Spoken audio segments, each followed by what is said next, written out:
The two men that are going to charge. Paul Wilson, by the way, from Australia, is the TV umpire, and Rashid from Sri Lanka is the match referee. Right, in case you're just joining us, just a reminder, the Warriors won the toss, selected to bowl. There's the two captains, Southey and Pollard. Really important game. They did as to get their season underway. These guys got thumped in the first game at this venue. Did the Warriors. 233 runs were scored. Livingston was outstanding with a quick fire 80. Tim David also had some fun in that game.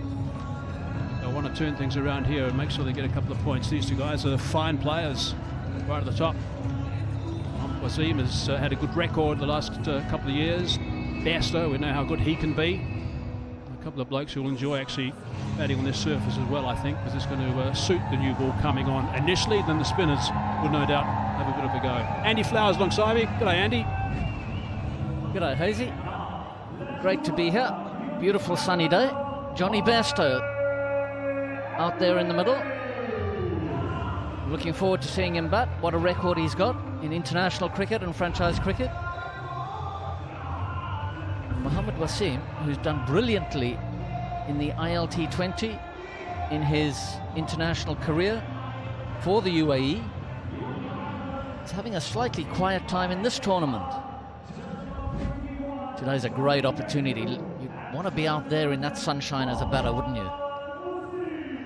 Seeing a lovely pitch to bat on. Great viewing conditions to see the ball. Ikshana taking that first over. Yeah, Chiksana is someone who likes bowling with a new ball. That economy rate to just over 7 is quite extraordinary throughout his career. They've had their real problems in the power play. They haven't been picking up wickets actually in the ILT20 in the power play. The Warriors. So maybe this little change might make a little bit of difference. Tom Kohler-Cadmore, Tim Southey. A couple of the senior pros looking for better performance from all as we start the countdown.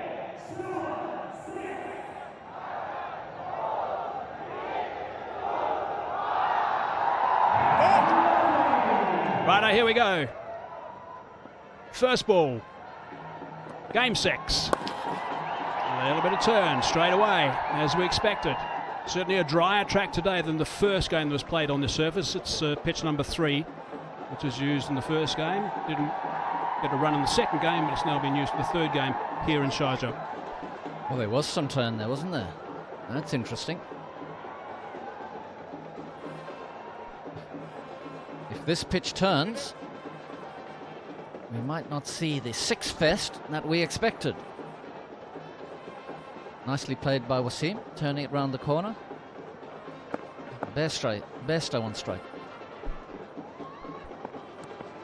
A little bit shorter. Carom ball. He's got some variety. Tuksana.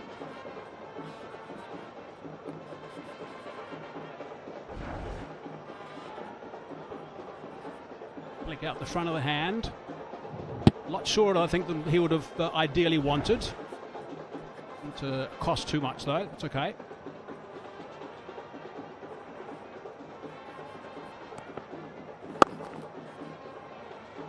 Well, they're banking on Hazy. They're banking on these batters having a look in this first over. The wind is blowing quite powerfully down the ground. If the batter wanted to take on the straight boundaries, he'd be hitting with the wind. That's why Tikshan is dragging it back a little. Very watchful start for my Emirates. Bowling about 94 pace per hour at the moment, so there's a little bit more flight, a little bit more turn as well. Beautifully bowled. In fact, was that turn or a little bit of swing? Licking it out the fingers. Hazy, you were out there. Yeah, there was a lot more live grass when we were here for game number 1. And there's a bit more bounce and a bit more carry, so it's definitely going to suit the spinners, there's no doubt about it. When the ball's nice and hard, the batsmen might like it, and the seamers. But it's been a really good batting track over the last few years here in Sharjah. That's the general consensus. Well, that last ball bounced quite nicely, actually. Hit on the top of the bat. That bodes well.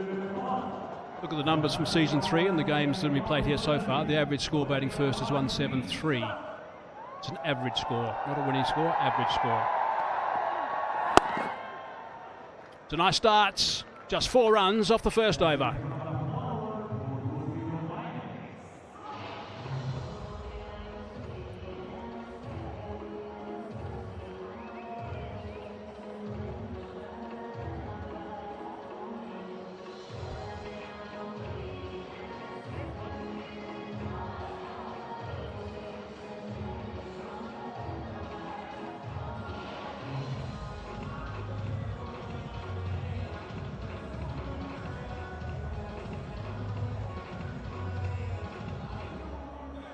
Quick look at the two teams, a couple of power hitters in both those lineups.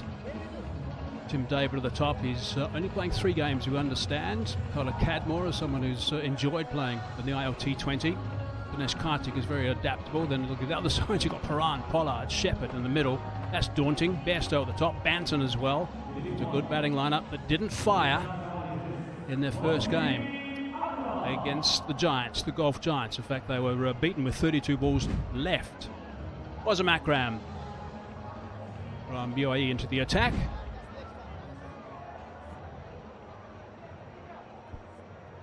Wasam Akram, left arm swing bowler for the UAE. As he would be.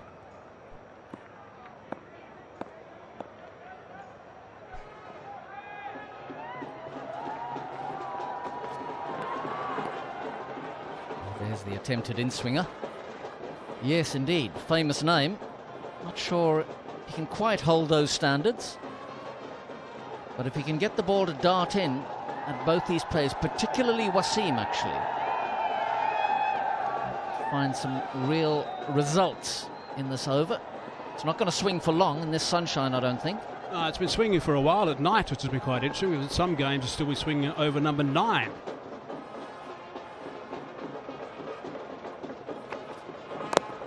It's a nice line, a little bit of extra bounce as well. Got some nice support of the ground today, which is great to see. Yeah, a lot of yellow shirts out there. Wasam Akram. Very controlled movement in towards the crease.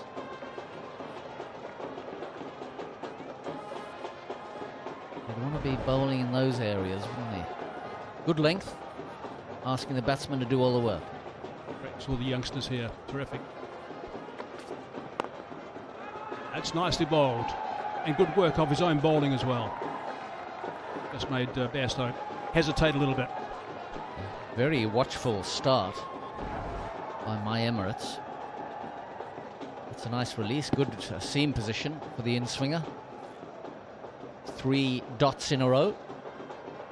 And Bairstow will be getting quite twitchy. Yeah, here comes the tough deliveries, I think. Bairstow is enormously talented.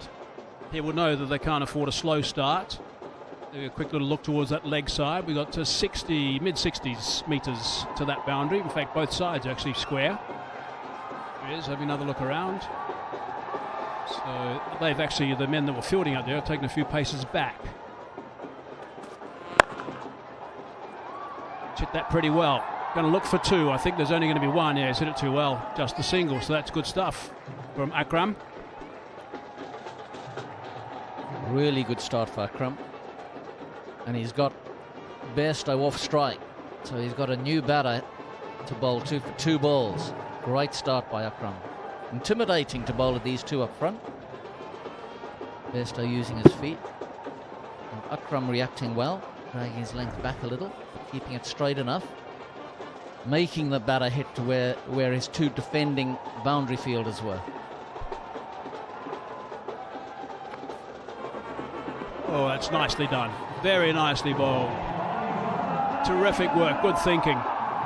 Not coming back in to the right-hander. Great piece of bowling. 4 in-swingers he bowled at Bairstow, and this one's gone across Wasim. Great piece of variation. Mohammad Wasim, the batsman, is just been a little bit under par season 3 and so far in season 4, so he needs to get back to his normal form. Top over so far. Last ball coming up. Oh, it's an outstanding over. That is magnificent. Just 1 run off the second over. 5 for none, 2 down.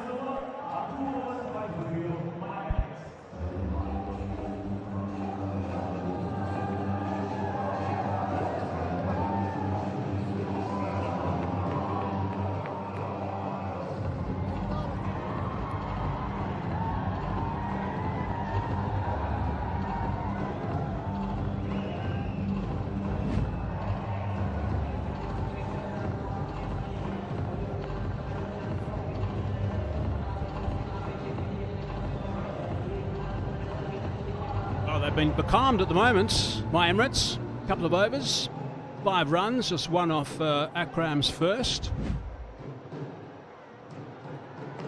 Southey. Heaved onto the leg side. Oh, that's good work. Really good work from Sikandar Raza. Really good stuff. He's a live wire. He really is. Great guy to have in your squad. Full of energy. And bowl bat field.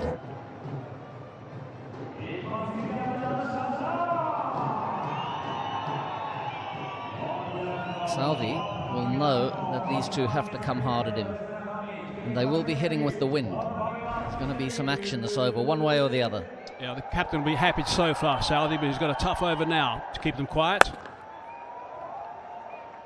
Now there's work to be done again. The chase is on, dive, and he does brilliantly. Outstanding work, good chase for Sikandar.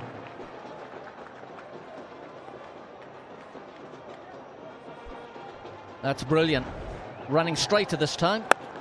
Bairstow with the pull shot, long way in front of square, and Raza doing brilliantly. He'll have to take a lie down, won't he?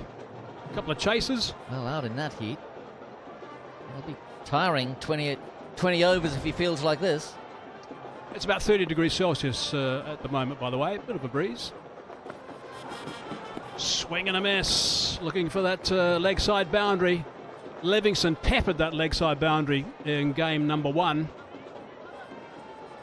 Now, the smart commentator is the one that's standing alone here. Who is he? Oh, no one. Everyone's gone for my Emirates. No one at all has picked the Warriors. Sorry, Tim Southey.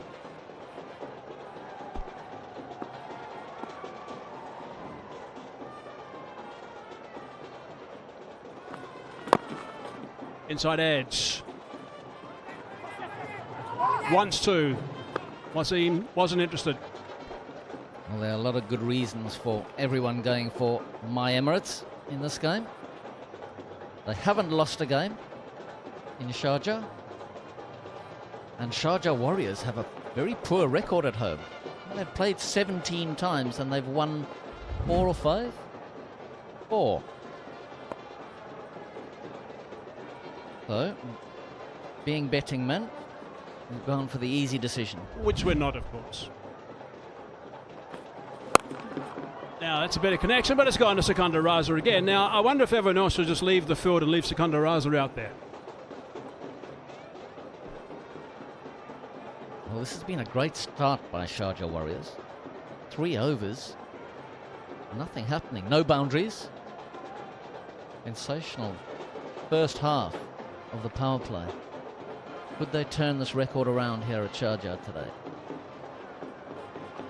He'll be hoping so, JP Duminy. Last ball. Oh, it's terrific. That's outstanding. Brilliant shots. My goodness, that's a beauty. Outstanding work. Nice way to finish the over. 17 for none after 3.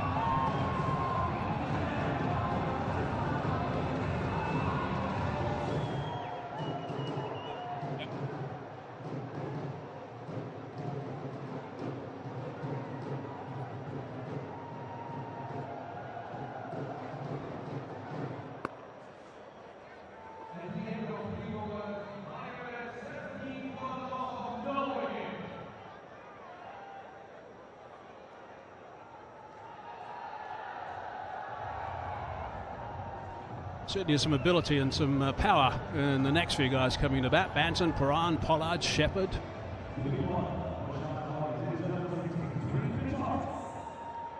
Terrific shot, that last one from Bairstow. This will be contender for the DP World Dispatch of the day. Just like DP World, he's delivered.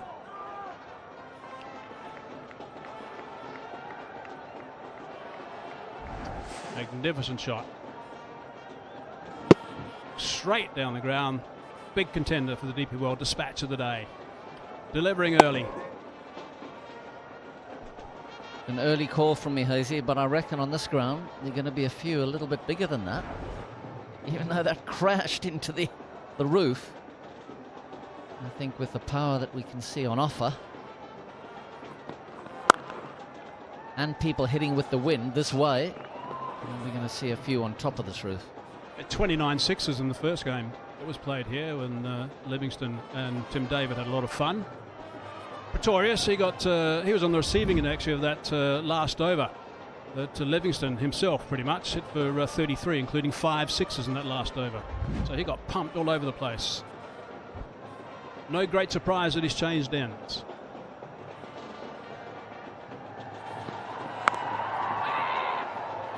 Scamper one. Now we're in the 1x bat power play. And if you play well in the power play, you do well. And this was Wasim Akram who did terrifically in the 1 over that he's bowled, just went for 1. This is the very first T20 game he's played, Wasim Akram. Very first. And he fronts up and he does this. Unbelievable stuff. Brilliant. What was. It's been said a few times before, I think in the past as well. Sensed he was coming, but it was too short.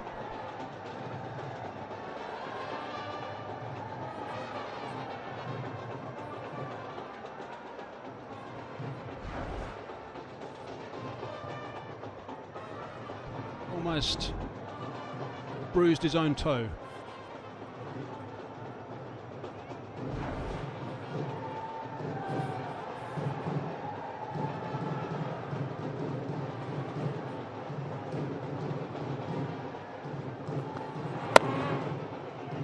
He was coming down and backing away at the same time. It was spotted by Pretorius.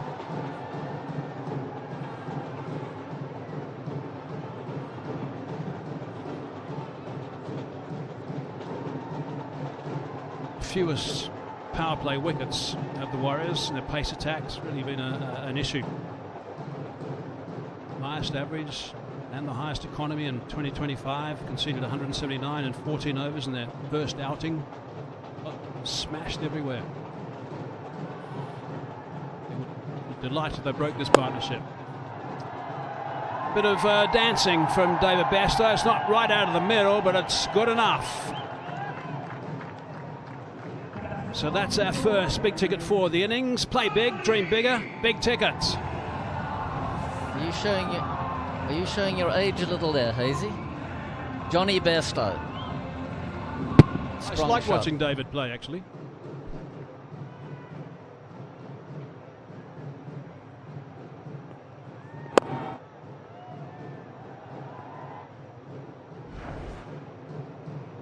Last ball of the over. Eased on the onside for a single, but it has gone for 9 runs. 4 done, 26 for none.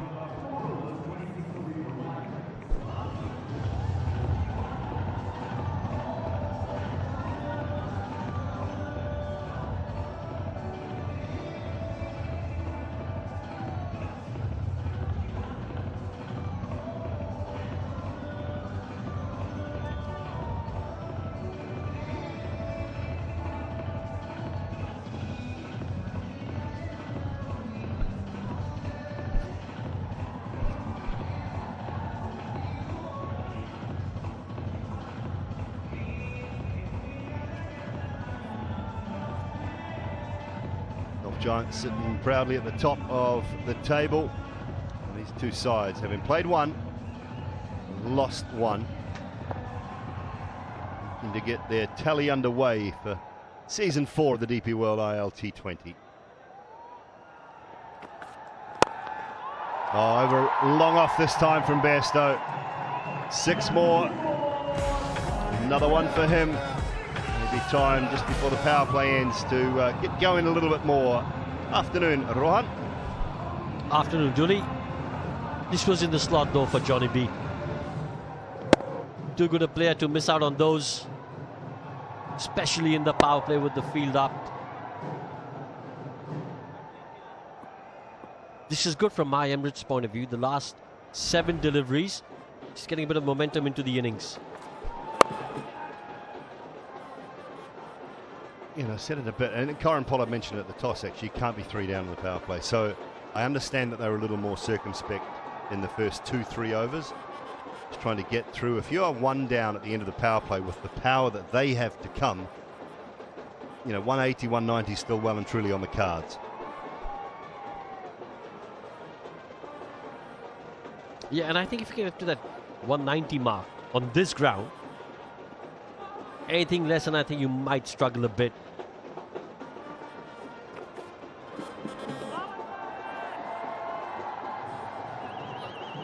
That's going to be more in hope. Like you were saying, they've got that firepower down the order to make use of a platform set by the openers.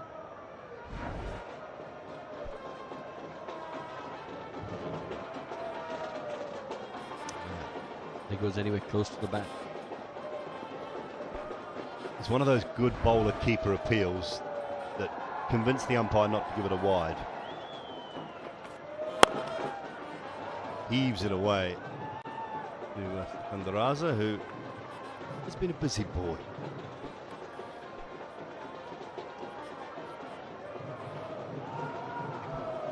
Yeah, I think Sikandar Raza has been a really good inclusion into this addition to the Warriors. He was with the Capitals last season. Played that really crucial innings in the finals. I think he's just, like you said, busy boy. He's such a busy player, whether it's fielding, batting, bowling.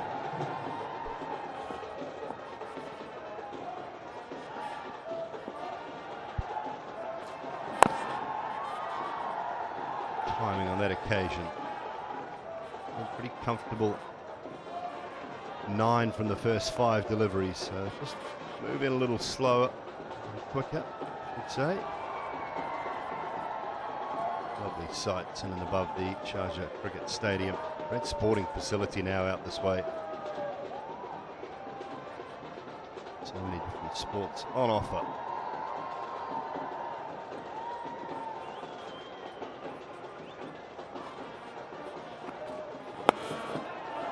Leading edge, and it will just get over. In the end, it possibly should have been taken. I think Shivam got there early enough, just couldn't quite wrap the hands around it. 5 overs done, 37 without loss.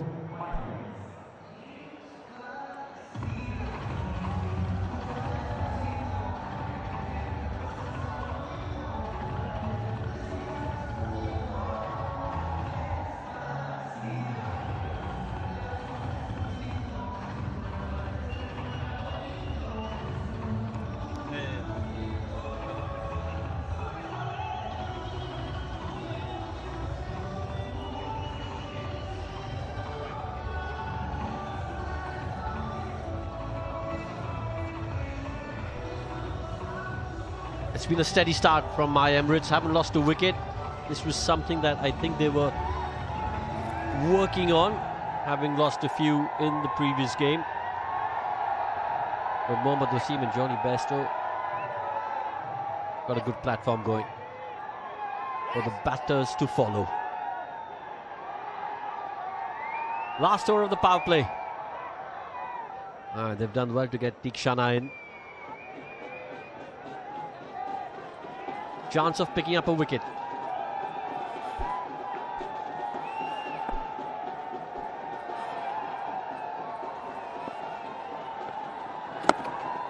Follows him, they'll take one.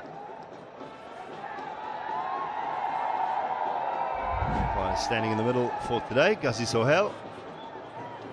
23rd T20 match.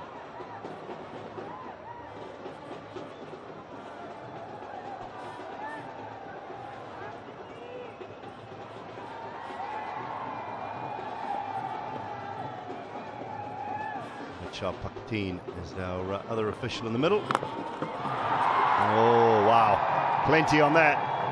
Deep into the grandstand. Something for the kids to cheer about. Oh, that's tremendous power. He's picked it from outside off. He's played that with such power over mid-wicket.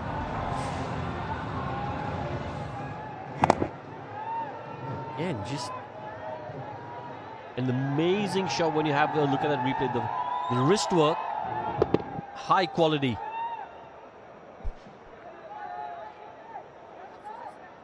And looking for that genuine off spinner, not the one that flicks out the front of the hand, but a little bit of flight. And Wasim ticked slightly better than a runner ball now, and he just relatively equidistant both sides, 63 and 65. Smallest of all the grounds we play on in this DP World ILT20 compared to Dubai International Stadium, and then when we get down to the Zayed Cricket Stadium in Abu Dhabi, eased away. Now, they had an opportunity, Shubham Ranjane, in the last over. Thought it was just going to loop over his head, Ron, but once he got there, you think he probably should have taken it. 100%. I think he'll be disappointed. His teammates will be disappointed. There's the bowler's reaction. He's saying, yeah, should have taken it. Clever bowling. Fired that near the tram lines on the offside. Having seen Johnny Bairstow just give himself a little bit of room. He should have stuck with his first decision there, Johnny, and just kept going wider of off. It was brilliant bowling.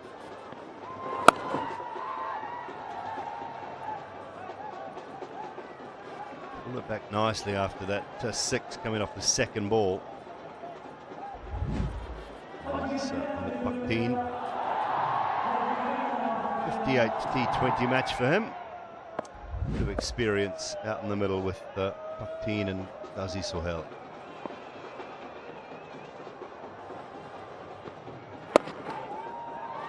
Away, Johnny Bairstow says 2, and it should be comfortably 2, and they might double it. They do.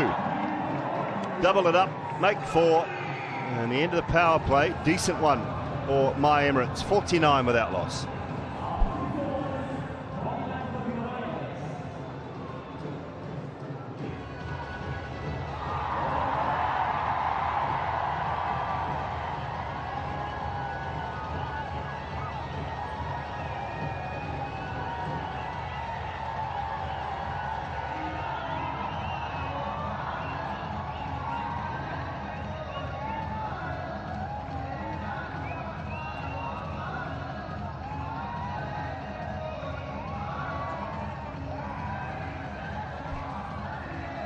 Three sixes, 2 4s, and they finished the power play off in good style.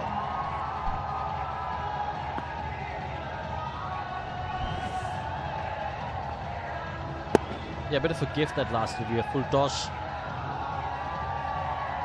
And what Johnny Bairstow did really well was get the placement absolutely spot on.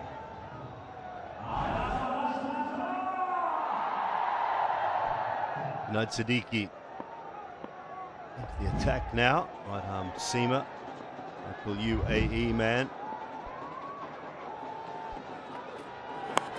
Oh, it's a top edge, and that'll race away. There is a third in place, so Shana gets around. They pick up a couple.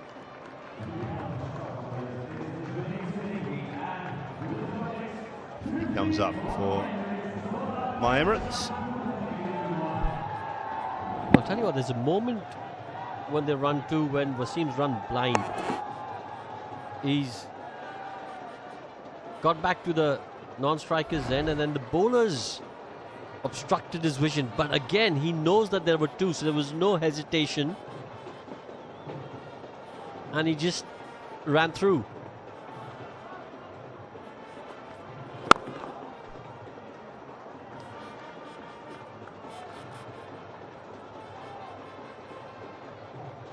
But as a batter, you know when there's a certain 2, so you just run. Have a look at this. He's jogged, had a quick look, and then again, the bowlers obstructed his vision, but he's made that first turn around to see where the fielder is, where the ball's going. He knows there's an easy 2, so absolutely no doubt in his mind that he was going to make his ground.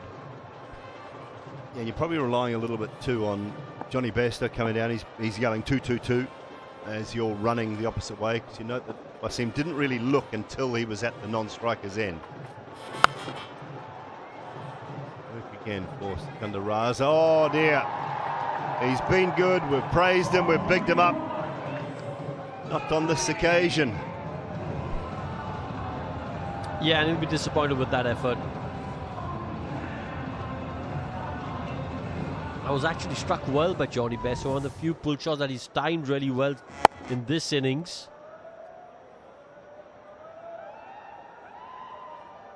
Just too easy for a player like Sikandar Raza to miss that. Because of the way the outfield is cut, when it's hit hard and rolling all the way along the ground, it snakes. Hold him! Junaid Siddiqui finds the woodwork and the end of Johnny Bairstow. Yeah, the advantage of bowling a stump-to-stump line. Again, a bit of a hoik from Johnny Bairstow. You can see the thinking behind that shot, because he was playing it with the angle. Unfortunately for my Emirates, and Johnny Bairstow completely misses the ball. He's got to walk back for 37. It's 56 for 1.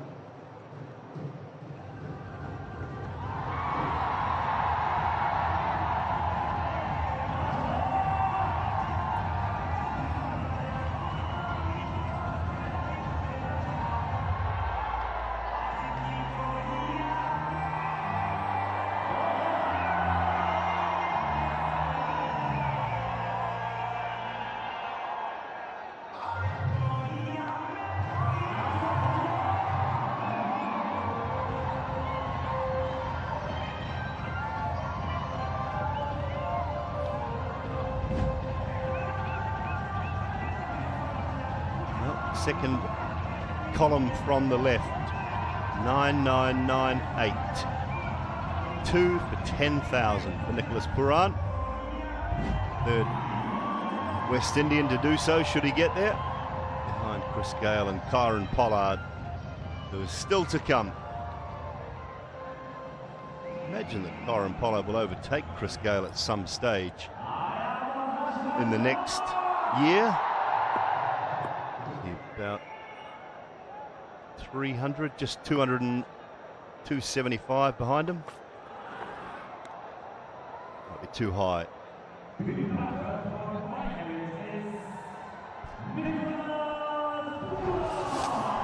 now look at the wicket. Just trying to play that with the angle. Yeah, and you've got to say, the thinking behind the shot's spot on. It's just the execution of the shot which hasn't worked for Johnny Bairstow over there. Yeah, totally agree. Short side or short boundary. Ball angling in. Just missed the line a touch with Siddiqui just maybe hitting the seam and angling it back in a little bit more.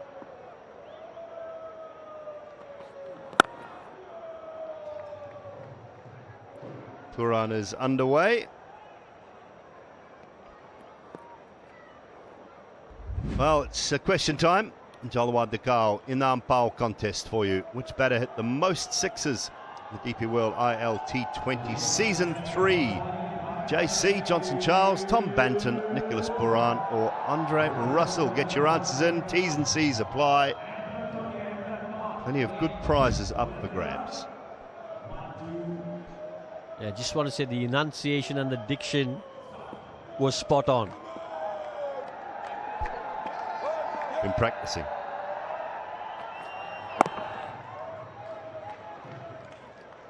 Little collision, but it won't cause any danger. 10 from the over, 7 gone, 57 for 1.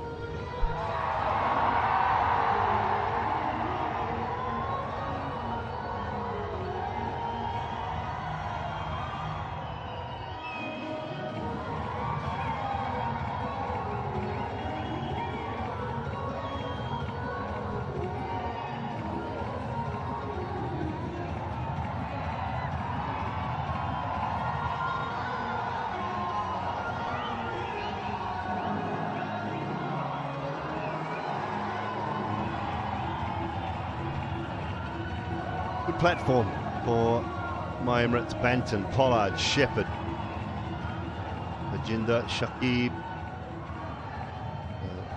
Talk about that power a lot.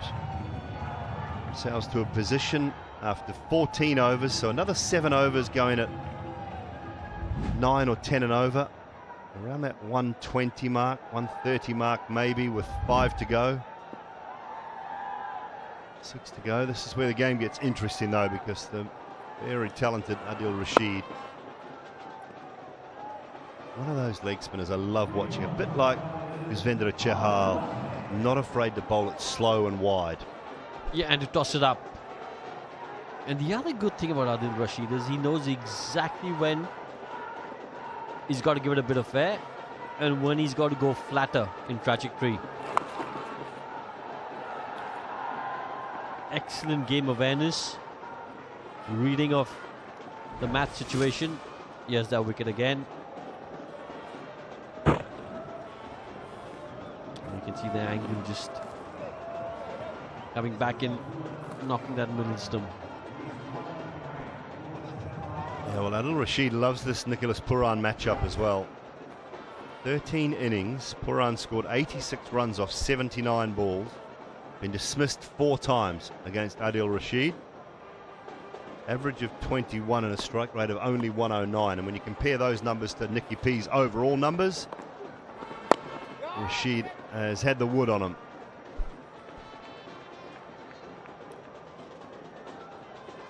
I actually think the fact that Nicky P's just come into bat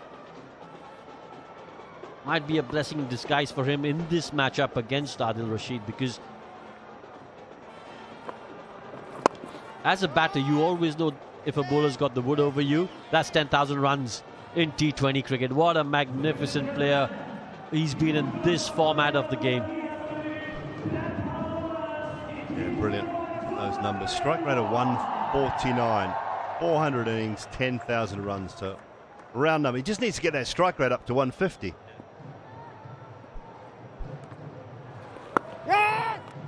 Well, yeah, just go back to my point. The fact that he's just come in means sometimes when you're a player of that ability and that quality, you do possess a certain ego and you go after a certain bowler.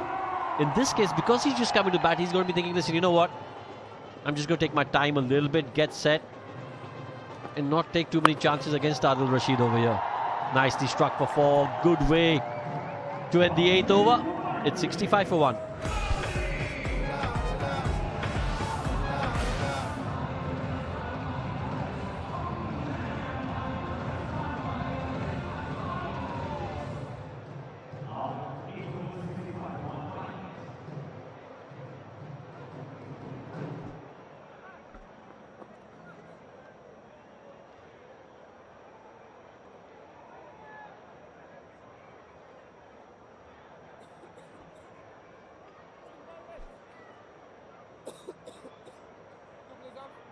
.24 for Mohammad Wasim at the moment, off 21 deliveries. Pooran's just gone to those 10,000 runs. My goodness, that's extraordinary stuff from him. Every time I see Pooran play really well, and obviously a big milestone like this, I can't help but to remember the time many years ago when he had that horrific car accident. And it took him about 8 months to walk again. Literally 8 months to walk again. Astonishing stuff. But he was told at one stage he'd never actually play sport again. Amazing to see. What an entertainer. Siddiqui now. Swing it onto the onside. 1 ball into the 9th over. Just another look at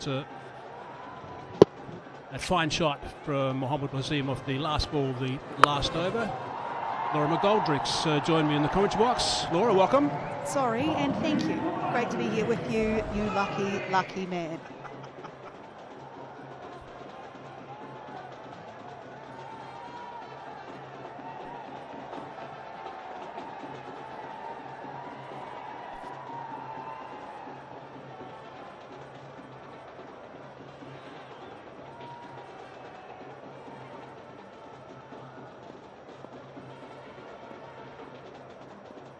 Siddiqui didn't have a good game the first outing here. He's a very accomplished seamer. He's done a fine job in the Asia Cup recently in the UAE. Also plays for UAE. And he is someone who's highly sought after. He was down in the auction as well. He was one of the key picks. But he started off pretty well with that wicket, important wicket of Bairstow. Just starting to get going, wasn't he, before he managed to pick that up? Be dangerous, of course, Bairstow, when he does get going. I think they got him just at the right time.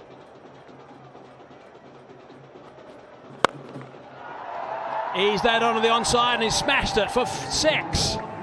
That's a fine shot from Wasim. Lots of muscle involved in that shot.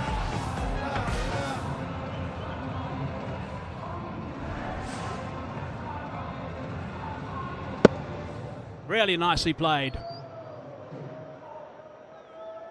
They'll know each other very well, of course, both these guys. 81 metres, fine shot.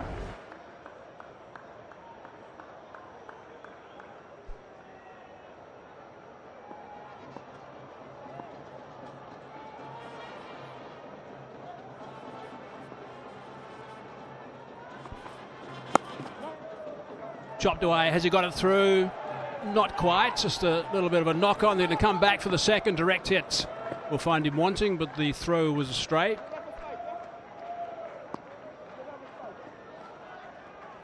So let's go back to the auction. So this is the first time there's been an auction in the DP World ILT20, and these were the biggest buys. When you've got the likes of Siddiqui coming in, very popular, as you can see there, he's the third highest. Andre Fletcher, the highest there from My Emirates. What do you do with pressure in these situations when you come in and you know you're the biggest buy in the competition? I think the first thing you do is you speak to your bank manager. I've never had that issue. Yeah, there's obviously a little bit of responsibility on the players, but I mean, gee, it makes them puff their chests out a bit and say, great, I'm worth that money, it's wonderful. I mean, Fletcher, I know Fletcher was delighted when he saw the numbers. Curry, of course, I mean, he's a youngster, so he was a big find and a big target, so all the best to the guys. Siddiqui's been around for a while. It's nicely played, he's going to pick up a boundary.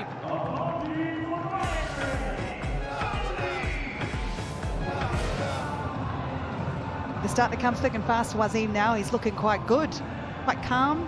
That loss of Bairstow hasn't affected him at all. He's right in full flight now. I've liked the way he's gone about this inning so far. He hasn't done anything too rash, which he's been known to do from time to time previously, but season 3 wasn't a great one and he hasn't started all that well in season 4, so he needs to actually get himself a nice little total here. There's a key area for him.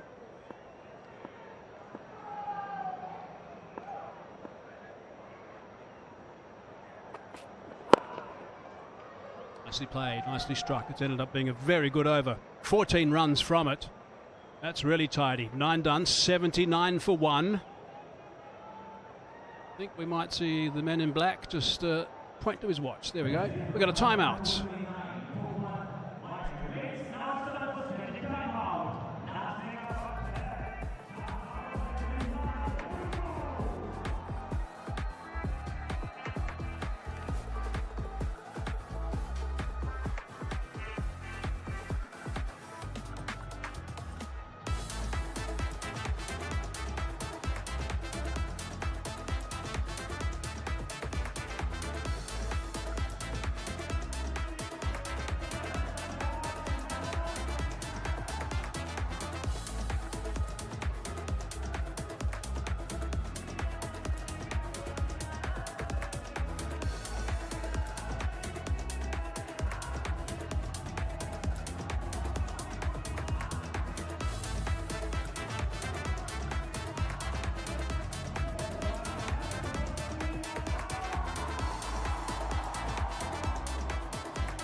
Welcome back to Sharjah Cricket Stadium. If you have just joined us after the power play, my Emirates 79 for 1. Johnny Bairstow, the only batter back in the sheds at the moment, was looking good. Wasim looking better, still out in the middle there.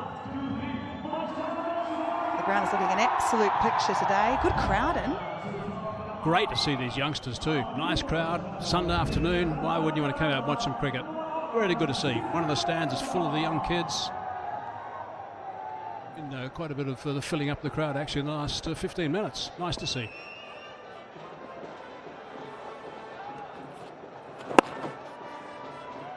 Change of bowler for the Sharjah Warriors, Sikandar Raza. First time we see him today. And a change of colours this season for him. Exactly right, but he's such a key player. He's going to have to do a very good job here because only one down at this stage, 9 wickets in hand, and all this power to come. I mean, the Pollards, the Porans, Shepherds, there's some serious batting to come, so they're going to have to try and rein in Paran, which Sikandar Raza is going to try and do on the surface. It'll suit him a little bit because it's going to be a little bit of turn around the place, but he's such a wonderful player, it's going to be tough.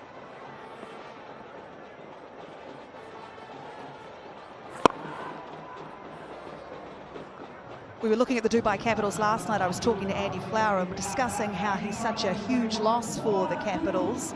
He's a bundle of energy more than anything on the field. We saw today with some of his ground fielding early on. He's just giving it 100%. He seems to be one of those blokes also, who's Sikandar Raza, that is, who's the right place at the right time often. He seems to come out in a situation where he needs some runs at the right time. He's been really busy today actually in the first over. I think he fielded like 4 balls in that region. That was 1 ball. The very next ball went that other way, so he had to dive and scramble and had to field a couple other times in the over too. So now he's probably exhausted actually.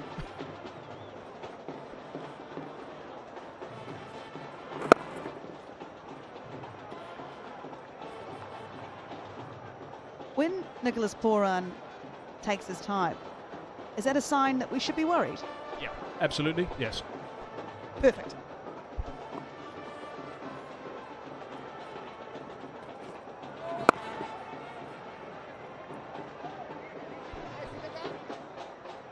He was kind of similar the other night when he and Pollard put on quite a good partnership together.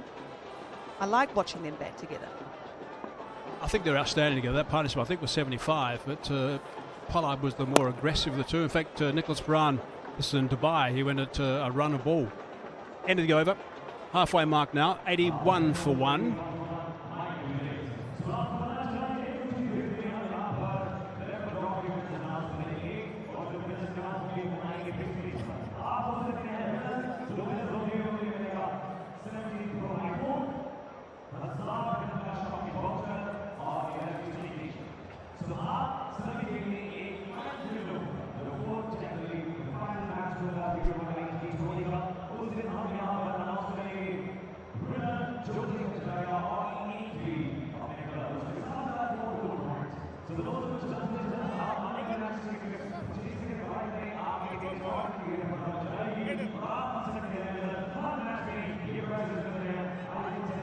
Sharjah Cricket Stadium looking an absolute picture today. A beautiful day to kick off the double headers in the DP World ILT20 Super Sunday. Sharjah Warriors, well, they've pretty much used them all. Let's have a look at how Rashid's going to go in his second over.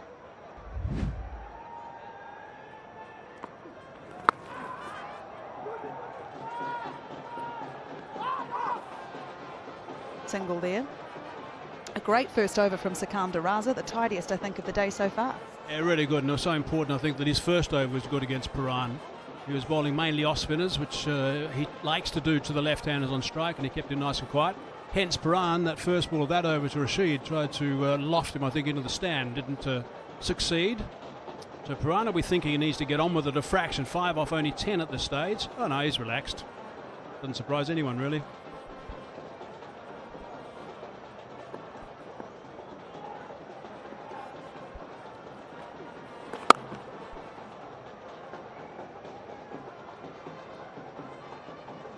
So this is the same pitch that was used the other night when Liam Livingston from ADKR went absolutely banana sandwich all over onto the road there. And I noticed those, I think he actually missed the nets which they've put up to stop that happening. How much of those conditions changed here today compared to that? It's a little bit drier. There was a little bit more live grass on the track first up, so there was more bounce, and the seam bowler was coming onto the bat a little bit better. Oh, just in the nick of time. We had one of those sixes from Livingston the other night, which went onto the road actually, but a truck actually went by at exactly the same time. It bounced off the truck and onto a shop window. Didn't shatter it. Bounced back, and a gentleman threw it back into the field, which is very kind of him, I thought. But he might take him to the shop and pick him up. Direct hit would have been tight. There he goes. Has he got enough of it? No, he hasn't. Very good catch indeed. He wasn't in the right position, Tixiner. Then the last minute he made a little bit of an adjustment and took a very fine catch. That is a massive wicket. Nicholas Paran got to his 10,000 runs. It was the slider actually from Rashid, which means it just went on a little bit quicker and kept its line. Gee, it's a really good catch. Had to adjust in the shadows too, which wouldn't have helped the case for Tixiner. Very nicely done. Paran on his way for just 5 off 12. 83 for 2 now.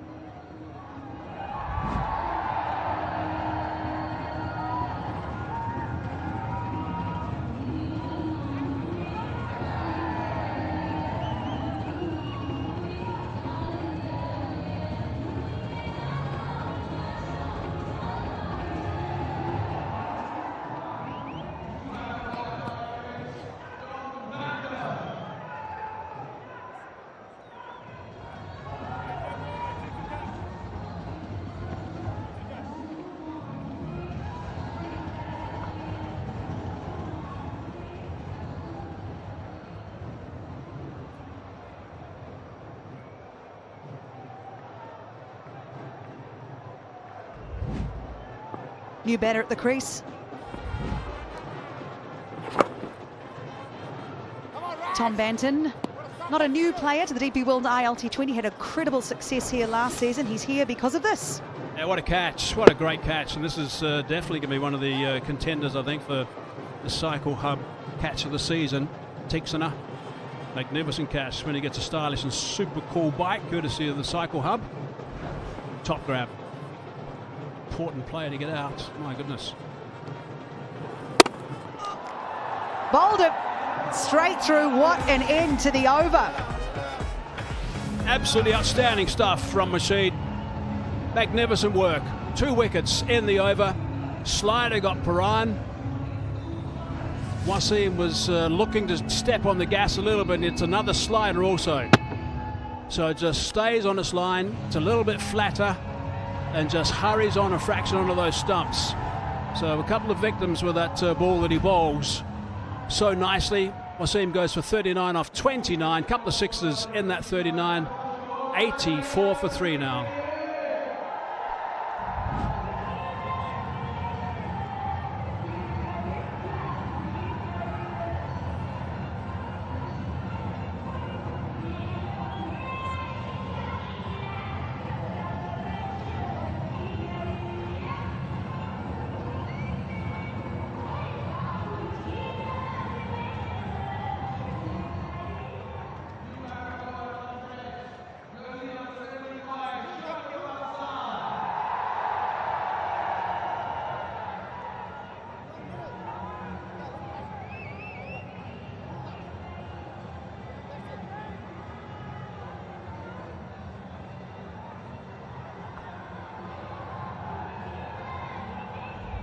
Well, that was a busy last over. Sees Shakib Al Hassan at the crease now.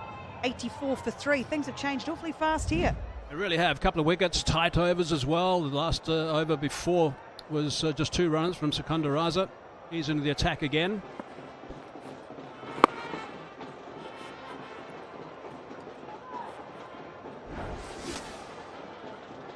Rashid, talk us through this, because he did so well to get rid of Pura, and then this next ball. I think that Mohammad Wasim was getting a little bit edgy.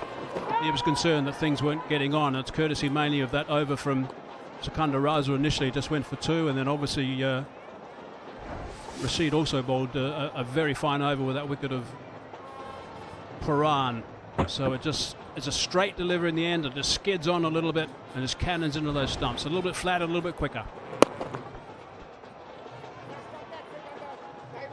Just the single there.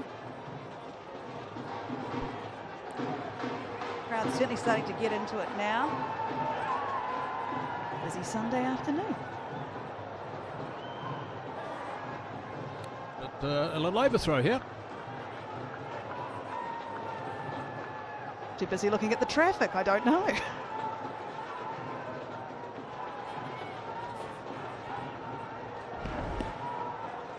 Look and see exactly what did happen. The throw was, the keeper, DK rather, wasn't expecting it at all. He was watching the traffic too. He was indeed.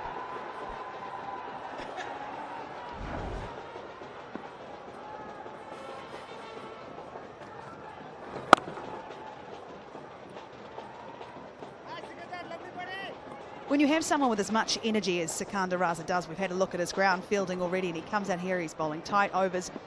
How infectious is that within the camp? Very, very infectious, particularly when you're a senior player, which he is. Suddenly the boys are left a bit. The guys in the inner circle, when he's bowling well, they make sure that they're pouncing on anything so there's no single stolen. Just breeds throughout the entire team environment, actually, when someone like this is performing with energy. Through the gap for 4. Nice way to finish the over. 87 for 3.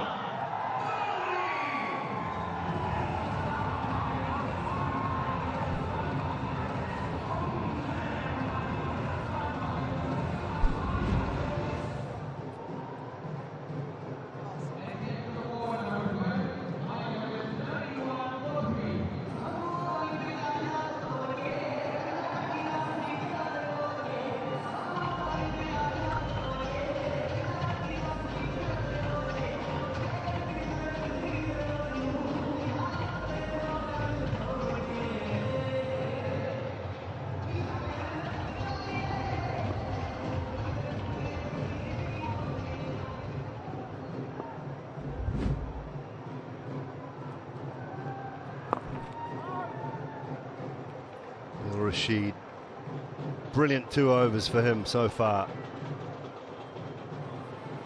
Ability to bowl so slowly, down under 70 kilometres per hour, that previous delivery. That slider that picked up the wicket of Wasim.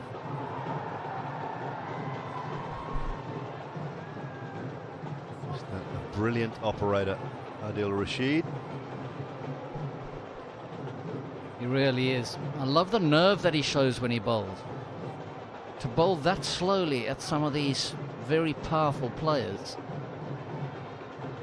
it doesn't only take great skill, but it takes great nerve, courage. In charge of his own field, he knows what he's doing. So much experience now. Great figures today.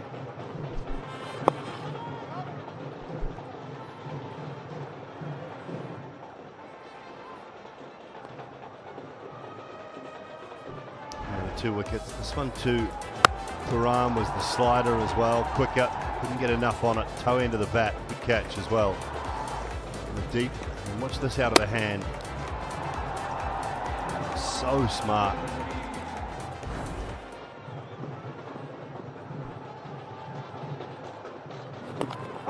Wrong in there, just almost slipping past the inside edge of Banton's bat. Well, I must say, I'm struggling to pick him even from here with the camera. See it easily there on slow-mo. Good turn. This is one of the reasons why my Emirates have been becalmed through this innings so far. Been very little explosion from them. Oh, that's beautiful. How slow? Come on. 64. 64. From 84 down to 64. That is beautiful. Look at that. And the dip at the end. The dip is what deceives the batsman. Lovely shot from Shakib, inside out, one bounce for 4 to finish the over. 7 coming from it, 98 for 3.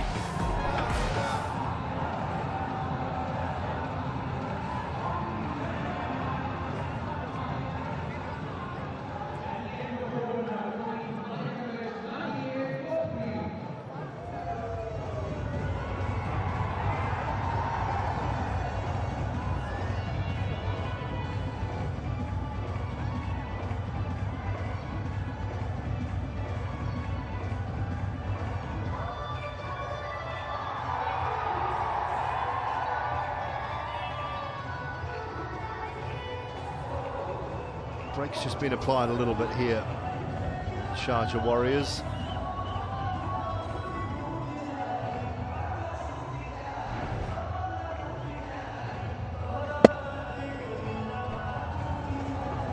Might have been the googly here.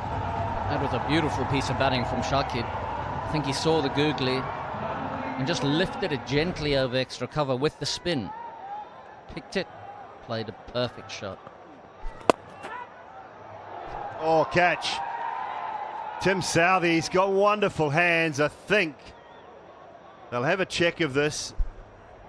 Yeah, he's not sure either, actually, Tim Southey. Maybe it just hit the turf prior to. Right, just zoom it in. Zoom it, zoom it. Yep. Just roll it forward, roll it forward, roll it forward, roll it forward. That's it. Yeah, bounce there. Just bounce. Can you zoom it up at all? It looks like it's definitely bounced on his fingers here. Yeah, that's it. Thank you. Yeah, back up. Yep.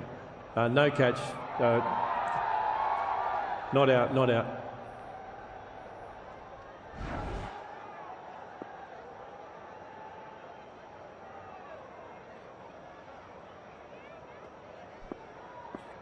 Yeah, I thought the ball bounced on his fingers, unless we're missing a frame there. That's beautiful. Timed, away over extra cover for 4. 100 up for my Emirates. With again a lovely piece of batting. Tom Banton is an absolute specialist in this area. He's brilliant over extra cover. He's picked the ball. It's a little carom ball, turning away from the right-hander. And he's just lifted it over extra cover. And the ball before looked like he lifted it into extra cover's hands. I just thought that hit Tim Southey's fingers. Paul Wilson is our third official.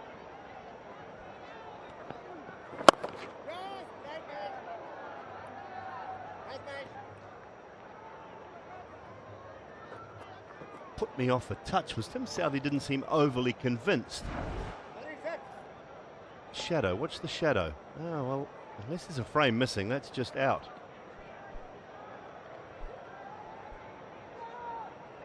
And the fingers are underneath the ball. It's hit the fingers and then popped up.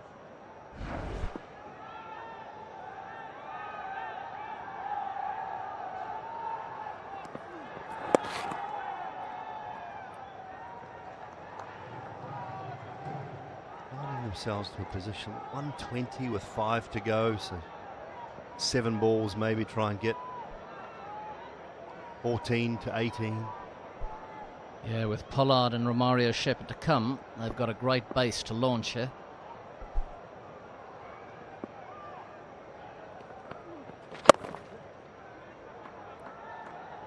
Push for 2, take it very comfortably. So 8 from the over. 6 to go, 106 for 3.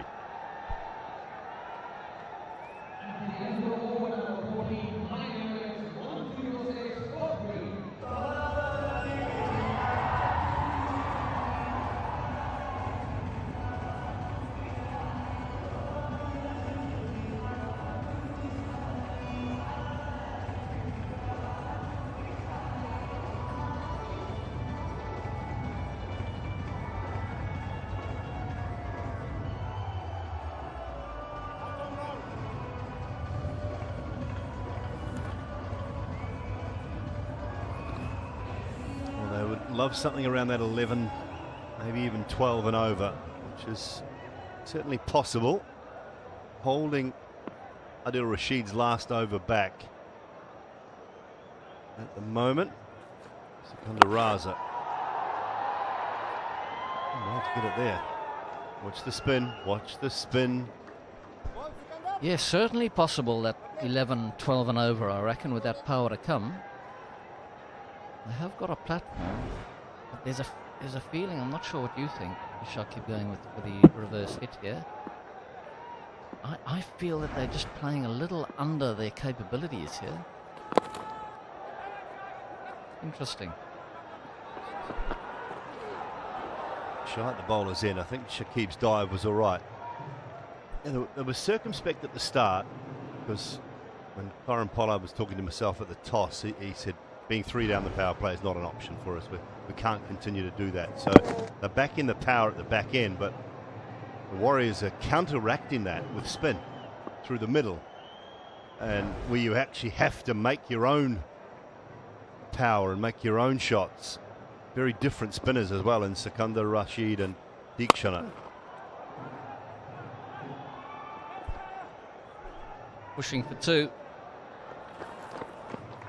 And gets there easily. Yeah, these spinners have really held them back, haven't they? Pooh ran 5 of 12 balls. That shows how well they've bowled, and perhaps the pitch is a little slower, perhaps a little trickier than I'm thinking it is.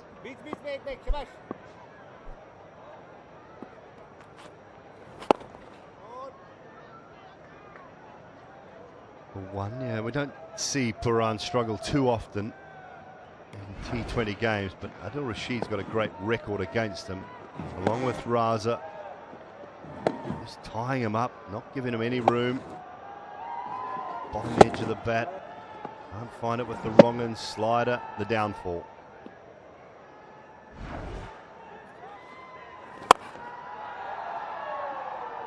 Great the protection at mid-on. Well, sometimes, even for a great player, bowlers can bowl well at you. And just looking at that little package of him facing the spin, there was nothing much there to hit. There was some good disguise. Raza hit his length perfectly and turned it away from the bat a little. Rashid was as canny as we know he can be. Oh, yes, Banton. Advanced down the track. Big 6 with a win. Easy hit from Tom Banton.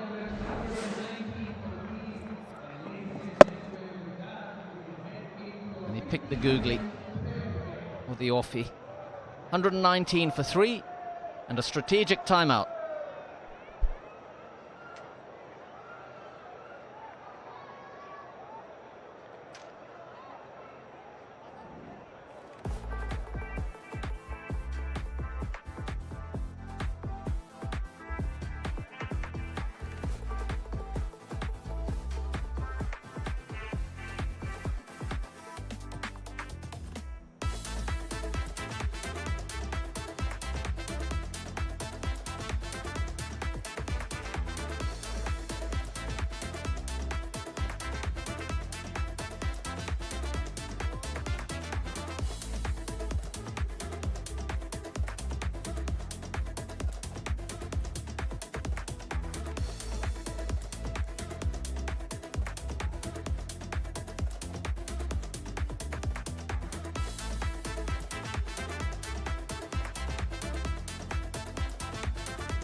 5 overs to go here in Sharjah, 119 for 3. Nice view there of our DP World Smart Truck Buggy Cam, cutting edge technology on the ground that allows us to deliver unique perspectives, much like DP World. We're using the latest tech to keep trade moving worldwide. Bowling options, and Tim Southey's back after 1 over for 12. 5 to go and time to go for my Emirates.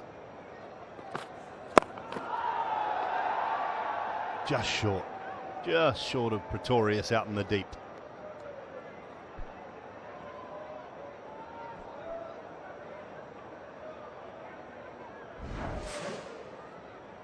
This is how Banton finished the last over against Sikandar Raza. He picked the offie, used his feet, got some momentum in the body and launched it with the wind. A good over. Went for 13 in the end with that hit.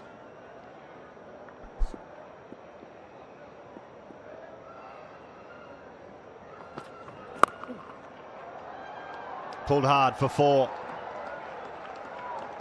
Charge maybe just starting a little bit now. Banton leading it.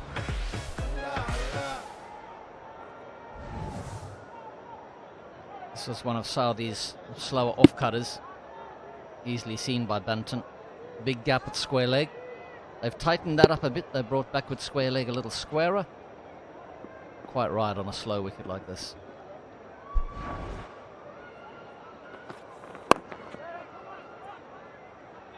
Push for 2. Good running. No, decide against it.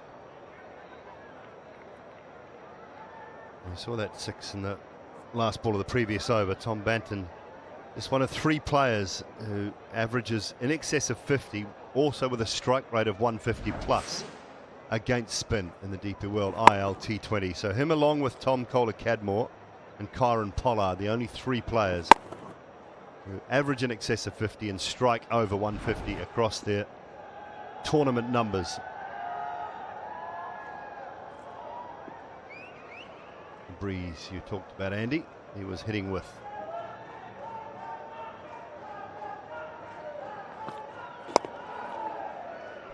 Trying to find his timing a little bit. That one lovely shot off Adil Rashid. Apart from that, he struggled a little bit, Shakib, with his time. Saudi himself struggled with his timing there when he was fielding that. Nice slower ball. Hit him for pace. You have to get in there to stop the 2. Ended up scrabbling all over the place. But yeah, Banton is a top player of spin, isn't he? He's got a great reverse sweep that he can hit in various areas of the ground on what would be his offside as a right-hander. He hasn't employed that at all today. Played very conventionally. Tim Southey's got the option of an over from Teague and an over from Rashid in the last 4 now. He wants.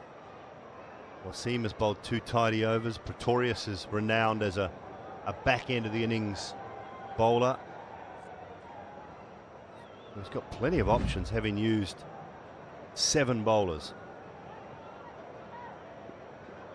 1 overs, 2 wickets, economy rate of 6.9 for spin.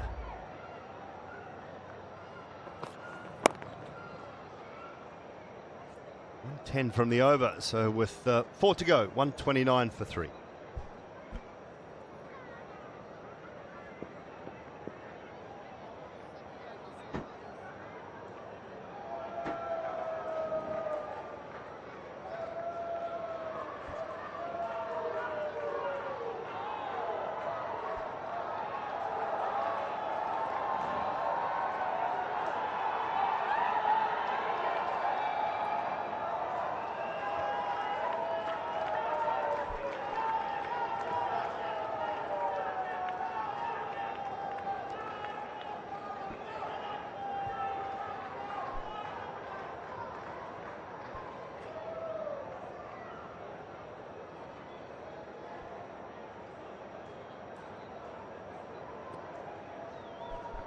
And Kylan Pollard's now out there. And let me just tell you why, because he's been called in, retired out. Shakib, the 16 off 12. They obviously wanted the big fella in the middle to try and boost this score as much as they possibly can, because they're behind the 8 ball at the moment. There's 4 overs to go, 129. There's Kyron's numbers, 14,287 runs. Average score season 3, and so far here in Sharjah batting first is 173. Average score, that is. Got to go some way to get to that from 129. Anson on 30. Rashid into the attack. A bit of work to be done. It's bowled beautifully, Rashid. Hello, Gov. He indeed has. But this was a really good shot from Banton, because his initial reaction was to try and dance down the track. Ball was given a bit of loop air, but he then just rocked back on the back foot and played it. Now he goes downtown. He smacked that one. He's got to the pitch of that. And he's gone. Underneath. Tom Collar-Cadmore's taken that quite comfortably.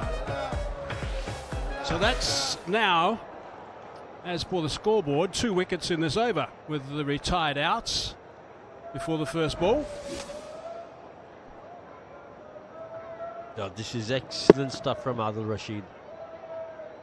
Again, having seen that he wanted to step out on that first delivery, gave it a little bit of air. Once again, slightly slower, held it back, and he picked up a wicket, an important wicket. Tom Banton goes for 32. It's 131 for 5.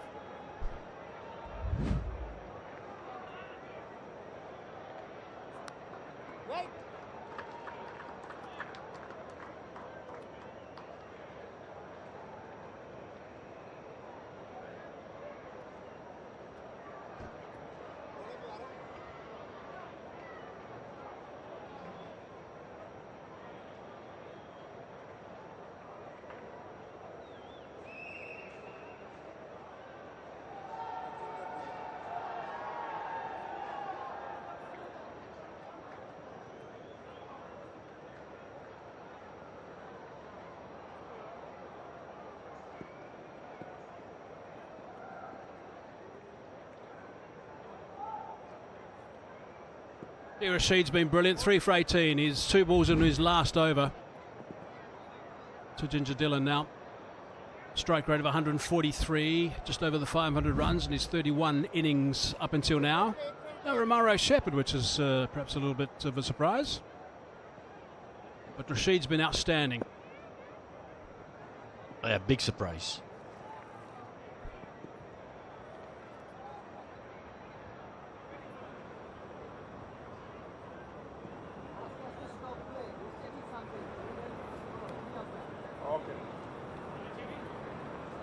They asked them to stop play, they're checking something.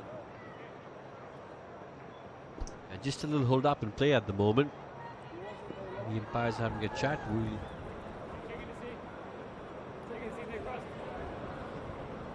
Checking to see if there's an 11. Big KP having a word with the umpires.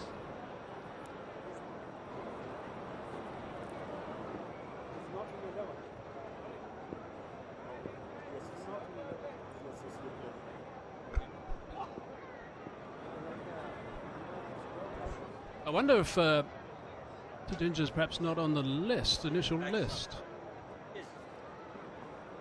Just having a bit of a discussion there.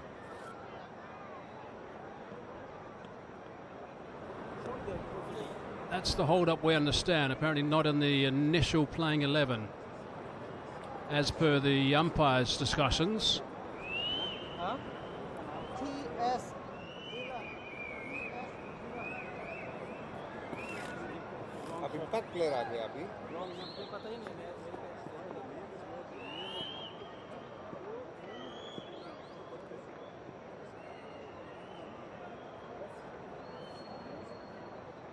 Ah, now we've solved it. We do have the right player, but we have the wrong number shirt. What numbers he got on? According to the team sheet, he should be wearing number 64. Oh, there we go.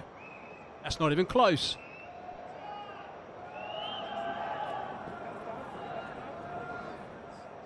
Right, so hopefully that's solved all that and we can get back to finishing this innings. Another look at the dismissal.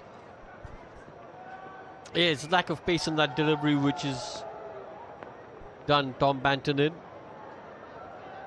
Yeah, hit the bottom of the bat. Put him out at the right time. 32 he was. Oh, a bit of flight there. Toss that one up. And that has been smacked for 6 runs. Straight away, he's arrived.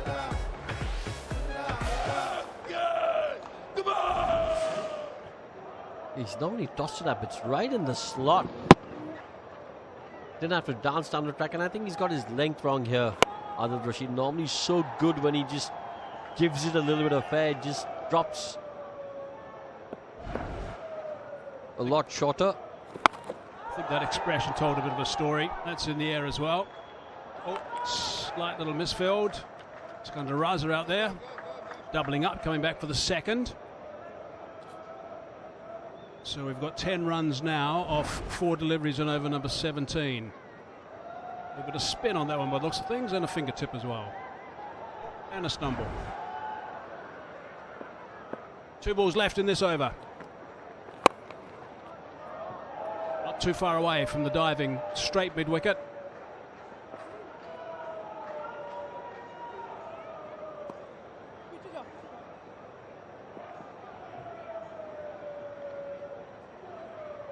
I just think KP wanted the strike. I'm not sure if he miscalculated over there because he could have taken a single and then taken a single of the next delivery.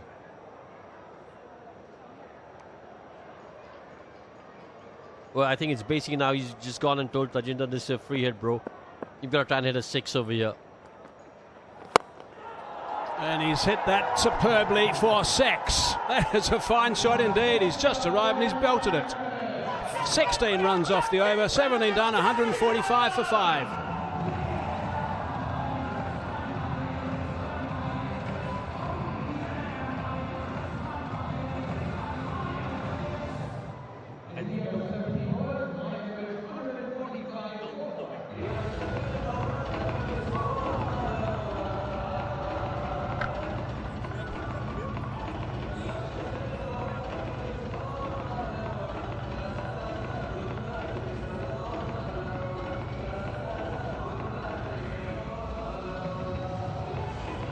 Two satellite dishes on that tallest building of that graph.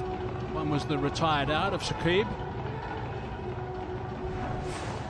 Wonderful shot, last ball. Total control. Certainly has messed up the numbers for Rashid. It was brilliant up until the last few balls of this over. Going for 32 off his 4. 3 for 32 he ended up with. 3 overs remaining. Tixana into the attack again. Always very precise about his field placings, whether he's bowling the very first over or one right at the end, which he's doing now, which is going to need as much cover as he possibly can have. There's a man that's pretty much a straight hit, actually, with Pollard on strike. It's cracked away. Extra cover, 4 runs. It's where a standard field would have been. Just brute power that. Tixana's gone flatter, quicker. And he's dropped the shot and Pollard just hammered it through the offside. Oh, there's an extra cover. Sikandar Raza has just gone into the ring.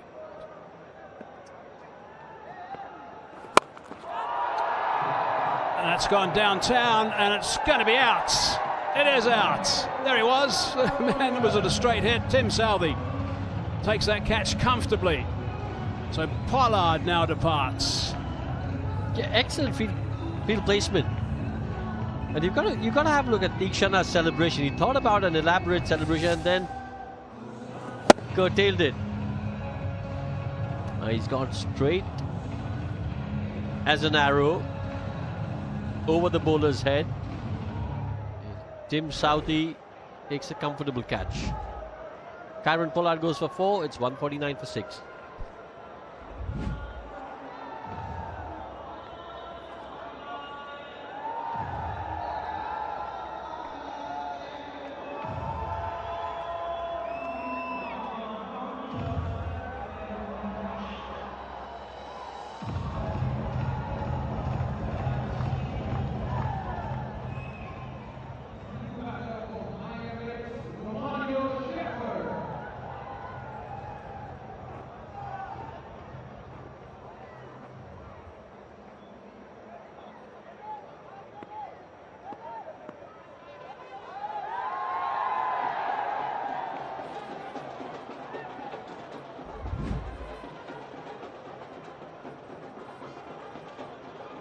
Now Romario Shepherd arrives. That strike rate of 156. Texaners only 2 balls into this over. It's been a bit of a messy performance actually by Emirates so far. No one's really got going at all. Wasim, I suppose, was threatening, so was Bairstow. Well, they obviously had a plan when Karen Pollard came out. Thought about it and then curtailed it. And I would have thought if he's pulling out an arrow from the quiver when Karen Pollard hit that straight as an arrow, it was a fitting celebration. Yeah, ideal. Exactly, ideal.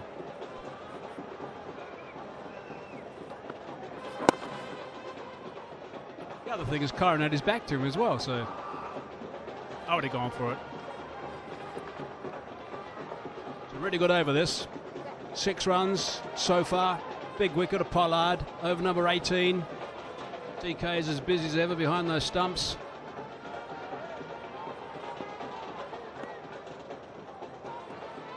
Southey still at that straight hit with Shepherd on strike.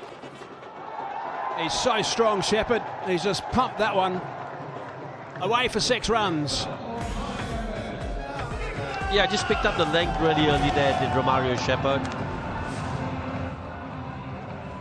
Look, no real foot movement there, just the transfer of weight as he plays that shot.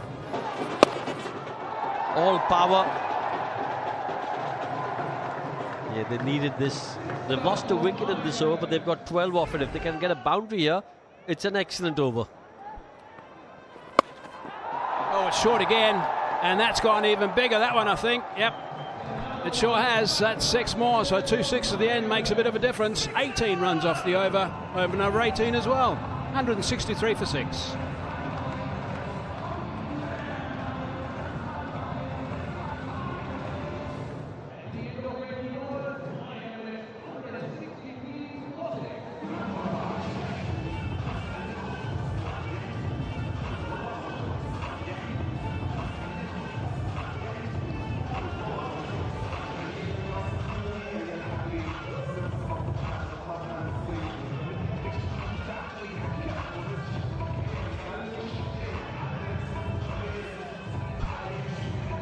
Let's look at the white belts points table, which is for the best bowler. There's a few criteria. Maidens, of course, picking up 3 wickets, 5 wickets as well. Mazai's on top with 88. Major Kumar, he has been brilliant so far. He's on 84. Adil Rashid has climbed up there to 82. Noor Ahmed, 59. So the spinners having a bit of fun. Salim Keel on 48 also. Do you know what the best thing about that belt is, Hazy? Can't miss a loop. You cannot miss a boat loop. You're 100% correct.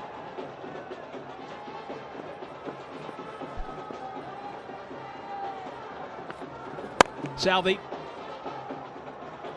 smacked into the covers. Little knock on. Should be able to come back for the second. Let's scramble back.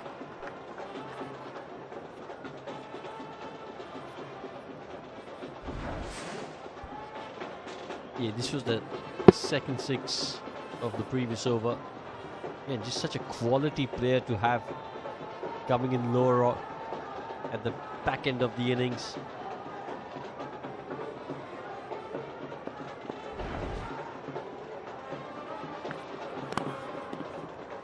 Wide and full, shutting down that leg side, which is slightly short of boundary by a couple of metres, that's all, but Southey's very keen to make sure it doesn't end up on the road.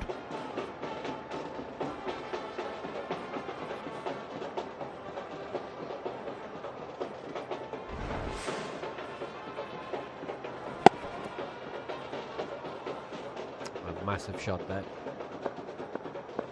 Disappointed with his length over there, Tikshana.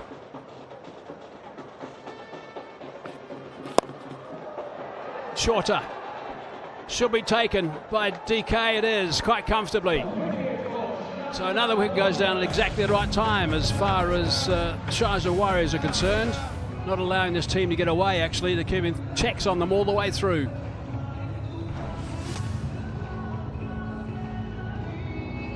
Yeah, well bowled. Just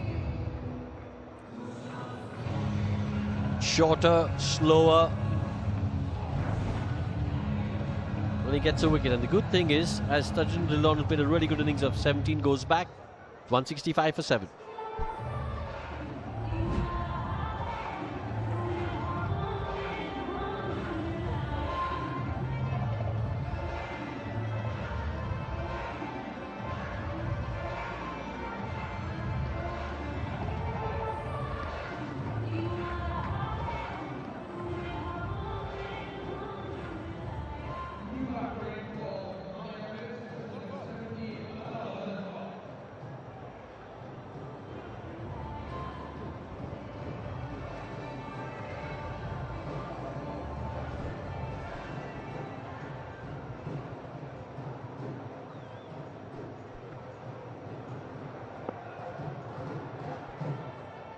Gazumfa now in the middle. Oh, it's a dot ball. Good work from Southey. He's a young spinner, very good spinner. First played, I'm pretty sure, when he was 16 years of age, actually. Gazumfa at this venue against Ireland, it was. Yeah, tell you what. Pretty sure Shepherd's not going to try and take a run of the next ball now. Going to try and do what Karen Pollard did that in that over. We refused the run and said, listen, 2 free hits. Can you get a boundary? 1 boundary of the next 2 deliveries. Chance to keep this over nice and quiet, though, for Southey and the boys.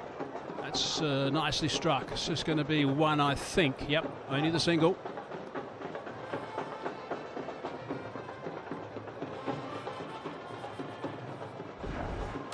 Another game coming up in Dubai, actually.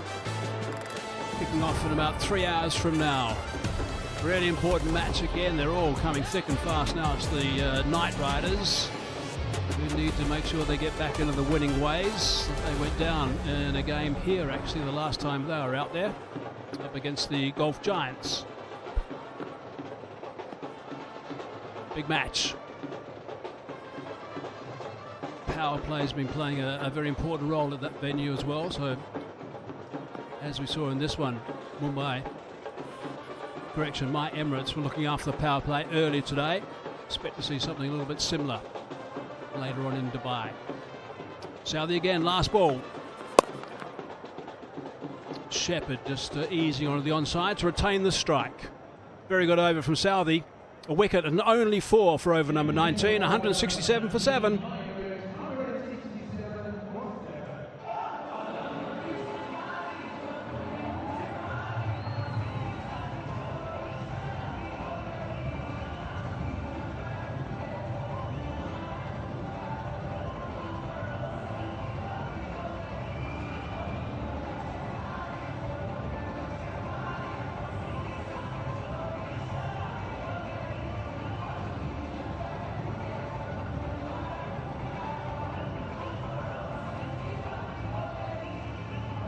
Looks like it's going to be pretty much a par score for my Emirates after being asked to bat by Tim Southey at the toss. Teams predominantly have won at this venue, batting last. Happened 8 out of 8 in season 3. First game in season 4 was the other way around. The team batting first one because of that 233 that was smashed by Abu Dhabi Knight Riders. Siddiqui to start the last over. Oh, that's a bit of a freebie. Full toss around the thigh pad, and he's got it away easily for 4. Yeah, a bit of a gift. Romario Shepherd's too good to miss out on that. Full toss. Middle and leg. Just the start that my Emirates would have wanted to this final over. They can get a really big over here. They could well actually take it away from the Sharjah Warriorz, but it's got to be a big one. Somewhere around the 180 mark, I think it still might be a game on. If they get past that, it might be a different story. It's nicely bowled by Siddiqui, nice and low, not taking anything at all there. Romario Shepherd, he says, I'm going to take all these deliveries and see if I can belt them as far as I possibly can.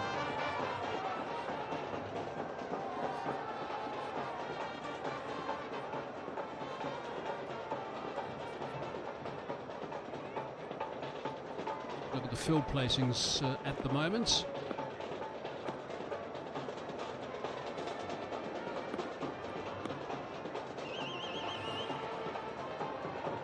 Three men on the leg side for Shepherd, as you'd expect. Oh, you've got to dig that one out. That's nicely done. You can't do too much with that. He's looking to get underneath the ball, Romaro Shepherd. I bet he's batting deep in the crease as well, which is what he likes to do at this sort of situation.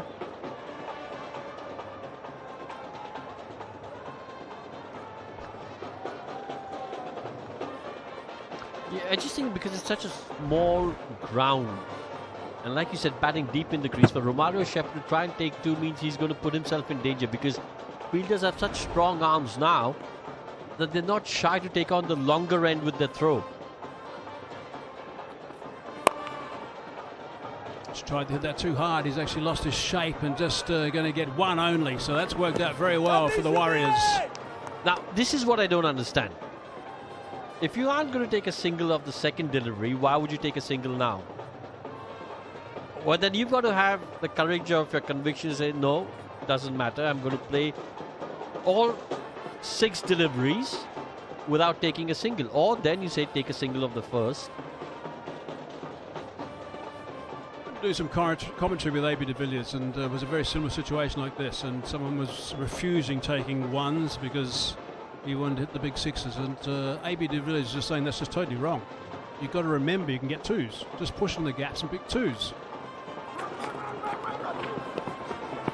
DK misses, stumps are disturbed to the bowler's end, up goes that finger as well, so it's all happened pretty quickly. It's a wide as well, so he's run out of the bowler's end from a wide.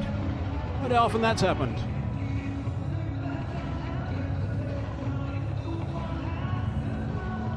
Yeah, just everything happening out there. In the midst of it all, Romaro Shepherd could have steamrolled his partner.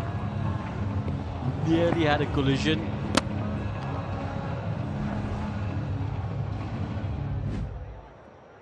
Ghassan first goes for 1. It's 173 for 8.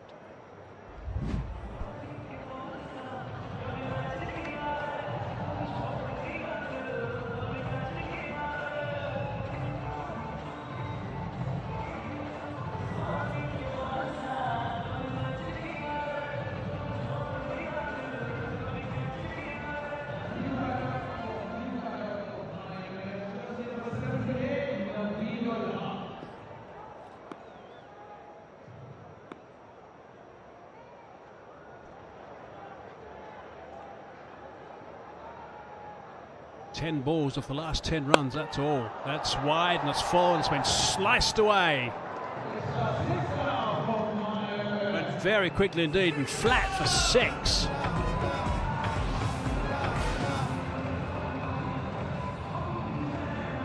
Just power, just brute power there from Romaro Shepherd. I've got to say this has been an outstanding innings. Strike rate of nearly 280. Right, 1 delivery remaining in this innings. Can he finish it off with a 6? Elaborate a little bit further on that comment from AB de Villiers. When the batsman wasn't running and he was just wanting to get 6s. So AB was saying, no, he's got to run 2s. That'll get the bowlers thinking again back into their own line and length to try and stop the 2s. And then you get an opportunity to pump a couple out the ground, which I think made a lot of sense. Sometimes these guys think on a different level.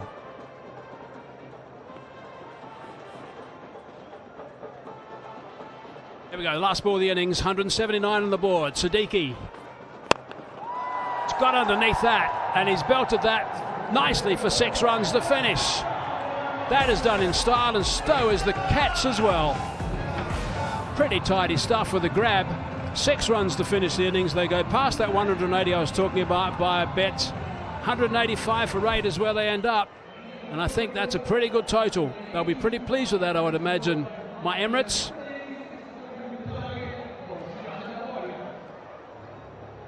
A couple of 6s off the last 2 balls.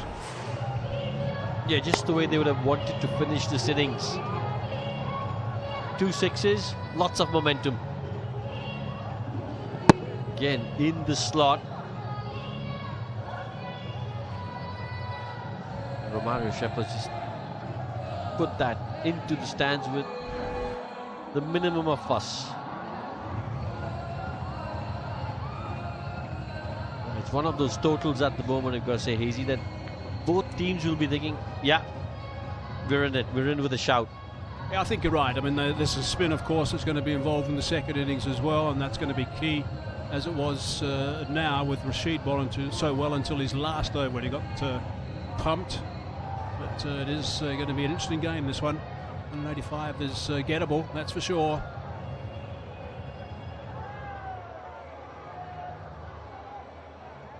So Romario Shepherd did a very good job. Strike rate of 310. This is the last ball he faced. Was well caught in the crowd as well. Comfortable catch taken by a gentleman down there. Let's have a look. There we go, good stuff. Well taken, sir. Celebration, there we go, nice one. And Shepherd, 31 off just 10 balls, also asked the question why it didn't come a little bit earlier. Asked that question a couple of times already in this edition of the DP World ILT20. There's a look at the card. Wasim 39, Bairstow 37. They played pretty well at the top without unleashing too much. Bairstow played a couple of nice shots. Banton another 30, so all 30s for them. That's all, along with Shepherd with his 31. But 185 for 8 has gone past the average score batting first in this venue by 12 runs.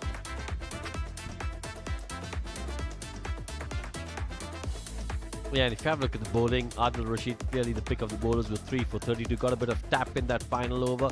A wicket apiece for Tikshana, Southee and Siddiqui. Well, let's go down to Laura.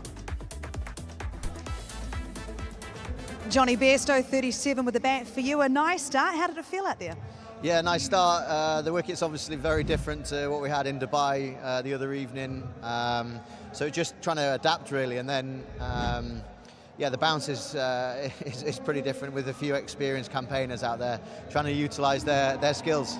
Talk us through your innings, what you liked about it, any areas of improvement? Yeah, areas of improvement, probably hold my shape a little bit more. I was probably trying to hit the ball slightly too hard. And then when I did hold my shape, it went really well. So, look, we've got a decent score on the board here. What a fantastic finish that was by Sheppy, and hopefully our boys can go and exploit the conditions. Yeah, well, you've pinched my last question. I was going to ask about that, Romario Shepherd. I mean, when you're watching him in the nets, what's he like? He's a big Just bloke. like that? Yeah, he's a big bloke that hits it a long way, so there's not much margin for error, and when he gets on a roll like that, it obviously goes over the boundary. So any explosion right at the end is exactly what we needed then, and 30 odd off 9 balls is a pretty handy knock.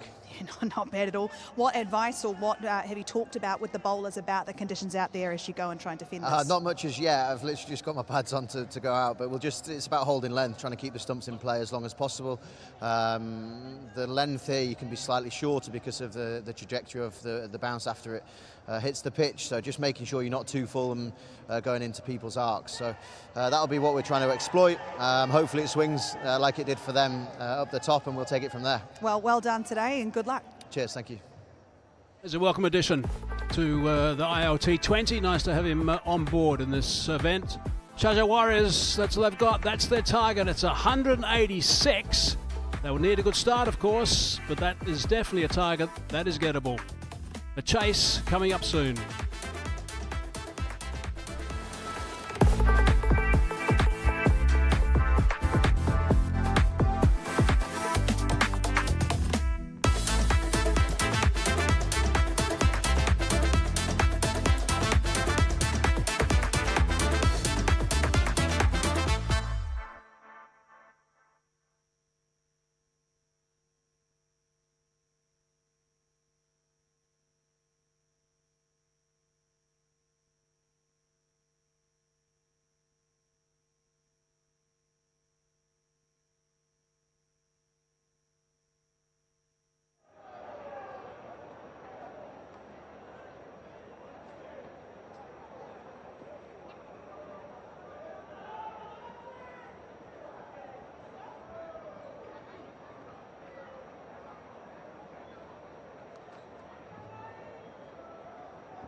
Afternoon contest here in Sharjah.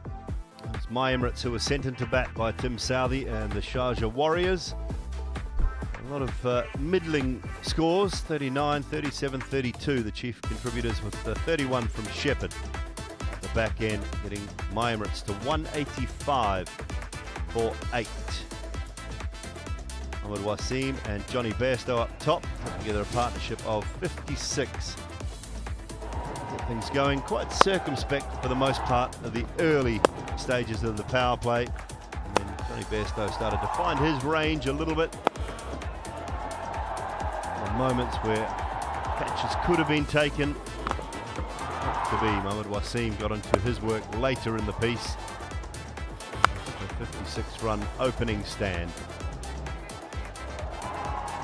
And the Raza had been very busy in the field prior to that. A little misfield there, and Siddiqui with the first wicket picked up Johnny Bairstow. Joined by Nicholas Puran at number 3. Chopped and changed a little bit around this side in the batting order. Early stages of the tournament. Wasim dismissed for 39 of 29 deliveries. Rashid was in the midst of a very good spell here. Tom Banton and Shakib at the crease. Thinking all the way through the innings, Andy Flowers alongside, that 190 to 200 was probably something they were looking for, but just stuttered and stammered a little bit as wickets fell through the middle. Andy? Yeah, it wasn't the most fluid innings, was it? I thought they played within themselves a bit, and I think some of that was driven by the skipper Pollard not being happy that they were 3 down in power play at Dubai Stadium a couple of nights ago. So they were a little circumspect up front. Romario Shepherd certainly wasn't. He got a couple of brilliant hits in, and his 31 off 10 balls was absolutely vital. Tajinder Singh actually played a nice little hand with 17 off 8. And then it was finished as powerfully as ever by Romario Shepherd, making sure that he got back on strike. And he clattered brilliant inside out over backward 0.6, and then went straight back over the bowler's head into the wind to finish it off in emphatic style. And they've got a reasonable total on the board, I'd say. Plenty of bowling options used. 4 overs for Deekshana. It's a little expensive for his liking. Like the fact that Tim Southey took the initiative at the back end and said, I'll bowl one of the tough overs, the 19th. 1 for 26 for him. Adil Rashid, the standout, 3 for 32. Has collared a little bit in his last over, but bowled beautifully throughout his 4 overs.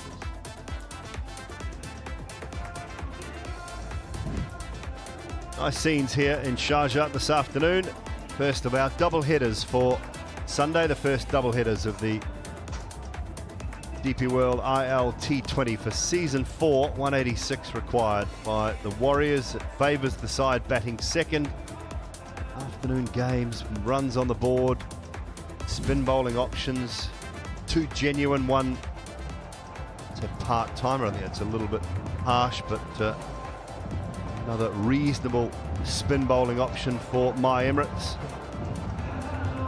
Fazal Haq Faruqi, the man on screen you just saw, will be coming in as their super sub. It'll be about trying to put some pressure on that top order of the Sharjah Warriors. Some high-quality players in that lineup, likes of Tom Kohler-Cadmore at the top. Johnson Charles will come in as their super sub. Kamdaraza, Tim David. Dinesh Karthik, Dwayne Pretorius, who can finish things off well. Power play be quite crucial with that man there. Terrific player, TKC.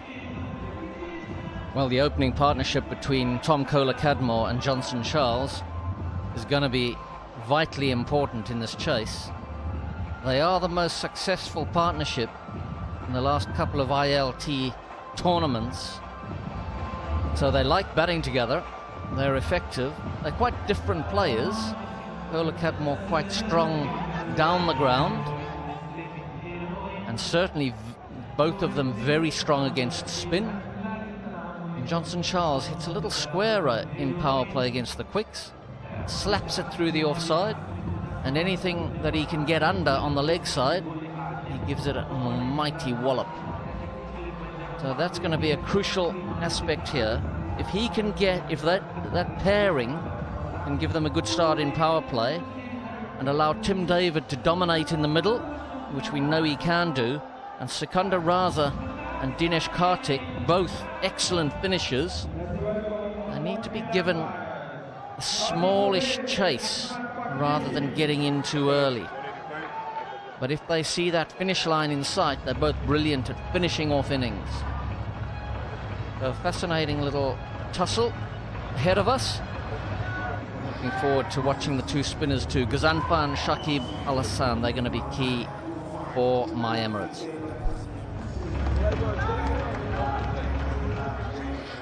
Sohail and Ahmed Bakhtin have made their way out to the middle, far away from the start in the run chase.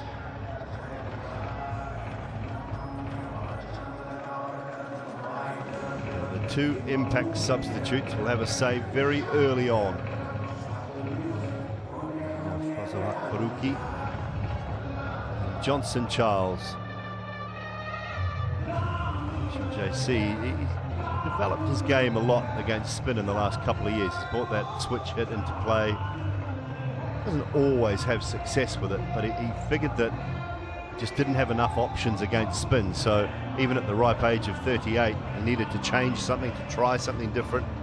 And he really worked hard on it 2 CPLs ago. It's brought him some success. Yeah, Jono's reverse sweep is working sensationally. He hits it a long way. He commits fully. I think he changes his hands round as well and hits it like a proper left-hander. Changes his hands round, switches his feet around. And this is confirmation of the super sub. Nicholas Pooran, who kept wicket in the first My Emirates game. He's sitting out and Johnny Bairstow's taking the gloves. And Fazal Haq Faruqi, the left-arm swing bowler from Afghanistan, is in. Another Afghanistan bowler, Ala Ghazanfar. He is going to be opening the bowling for my Emirates. Johnson Charles. What a record he's got. Over 8,000 runs in T20 cricket. And this is Ala Ghazanfar. Mystery bowler. Good average, outstanding economy, had a great start to his career. I'm quite looking forward to seeing him operate here. Seeing it the same way as the Warriors saw it, aren't they? They started off with Deekshana, similar type of bowler.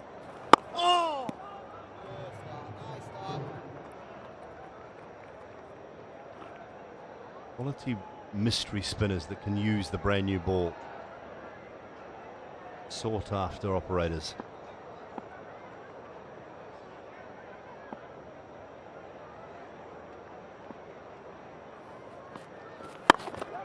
A bit of swing. So the two boundary riders which have to be in play in the power play. One at deep mid-wicket, one at long on. I imagine it'll remain the same for Johnson Charles.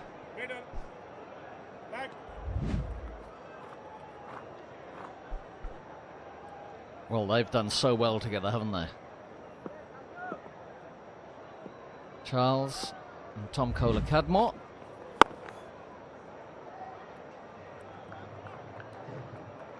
Both got tons of power and both lots of franchise experience. A long on and a mid-wicket in place for Ghazanfar.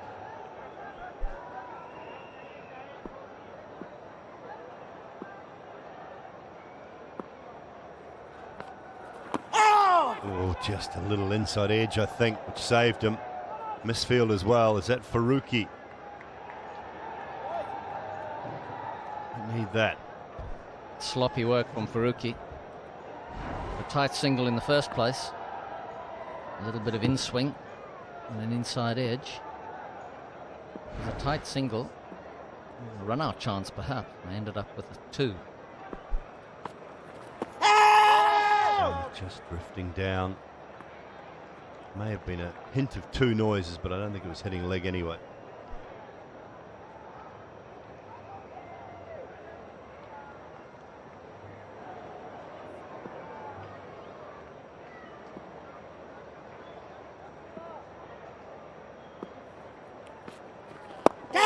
Oh, pace off, a little carom ball, that one.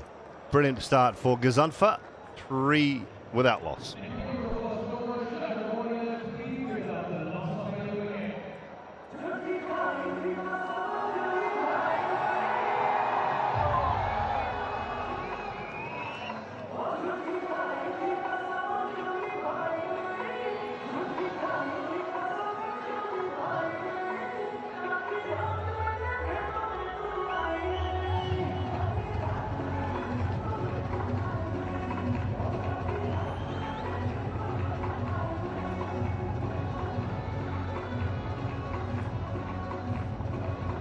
David Secundaraza, Ganesh Karthik playing Pretorius. The key men to come.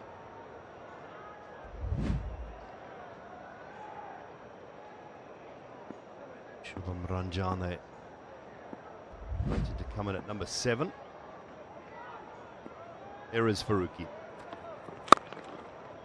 A bit of shape and pinch 1.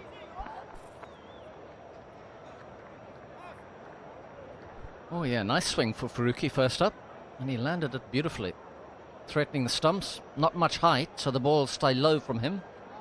He should be continually threatening those stumps, whichever way the ball swings. He's got lots of experience at this ground, with all the cricket that Afghanistan have played here, and he's played quite a lot of franchise cricket here too. So he knows this wicket well. A little more grass on this pitch than there used to be a few years ago. Trying to make it better for batting, and I think they're succeeding.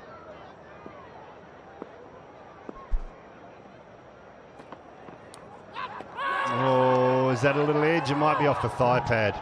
Might be off the thigh pad, I think. To me, like it was just past the bat. Johnny Bairstow's indicating thigh pad.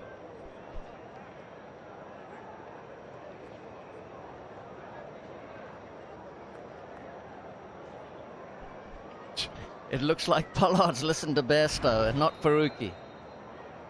In swinger again. And he didn't say thigh pad either.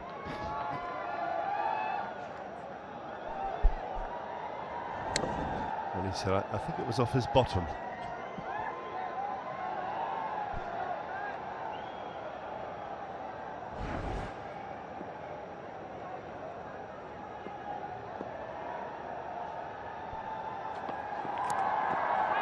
One is as well, and it'll go away for 4-leg buys. Line just a little bit tight.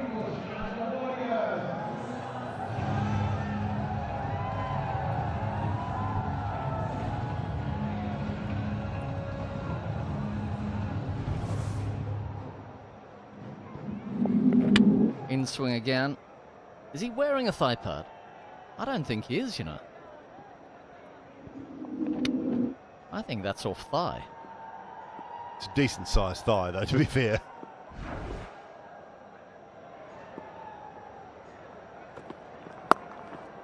Carves away this time, behind point for 4. A little bit too much width offside. Well, big ticket for number 127. Play big, dream bigger. Big ticket. Well, Pollard, the captain, will not be happy with that. 1 down the leg side. Soft thigh. Dribbled away for 4, and then wide of off. Cut away by Charles. That's where he likes it. He likes slashing at anything with any width at all. That's not so much a slash as an attempted bludgeon over mid-on. That's the slash. And that's the skipper.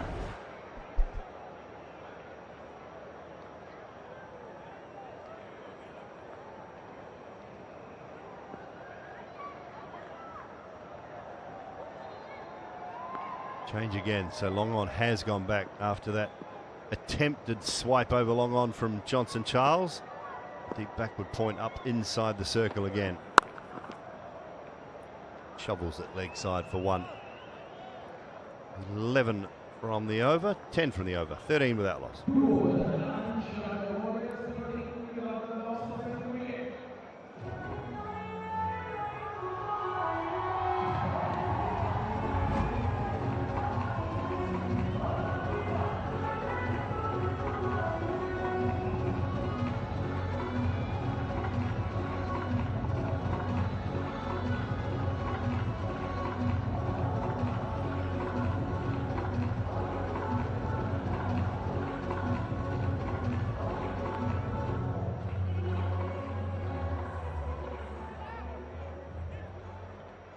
185 for 8 was what my Emirates could muster. Need some wickets early. They need to put some pressure on the Sharjah outfit. Get up and running with these two powerful players at the crease. Chase this down in good time. Naveen ul Haq. All Afghanistan affair so far with the ball. Zanfa Faruqi. And now Naveen. Way down over third for 4. A little bit of width again, and Charles just throws the bat at it.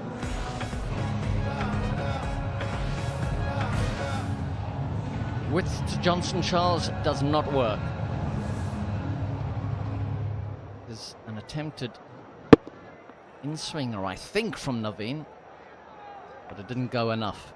It's an interesting change, actually, that my Emirates have made. Chris Woakes missing out and Naveen taking his place today. I think it's due to conditions that they've made that change.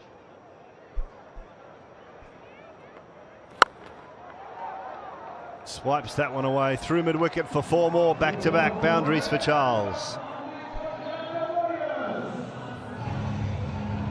This is a tough introduction back into top-class cricket for Naveen ul Haq, bowling at 2 very powerful openers with a lot of success under their belts and on a pretty good pitch. He hasn't played for a while. He's had quite a serious injury. He's had shoulder problems and knee problems. And this is a very tough ask. We'll see how he can come back from those 2 boundaries. Pace off. Leg cutter perhaps.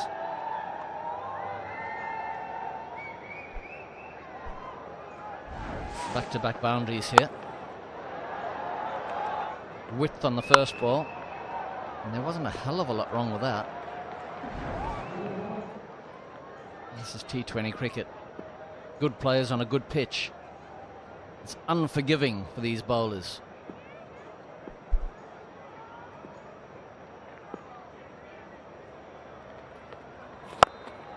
Slower, it's gone high.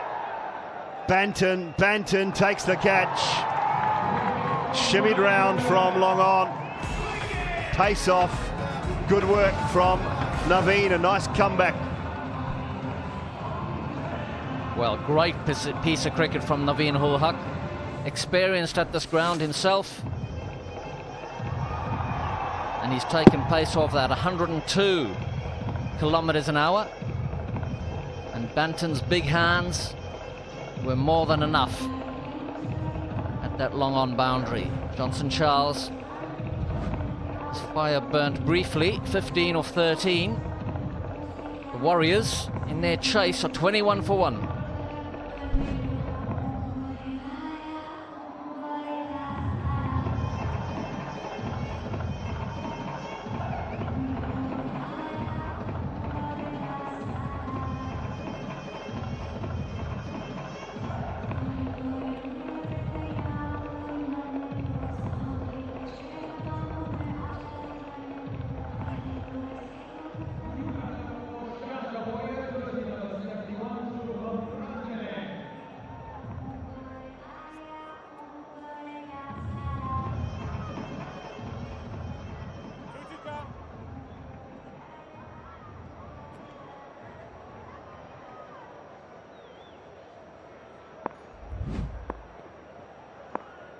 Shubham Ranjane, USA international, at number 3.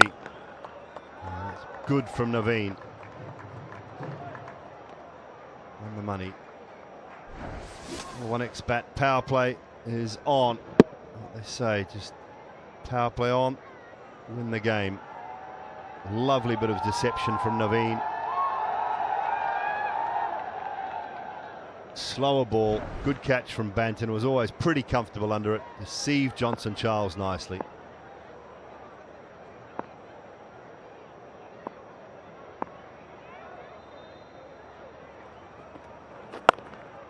Place off again, so after 2 boundaries off the first 2, 3 dots and a wicket, which is a dot actually, 21 for 1.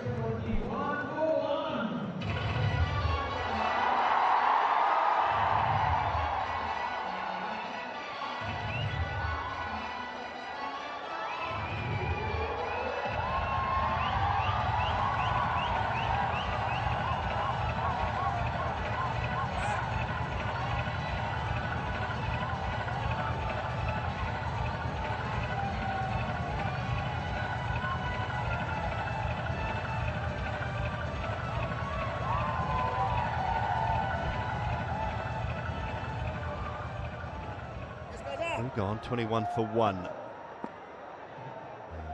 Gazanfa again. Same field as the first over, with a deep long on and a deep mid wicket in play.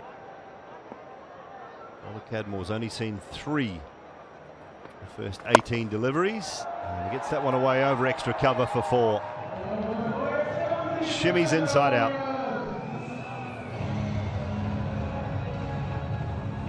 That's impressive. Sort of length that he'll be trying to bowl, maybe a bit too full actually. He's certainly angling in towards those stumps. He's got to drag it back a little.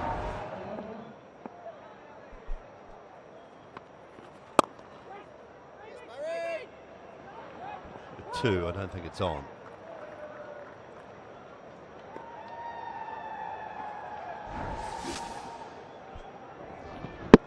Yeah, toe into the bat, and even with JC's power, he couldn't get anywhere near over the boundary.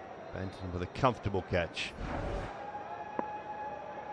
Wickets in the power play, the 1x bat power play, key.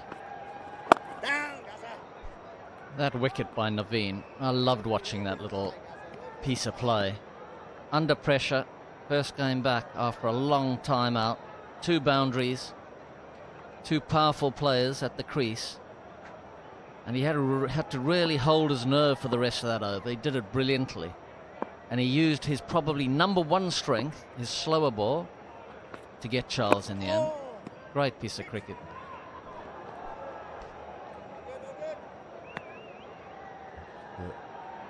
Tajinder with a little fumble there. I thought a run out might have been an option. A little bit of width on that one, Andy, wasn't there? And then the next one dragged leg side. I'm sure he saw that one out of the hand, but he's got that slower ball that he just drops the fingers straight down the back of the ball and it floats out. A terrific delivery. Oh, nudged off his hip for at least 2. Zahur doing a good job getting it back in. Yeah, it was a great piece of deception by Naveen, wasn't it? And actually, even when you watch it on replay, it's not easy to see the slower ball. It's a great piece of bowling. And takes courage. The wind's still blowing this way. Johnson Charles would have been hitting with the wind. Really courageous piece of bowling.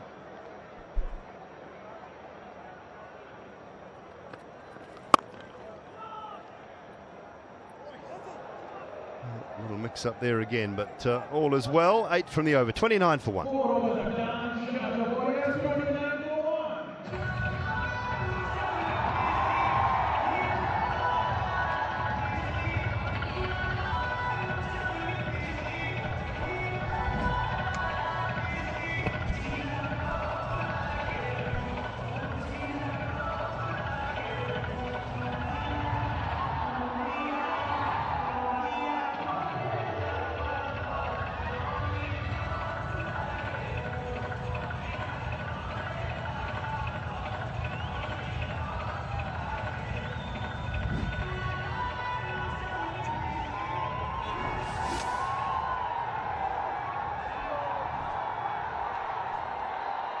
was a slower ball that got Johnson Charles.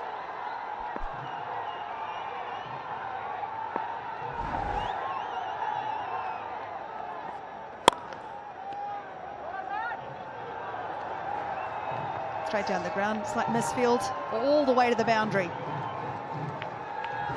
Wasn't much room there to get that through for 4 in the end. It was a pretty tight delivery. Don't think it deserved to go for 4. There's a couple of desperate dives around the place. Slants that ball back in. It's certainly not one you can really drive with any great confidence. As one missed, the bowler missed, and then desperate dive, went all the way for a boundary.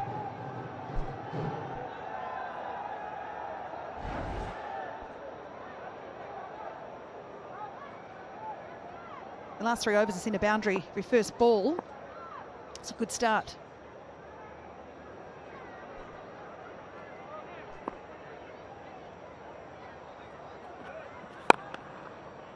Feet down the ground. What do you think of the Sharjah Warriors start so far?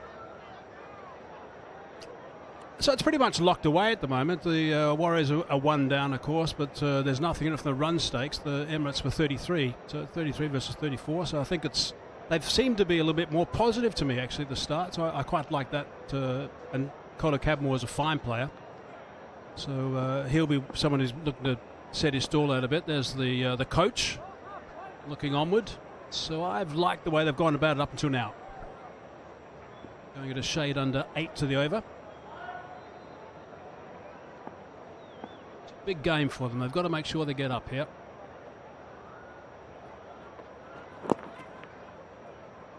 Just tucks that away for the single there. Tom Kohler-Cadmore lost his partner Johnson Charles. We've seen them be so prolific in the DP World ILT20 in past seasons.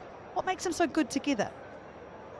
2 very different players. I mean, Johnson Charles is someone who likes to give the ball a serious whack, and particularly on the leg side. He's always favoured that side for the moment. I've seen him pick up a bat, actually. Colin Cadmore's a bit more circumspect, if you like. He's a bit more correct as a player. But he's a very fine player at the same time. So I think they dovetail and feed off each other nicely. Clearly a good understanding between them when they're out in the middle. That's very important to make sure they can get through those 1s and 2s if it doesn't happen to be smashed over the boundary line. Charles likes to do.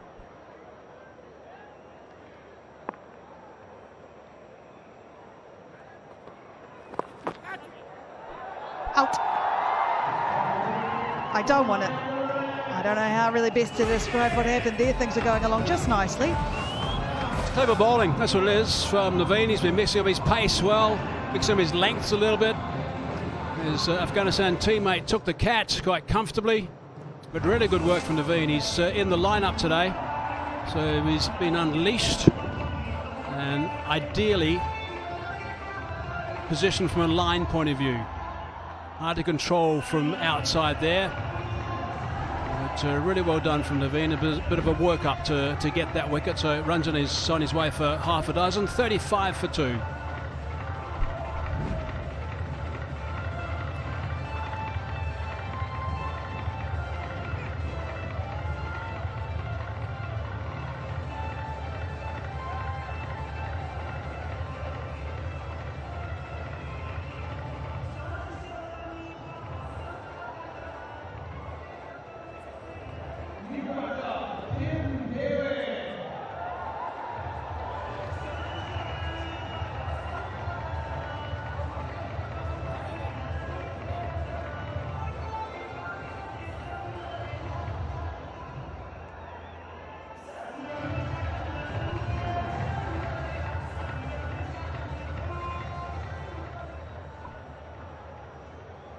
Well, if you just joined us at Sharjah Cricket Stadium, don't go anywhere as Tim David strides to the crease.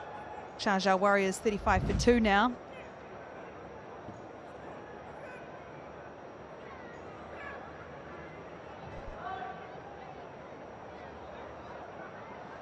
He started off well here the other night. Can he continue it here today? He is so key in this chase, he really is. He would know Naveen pretty well. They would have played each other before. Oopsie daisy. Goodness me. What a magnificent delivery that was. Had to jam down at the last minute. Another look at the dismissal, the short ball. The line was perfect, hard to control. Just trying to scoop it around the corner rather than have a go at it. And Faruqi was the man that took the catch. Just a little bit of a discussion with someone about that. But that first delivery ball to Tim David was absolutely outstanding. That would have done a lot of players. Got his tail up, that's for sure.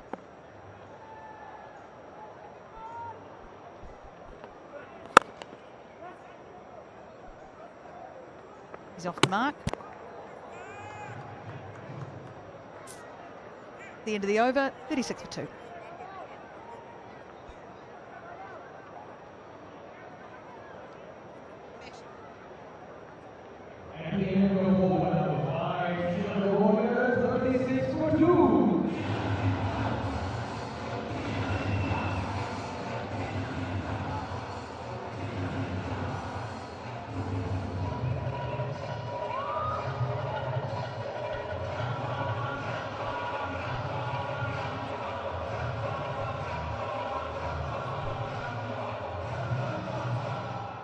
The man at the crease now for the Sharjah Warriors sits on the green belt points table.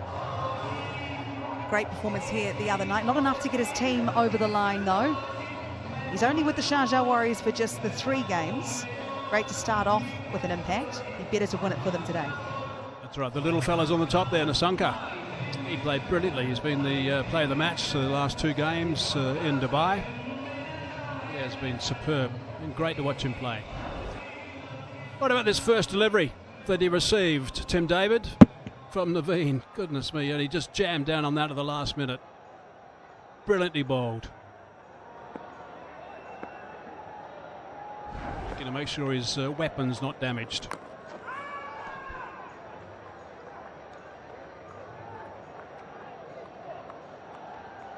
Faruqi now, his second over.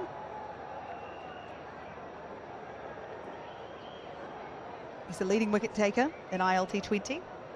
He's had a couple of really good seasons.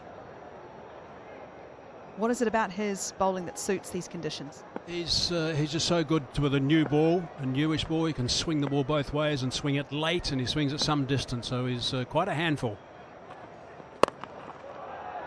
Maybe not that one. Tim David.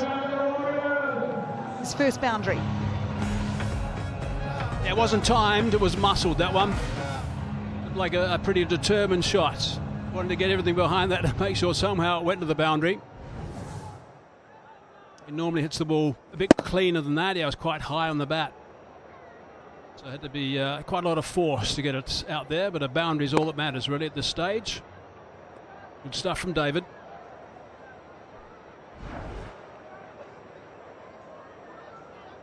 Nice little head-to-head this. A really important head-to-head between these 2 guys. A couple of fine players on show.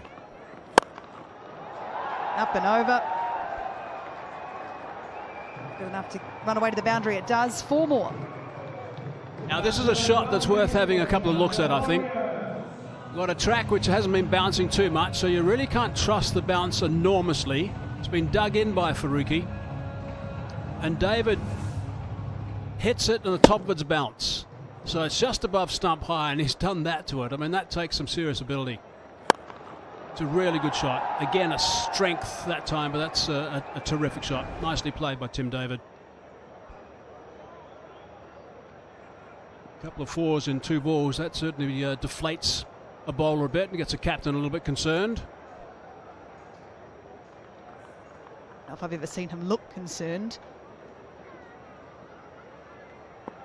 That's true. The coolest looking captain I've ever seen.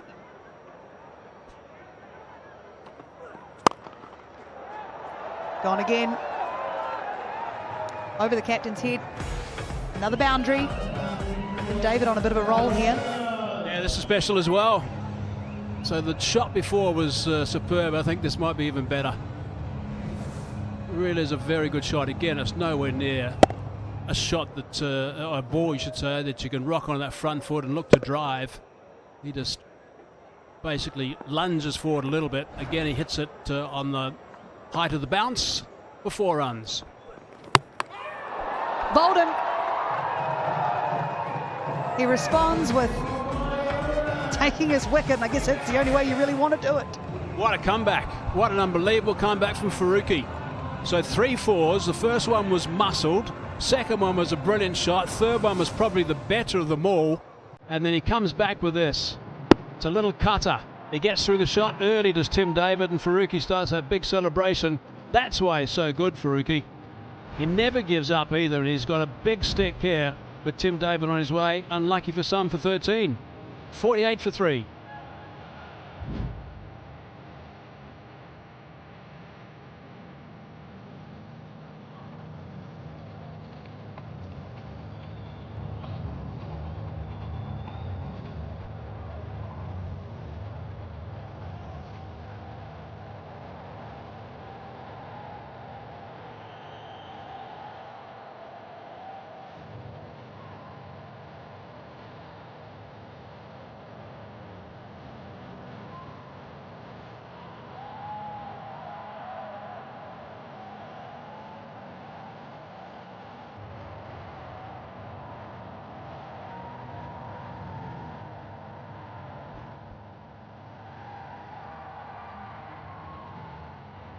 Warriors 3 now.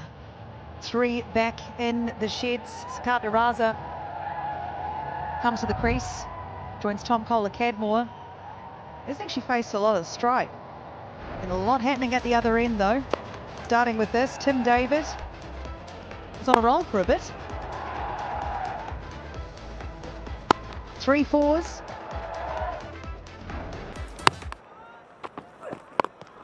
We're back live now. So 3 boundaries and a wicket. I hope you didn't go to the bathroom during that over actually, because you missed quite a lot. What happened to him?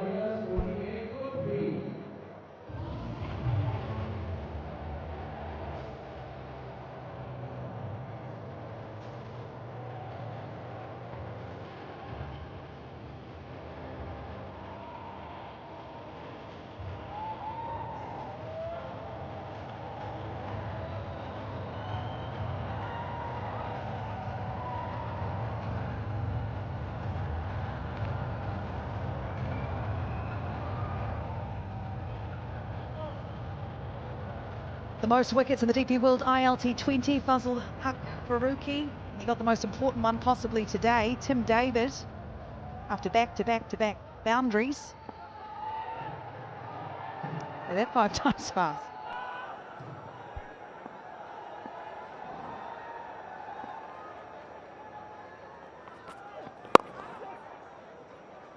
The new bowler now. Well, there's a lot of responsibility on Kohler-Cadmore in this situation, losing 3 wickets inside the 1x bat power play. Zahu Khan into the lineup today. Rashid was the man that was left out for him, so he's got a real job to do. His numbers are pretty tidy, very experienced. These 3 in the power play, it's generally a bit of a struggle to get up and win games, so they've got some serious work to do. The Warriors yet again.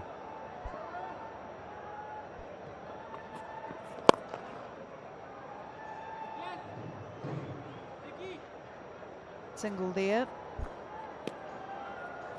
Let's go back and have another look at this, because a lot happened very quickly.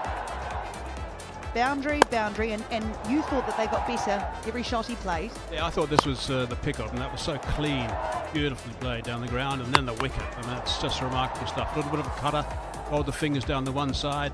You had to get that wicket. Tim David's only got 1 more innings to go, I think, in this event this season, unfortunately. Disappointing for the Warriors, and also Tim. They didn't really get going today.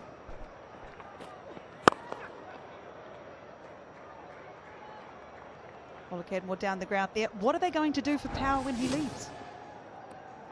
Be an opportunity for someone.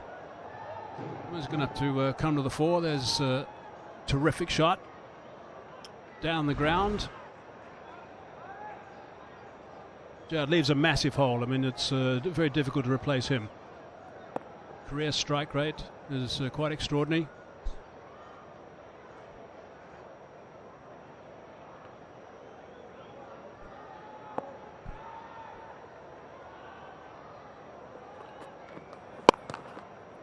Just waited on that. Might go all the way to the boundary, almost.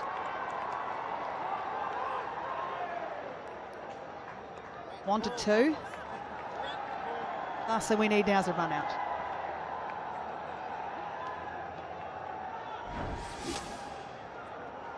Another nice shot of the wicket from our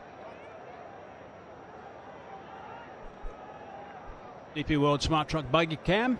Depends who you asks if it was a nice shot or not.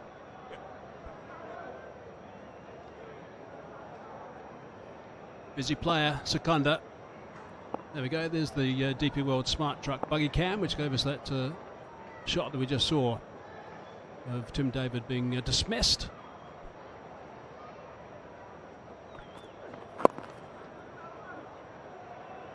If you play your cards right, you might get a turn at driving it.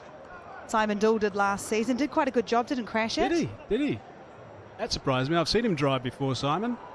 Does surprise me.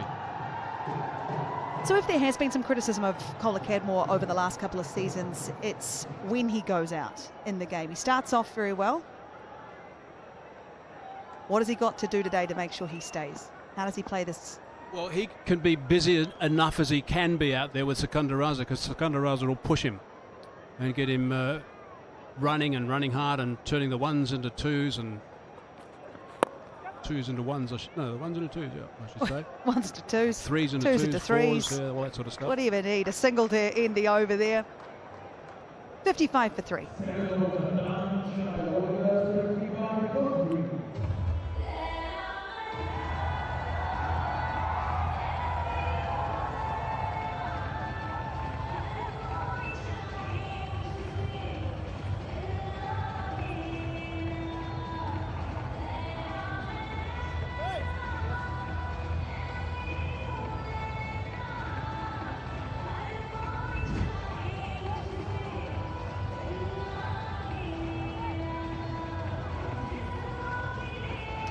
$55 for 3 here at Sharjah Cricket Stadium. Sharjah Warriorz, right, not being far off where my Emirates were. It's those, it's the wickets, and they'll be disappointed to have lost Tim David when they did.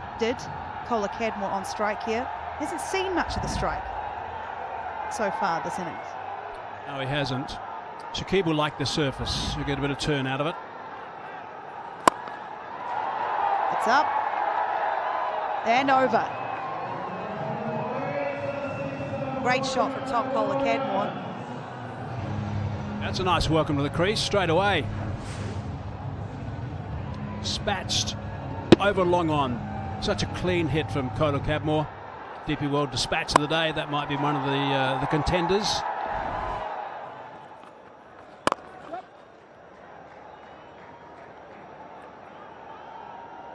Just the single there. How do you make sure you're always ready to go when at the other end seeing more action than yours as a batter? Always got to be ready. Always got to be alert and mentally attuned all the time. Just got to make sure you're on the game at every moment, really. Any lapse of concentration can be spell disaster.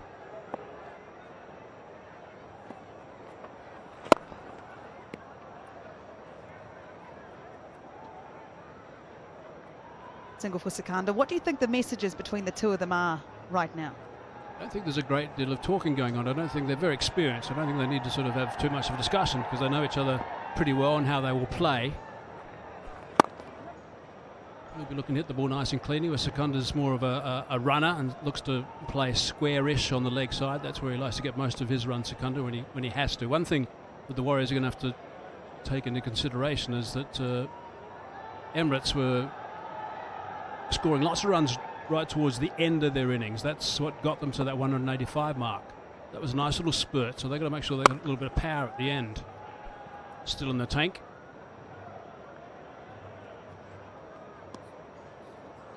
But you don't want to leave it too late. You can't leave it too late. I mean, ideally you want to be ahead of them all along. You've just got to make sure you pace themselves properly so you don't have to play catch up suddenly at the end. And that's going to be up to these two guys, I would suggest, to make sure that they have it under control. DK Kartik is coming in next. He's extremely experienced. Pretorius can give it a nudge as well. Tim Southey if needed, but Adil Rashid, we saw the other night, was Yes. able to hit a few out of the park. Played nice, didn't he? Key partnership, this one.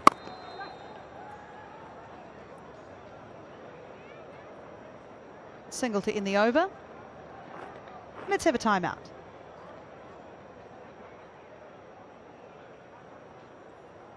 There's a timeout.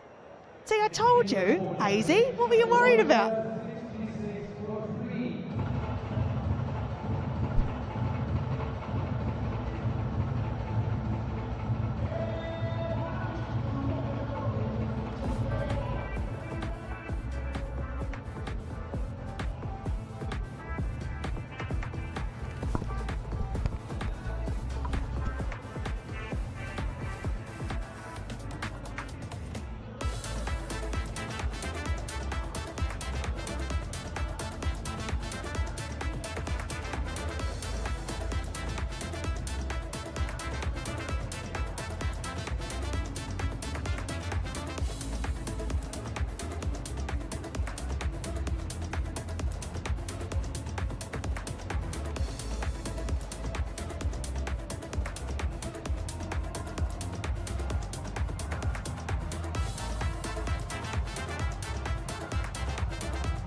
.66 for 3, 8 gone.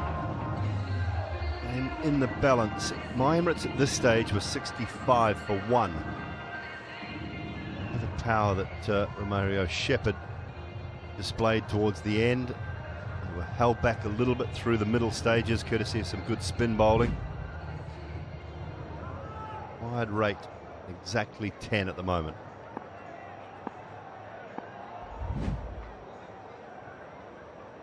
Zahur with one tidy over.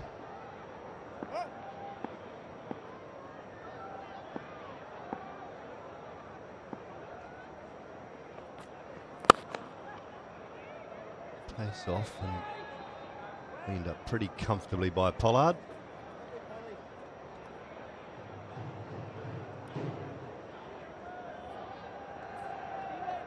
No time for you to get winning.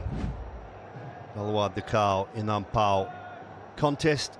Which batter hit the most fours in the DP World ILT20 Season 3? Banton, Hope, Hales or Roy? And your answers in. T's and C's do apply, and plenty of great prizes to be won.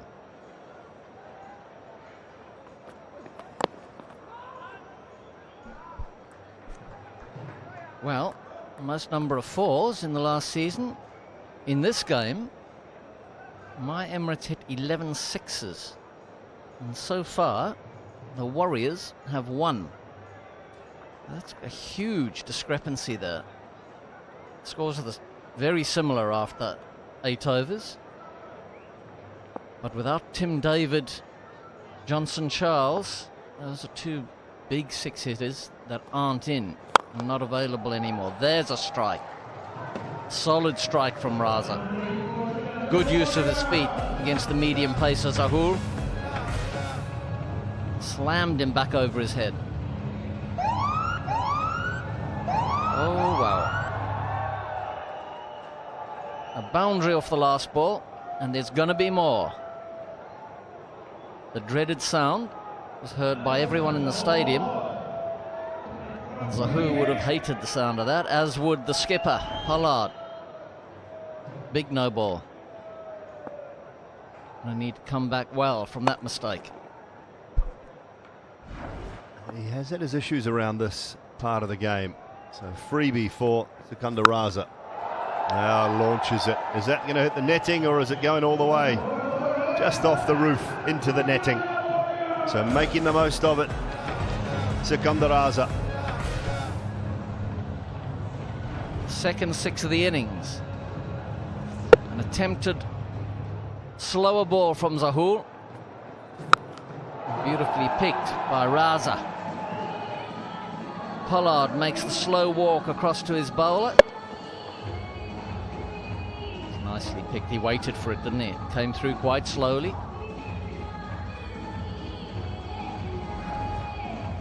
Well played by Raza. Skipper talking tactics with his bowler.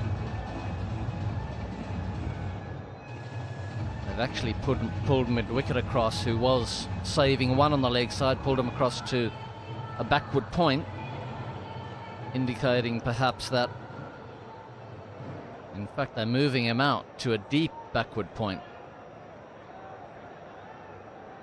So offering him the longer boundary on the offside. 5 men on the offside, 3 in the circle, 2 out. 1 in front of point, 1 backward of point.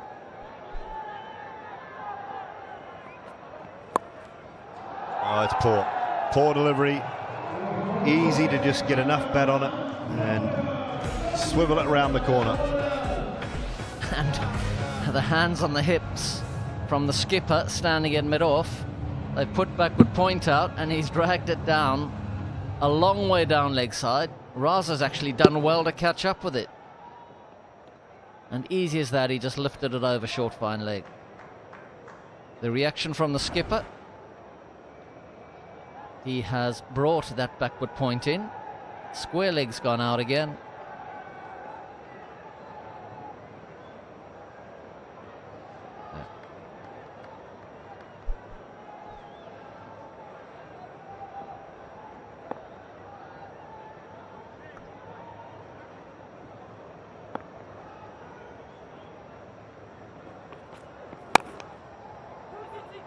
Ballers for 2. Raza's quick, great throw, but Raza is very quick. Ball to go, 18 from the over. Lovely use of the feet with that one down the ground, then just free hit, punishes it deep mid-wicket. It's a really poor ball, and as Andy Flower said, he did well to catch up with it. It was that far down leg.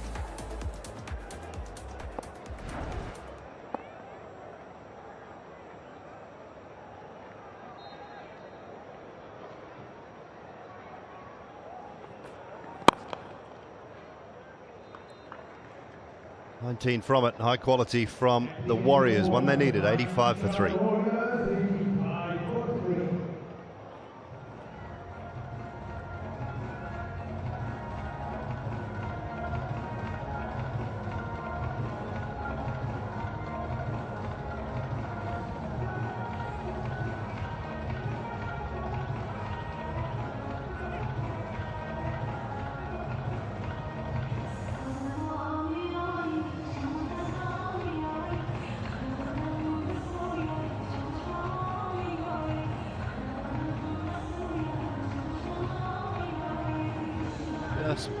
Top their head above water momentarily. The Warriors 85 for 3.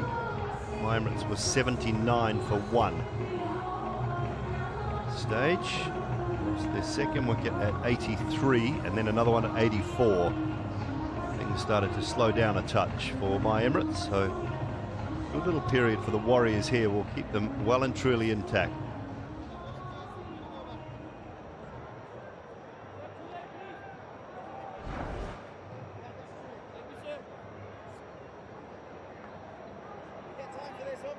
Giving himself a good hard talking to. Zahor, as we bowlers are prone to do at times. Well, my Emirates brought Zahur in instead of Rashid, the left-arm swing bowler, who's got a pretty good record in ILT. And they brought him in because of the different conditions at Sharjah. They thought Zahur's Yorkers and slower balls are going to be very effective here. Perhaps they will. That was a tough over for him. Ghazanfar on. And this should be a good contest between Ghazanfar and Tom Kohler-Cadmore. Kohler-Cadmore has some outstanding figures against spin. We saw him hit Shakib over long on as soon as Shakib overpitched. So this little contest here between Ghazanfar and TKC will be fascinating.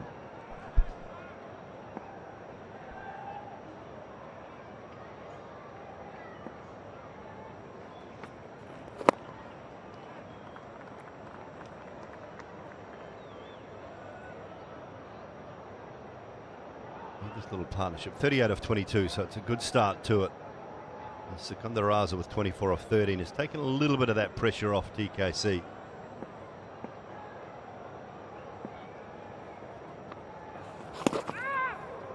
Too wide. Well, listen to these figures, Dooley.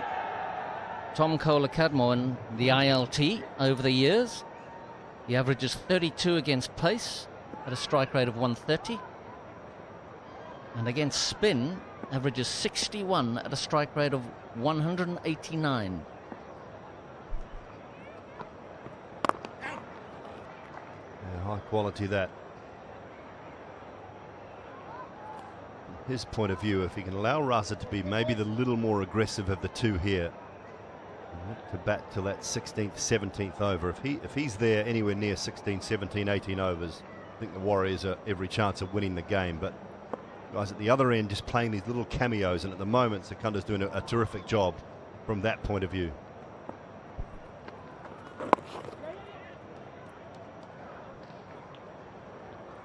Yeah, I think Kohler-Cadmore's going to find it that Raza's a nice guy to bat with. He'll give him the strike. He's been starved of the strike so far. In almost 60 balls, he's only faced 18. So less than a third of the balls he's been able to face. So I think Raza's going to prove a good partner for him. Oh, that's just an awful delivery. With 5 wides, really tough for Johnny Bairstow to even get anything near it from Ghazanfar.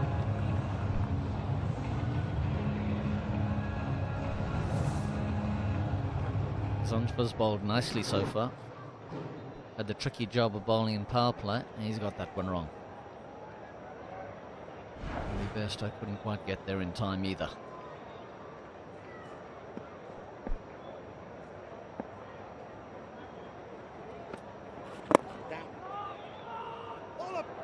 Chance for the hit.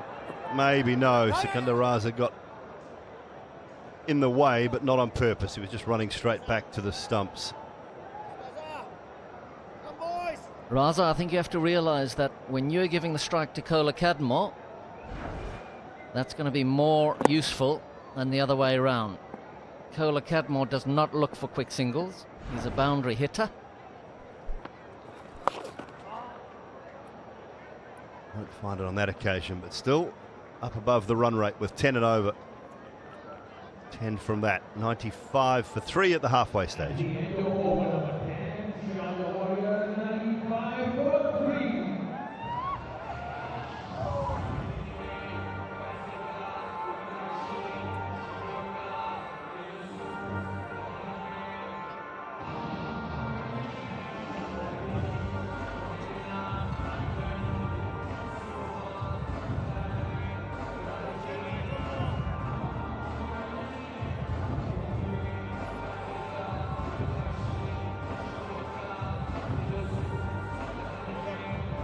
Little look at the silliest competition in the DP World ILT20. Those who take it seriously sit at the top. Wasim Akram, last year's winner, defending champion. He was so in love with the biscuits and the t-shirt and everything that he won. He wants to go again. A little bit of pace and bounce from big Romario Shepherd. Yeah. Well, I've backed my Emirates today, so I need Sheppy to bowl well. Yeah, we've all backed my Emirates today. It's a bit of bounce from Sheppy. Not surprising. There's a bit of power behind that ball, that's for sure.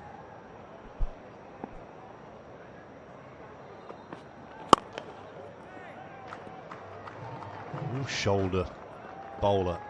Hits the bat harder than you think. Early to mid 130s and the icing on the cake in the innings. Back-to-back sixes on 2 occasions. 2 off Tikshana. 2 in the last over as well. That one was just brute force and was picked up. A little fade down the centre right of the fairway. I love that shot of his actually over backward point. And one of the reasons I like it is he's put in so much work on his offside hitting. Because of his leg side power, a lot of the bowlers these days are aiming at that wide line to him. So he's had to, out of necessity, put in all that batting work on his offside prowess. Opened the blade beautifully there with great control.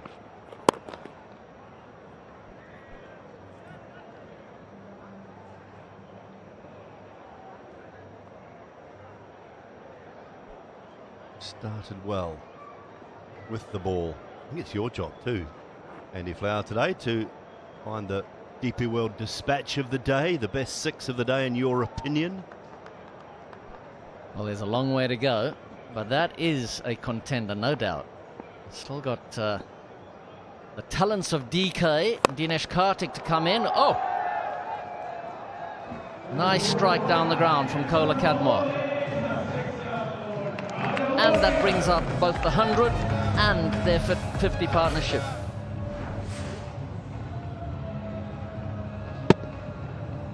Oh, that is right in Tom Kola Cadmore's hitting zone, isn't it? Not quite a half volley, but not far off it. And on this surface, what we've seen is lowest bounce trajectory. So just able to hit through the line. Pace off to finish. But again, with that boundary late in the piece, 9 come from it. 104 for 3.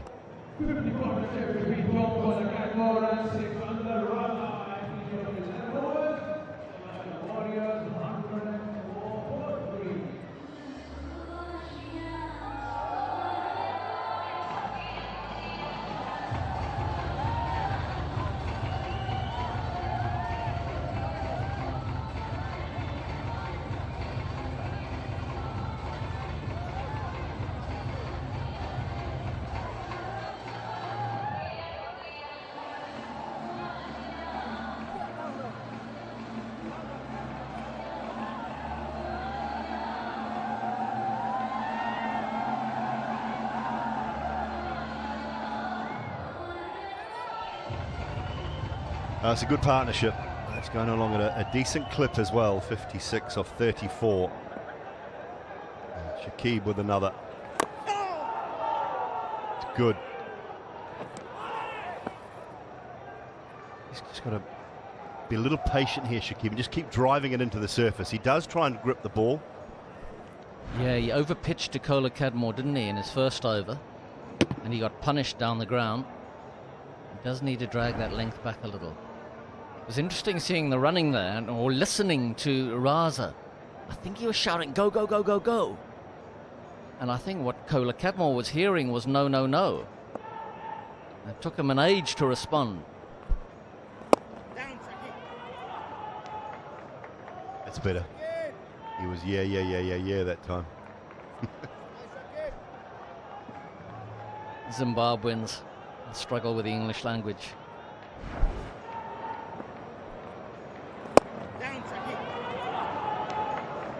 He did. No go, go, go that time.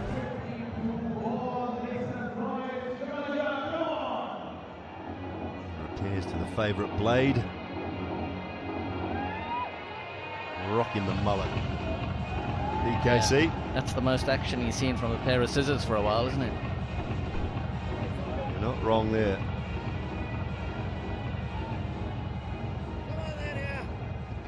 Proper curly mop, isn't it? Fantastic. He's got a bit on the front of the face as well, isn't he? What a cat weasel like.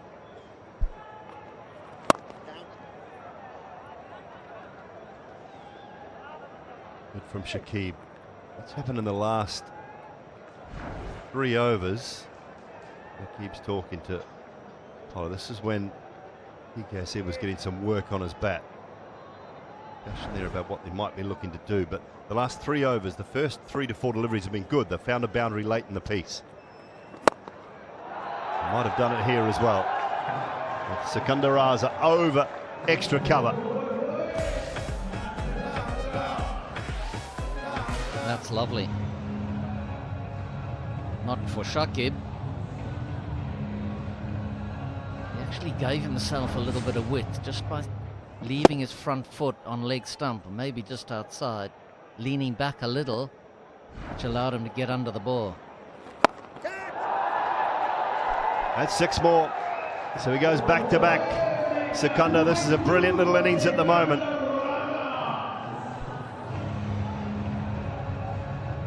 Class batting from Raza. That's the longer side. After hitting him off the front foot on the previous ball, he's looked for the slightly shorter ball. It wasn't a long hop by any stretch.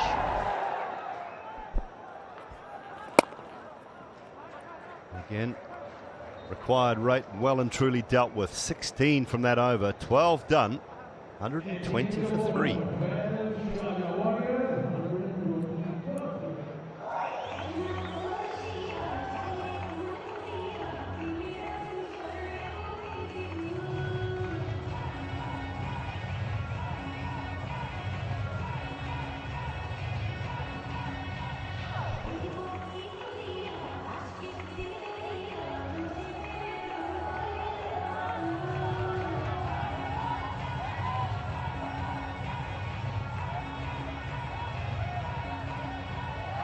$16 off that last over has given a nice little break here. 120 for 3, the Warriors. Same stage, the Emirates were 91 for 3, so they've got a real game break going on.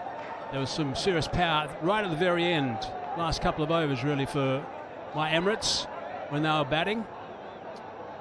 And they're doing exactly the right thing, the Sharjah Warriors, making sure they're well ahead of the game at this stage. Secunda Raza often finds himself, it seems, in these sort of situations. 40 off 19 now. But on strike against Naveen Ul-Haq.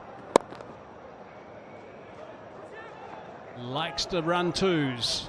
Not so much Kola Cadmore. TKC says we'll just conserve our energy. 8.3 and over required. 6s in the last over. Lovely one over. Extra cover.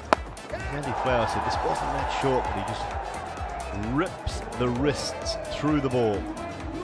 Head scratching for Shakib. He's bowled 2 overs, on for 27. Zahor 2 overs for 26. Didn't see him bat for very long before he was called in.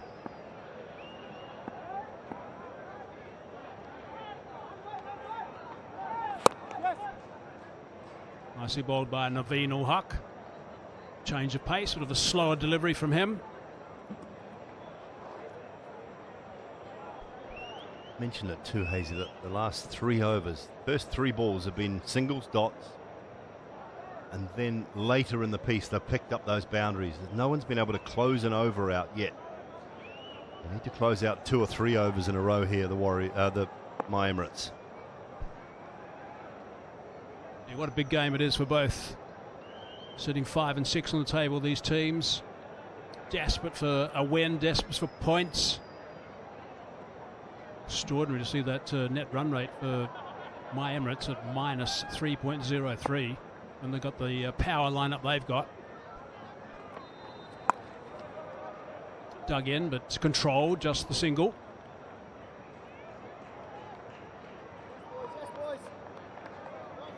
good. Naveen drafted in today. Halfway through his third over at the moment, 2 for 18. Chris Wokes is the man that's made way for him. Did a pretty good job, actually, Chris Wokes, in his initial spell in the previous game. Now he's got to make sure he finishes strong in this over. Shut the rest of this over down. They've got to make sure they get a string of some relatively tight overs together and ideally break this partnership, which has been building beautifully. The single. That's the time. In the circle, you're just on the edge of the circle. You're saying, doesn't matter. They pinch one, so be it. If we can save it, yes, that's great. Don't want anything going past us inside the circle at the moment. Boundary riders on your toes. They can afford a couple of overs that go for 5 and 6, to be honest with you, the Warriors. It's about a tight over that grabs a wicket, as you said, Hazy, and breaks this 76-run partnership.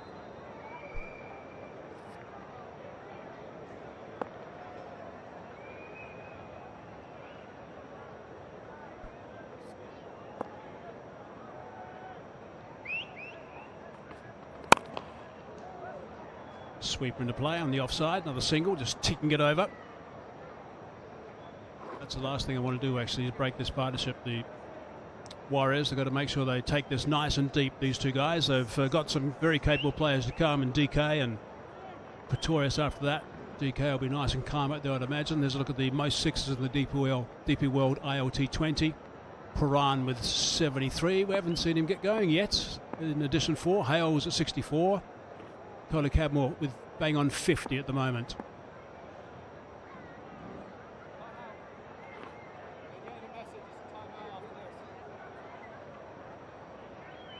Five singles so far in this over.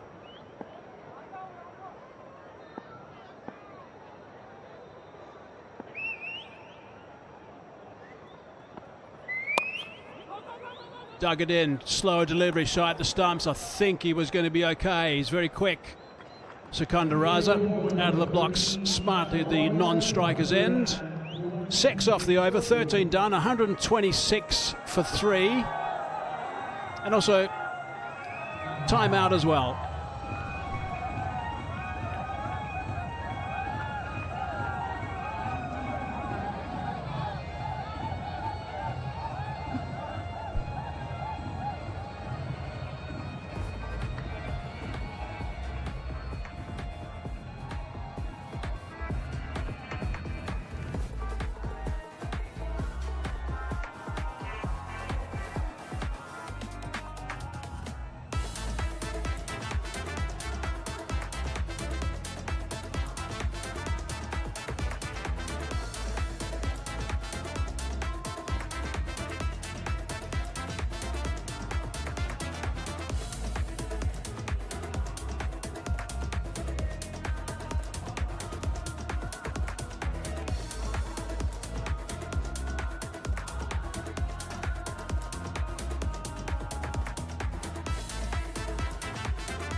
Quick look at the match 6 match summary. Emirates 185 for 8. Shepherd played well for his 31. 126 for 3 at the moment. The Warriors with work to be done. 60 from 42.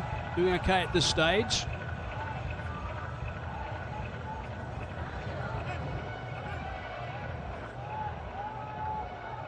Faruqi back into the attack. 1 for 18. His return after 2 overs at this stage.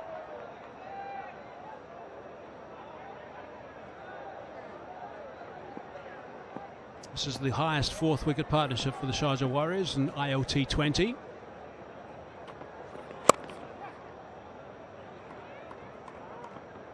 Just the single to start.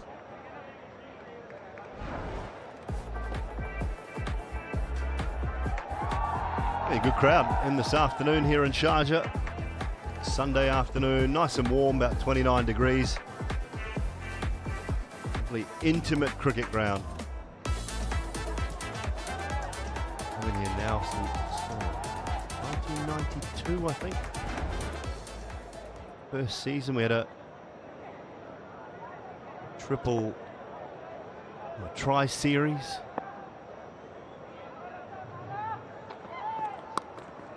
Surfaces never used to look like this though, Mike Hazeman, I can tell you that much. There was a sheen to them in those early days. A sheen and no green. Sheen and no green. And not a building between. We used to stay downtown Dubai. And we would drive from downtown Dubai. There was only 2 or 3 hotels you could stay at in the late 80s, early 90s. You would drive to Sharjah. There was not one building between the top of Zayed Road and Dubai and Sharjah. It was all desert. My, how it's changed. It's changed a lot now. April 84 was the first game. In the Asia Cup, long time ago. Of course, that was when Javed Miander did the last ball 6, the famous shot. I think most of us have seen that footage to beat India. Or the Australasia Cup final. Extraordinary. There's the skyline for Dubai now. Have a look at that spiral. Hosted the most international matches, Sharjah. I worked on a test match here, Australia versus Pakistan. Finished, it was a great test match actually, Simon. One of the sort of test matches you'd enjoy working on. Finished about half hour after tea on day 2. Bonus 3 days on the beach alongside Keith Stackpole and Jeff Thompson. It was terrific. The whole test match, well, I guess all of it, the whole test match, was around about 47 degrees, I think. Something ridiculous out in the middle. Matthew Hayden got 100 in a helmet.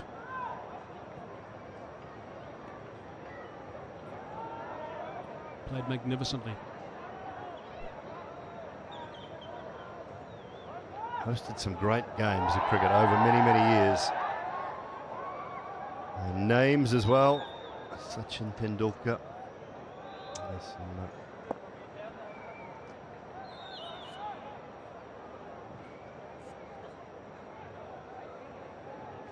I've been hit.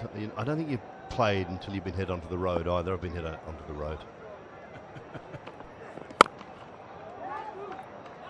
Loud scream of 2. Going to come back quite comfortably. He's very vocal out there, Sikandar Raza, and very busy as well. 7 off that over, 14 done, 133 for 3.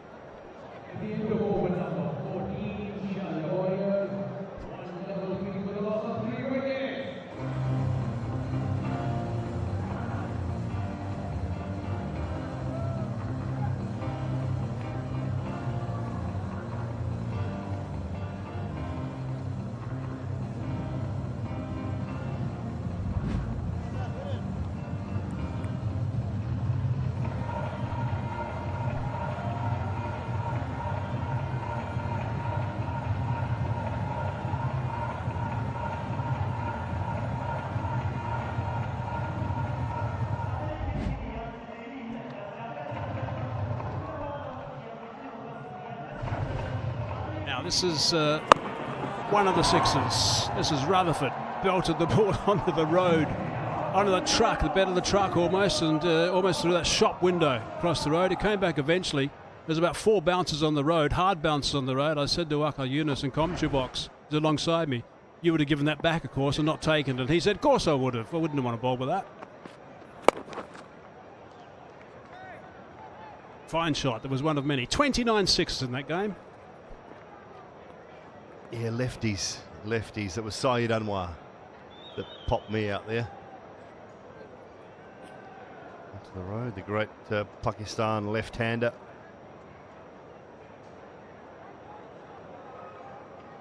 That's why the nets are up. That was the last time you bowled here, Simon. Haven't taken them down. They need to be higher. Oh, that's sky high. That's gone. That's right on top. That's a very fine shot from Sikandar Raza. Beautiful stuff. Goes to 50. Strike rate of 204 now. 53 off 26 balls. Yeah, superb. Change of venue, change of team for Sikandar Raza this year. That's a wonderful way in the second game to start paying them back. Boy, he'd skied it a little bit. But in the end, had plenty on it.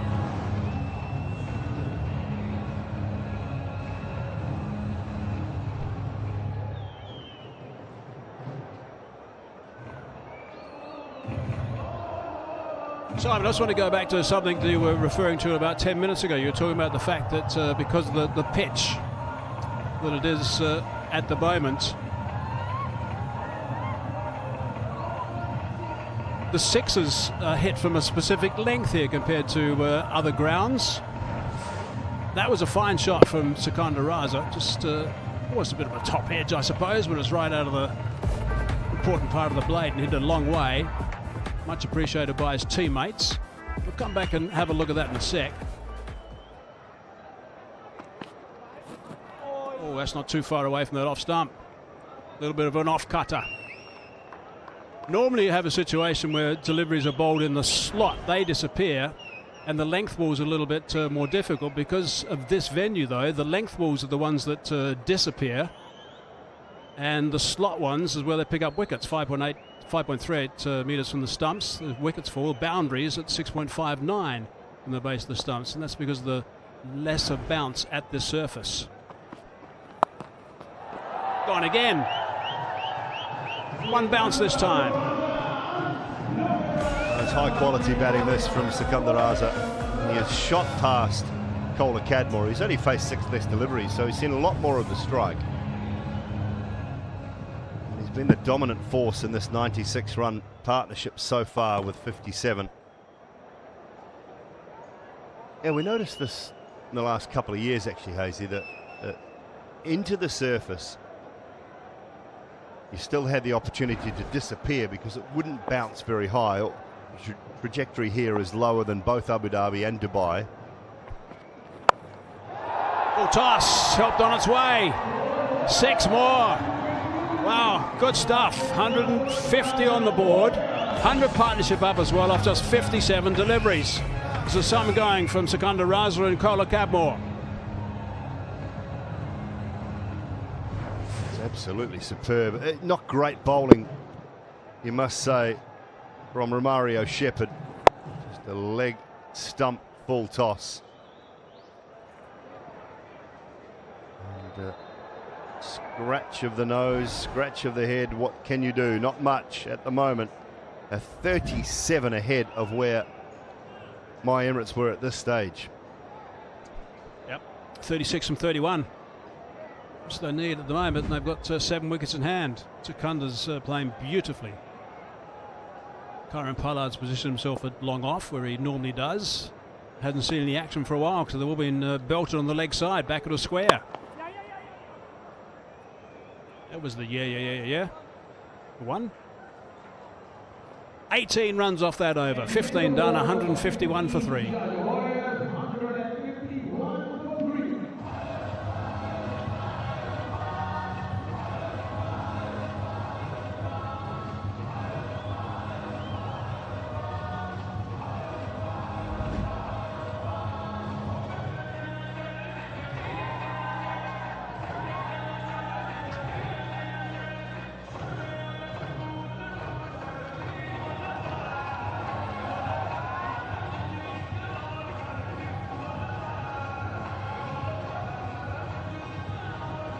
Very quick with that second block of 50.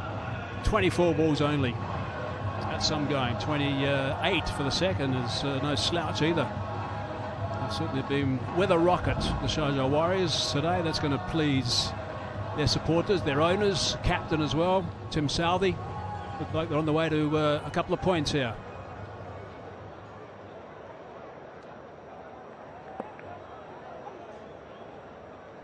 Unforgettable now back into the attack.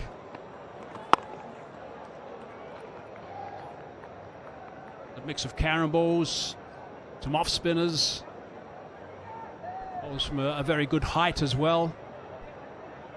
It was times to be able to bowl a pretty reasonable pace. It's the carom ball. It's a very enthusiastic appeal. That's what that is. I think they'll go for this. You know, I get a feeling it might have had a chance of clipping that leg stump if it was the carom ball. Taking the voice of Paul Wilson.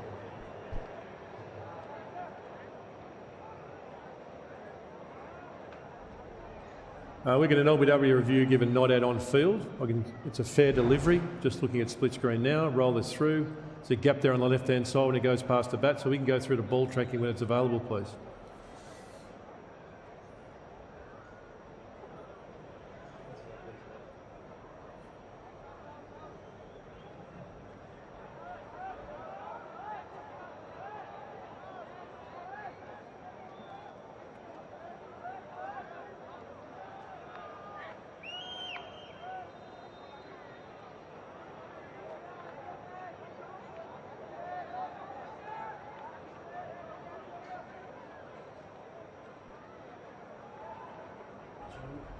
Ball tracking coming up now.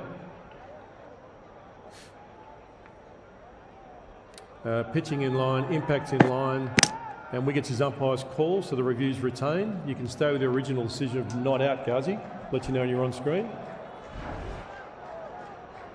Signal now. Cleverly bowled.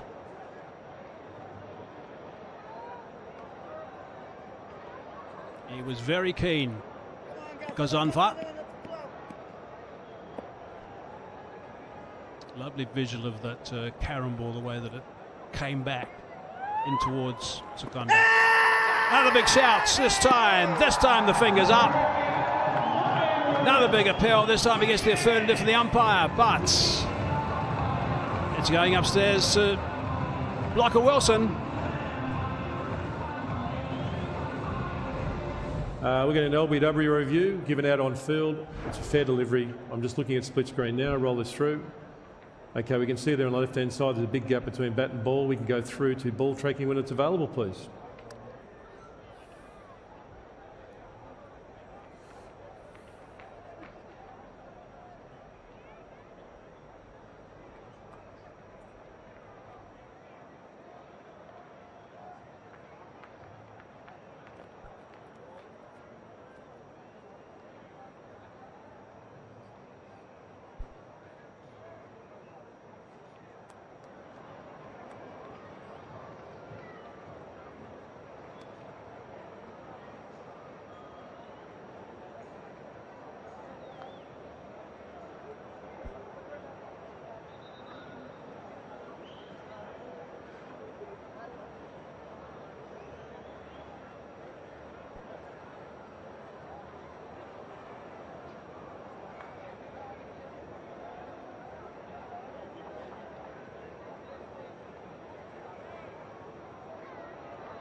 Ball tracking coming up now.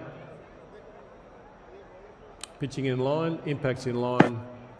Wickets is umpire's call. The review's retained. You can stay with the original decision of out, Ghazi. I'll let you know when you're on screen. Signal now. There we go, the dreaded digits up.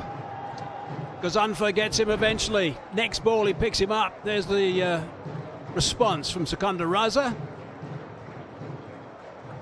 And the smiles on my Emirates. Played beautifully. The Sharjah Warriorz, 64 off 33. We're disappointed he's still not there towards the end. 151 for 4.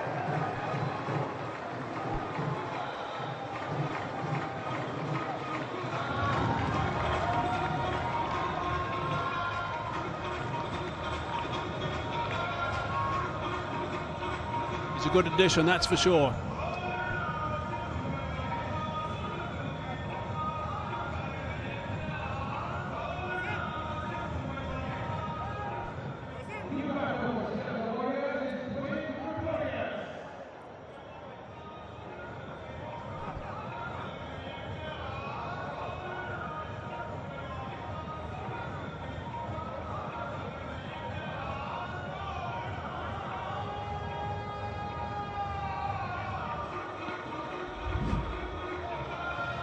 Dwayne Pretorius now. We thought it was going to be DK who's going to be coming in, but no, Dwayne Pretorius, who doesn't mind giving the ball a bit of a nudge when he's got the willow in his hand. 100 partnership, which has just finished, by the way, is the 5th 100 partnership for the Sharjah Warriorz. Tom Kohler-Cadmore has been involved in all 5 of those. Some going. Pretorius. And he's picked up another one, swiping across the line, and that's knocked the middle stump back. It's another carom ball. It's a beauty. It was floated up. It's pitched around about middle and just moved away. Pretorius, it was expansive. Clearly sent out there to finish this innings off and have a go, but DK, it was relaxing. It's got to come now. Just look at it float out. Beautifully bowled. Again, it hits the top of middle stump. A short stay for Pretorius. He is on his way back. Is there a twist, Hazy? Is there a twist? 151 for 5.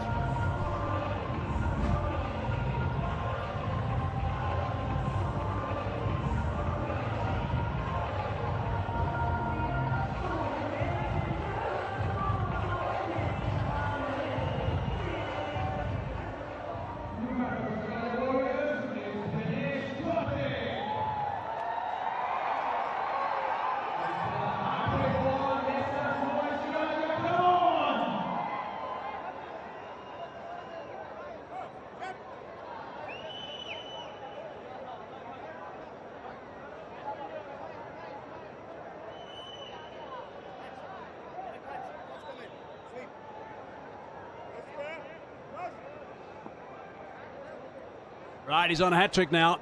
There hasn't been a hat-trick in the ILT20. There's been no run scored off the 4 balls in this over. Dinesh Karthik's out there in the middle. There's a silly point as well. Hat-trick ball from Gazanfar. Oh! Solidly behind that one. Oh, terrific bowling. It just shows you the vagaries of the umpire's decision. Previous one given not out, clip in leg, so remains not out. That one given out, clip in the top of middle, umpire's call was out, so will remain out. And then a beauty to get rid of Pretorius next up.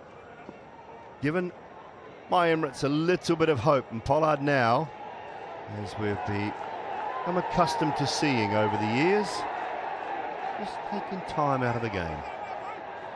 It's game time with Kieran Pollard. 5 balls delivered in this over, not a run scored, 2 wickets going down. Oh, it's another carom ball, and that's terrific. That is brilliant. Double wicket maiden from Gazanfar. That is outstanding work. 151 for 5.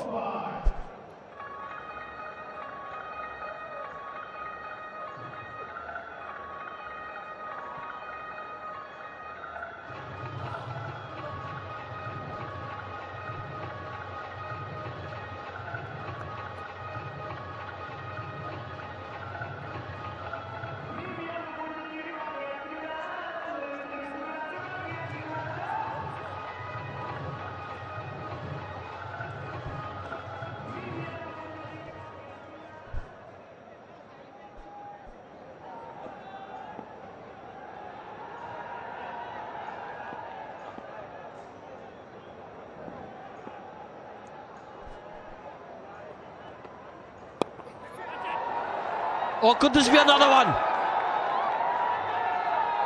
That's gone for 4. Just get the feel that Zahoor wasn't really alert to the opportunity over there. Zahoor's having a tough evening. 2 overs for 26. Oh, and just look at his ready position as the ball's being lifted by Kola Cadmore. I wouldn't say it was a ready position, actually. He reacted really slowly. Wow, that was a chance.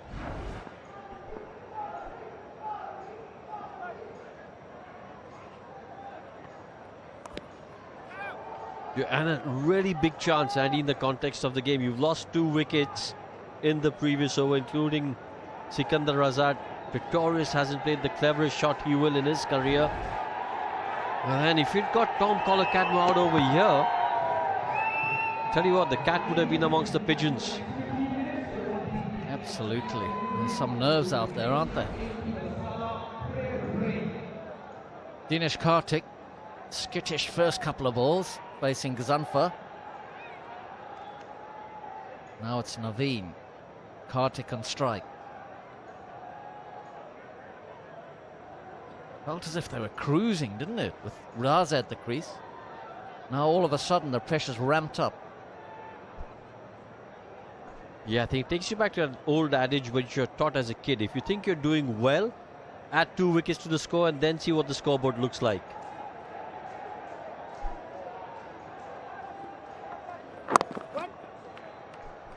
It's spoken like either a Gavaskar or a boycott. We're spoken like someone who played cricket in the in the earlier century. And here's the wicket of Razak. Umpire's call.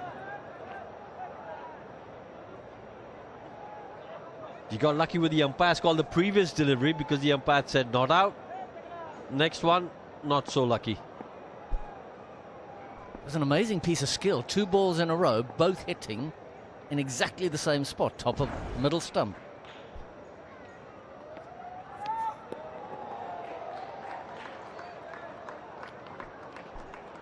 Kola Cadmore missing the full toss. Been pretty quiet, Kola Cadmore. Didn't get much of the strike. Oh, these are the 2 balls. Pretorius, that's the second ball. An impetuous shot, but a brilliant piece of captaincy by Pollard. In at silly point, he had a slip in as well. All the pressure he was applying, and Pretorius wasn't up to it.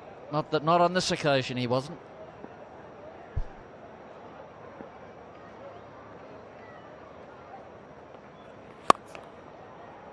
I think the brilliant piece of captaincy over there from Pollard was not just to get a silly point in, but to get himself in. The big unit, the big presence, right there in front of Pretorius. Just making sure the batter, in this case Pretorius, feels that presence over there. Yeah, it's a great point, Rohan. The big man, isn't he? Imposing, dominant. He's standing there right in front of the new batsman's face. And he looks down upon you. He's not only, like, he's very tall, he's big and wide, strong, got this big deep voice. Guiding his troops, he'd be positioning people right there, 2 meters from the new batsman. A piece of gamesmanship from him that was excellent.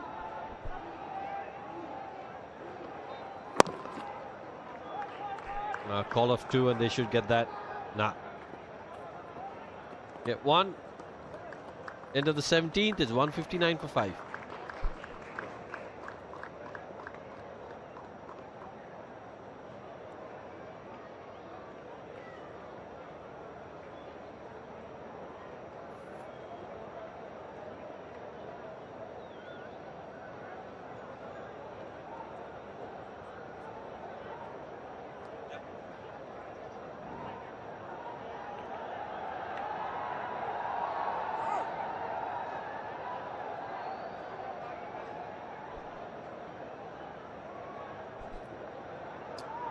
.159 for 5. 27 required from the last 3.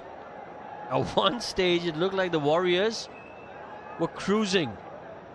A couple of wickets. at an inopportune time for the Warriors have just made this game a little bit more interesting than they would have liked. But they've got the experience of Dinesh Karthik and Tom Cadmo at the crease.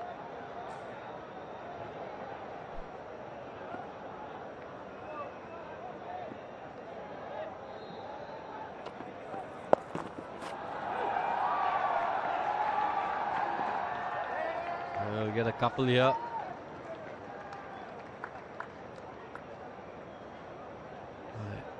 Gazanfar in the last over that he bowled was on a hat trick. We haven't seen a hat trick in the ILT20 yet. He could have been the first player to get that quality bowling, and he's really got MI back in the game. He hasn't, no one's got a hat trick yet, but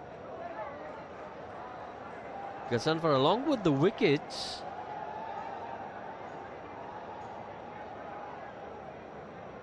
has been outstanding in the field.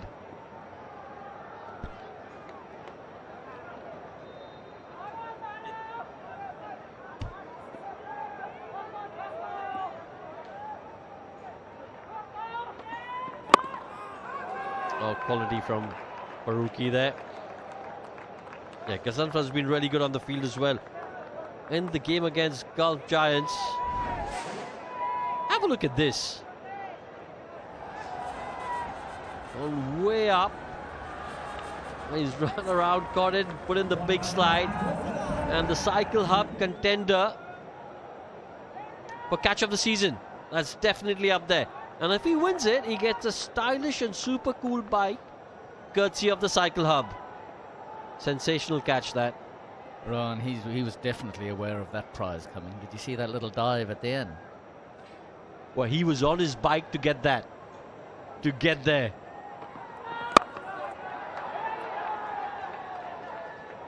Yeah, experience from Karthik and Cadmo, just making sure they take it to the last 2 overs. 20 of the last 2. I think they'll be thinking, if we can get this to 20 of the last 2, we've got a good shout. Having said that though, Cadmo in the last 2 or 3 overs or so just seems to have lost his touch a little bit. Yeah, well, he hasn't had that much strike throughout the innings, actually. So you can lose rhythm as a batsman. No doubt about that.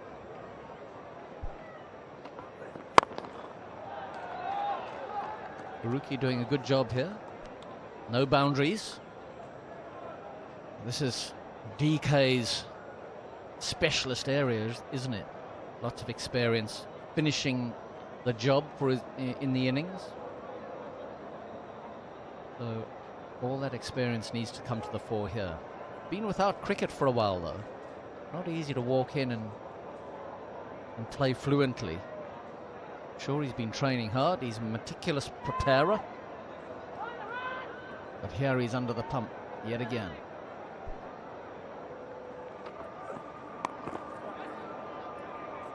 Yeah, they'll get a single. The one thing Sharjah Warriors don't want is a wicket, because the player coming in next will be under immense pressure.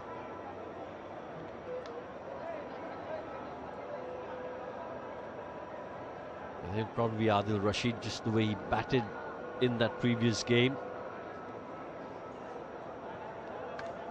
Well, Sharjah Warriors haven't got a point yet. It's the second game.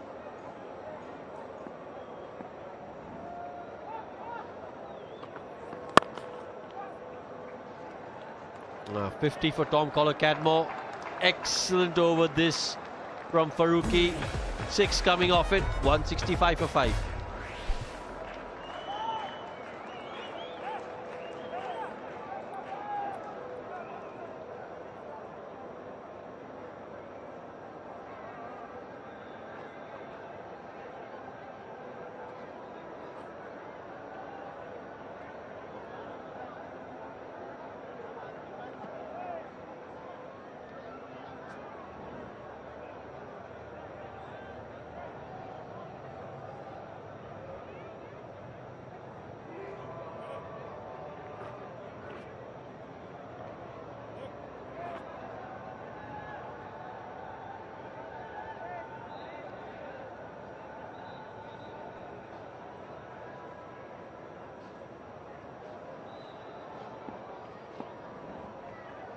21 needed.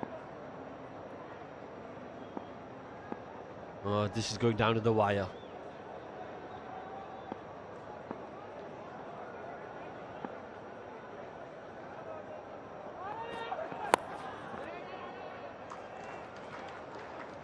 Just get the feeling that the first 3 balls of this over are so crucial. Get a boundary in one of the first 3 deliveries and suddenly the pressure is on Zahoor. Don't get a boundary and TKC and Karthik will be thinking, whoa, can't keep too many for that last 6. Yeah, and that was a very important piece of fielding from Faruqi to that first of those balls.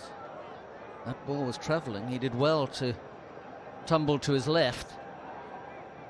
Interesting fielding change now. Fine legs gone back for Dinesh Karthik and square legs come up. So they're protecting the scoop and they've protected mid-wicket and mid-on as well. So the big gap on the leg side is around the square leg region.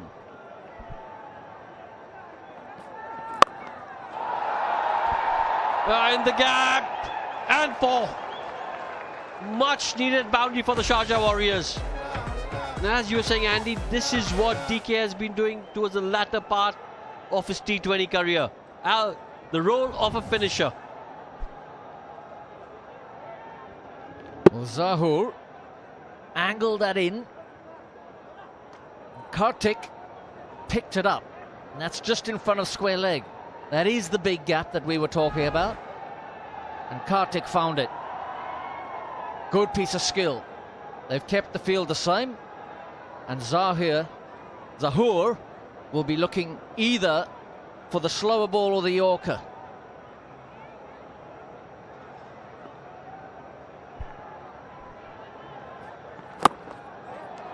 Oh, excellently bowled. He was drafted into the 11 because of his ability to bowl well at the back end of the innings.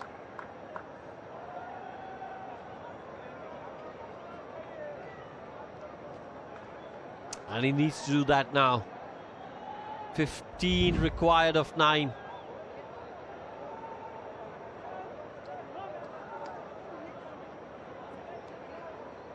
Right, they got a boundary of the first 3. Can they get a boundary of the next 3, the Sharjah Warriors?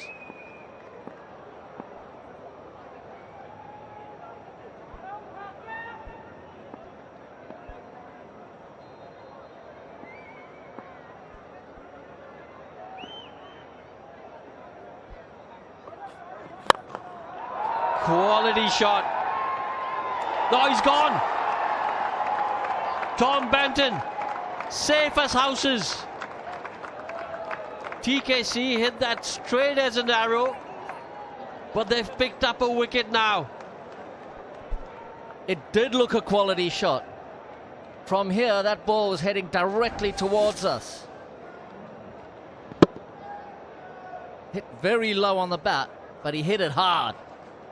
And Benton had to track sideways and backwards to his left. And took an outstanding catch under pressure. And Zahoor gets his man.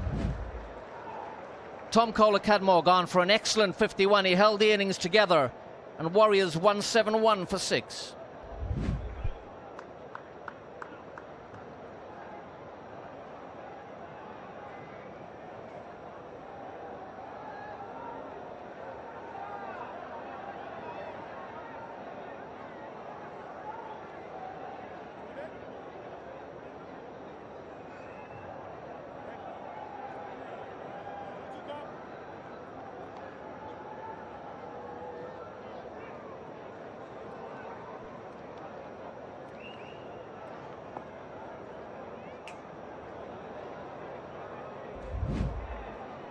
Right, 15 required from 8.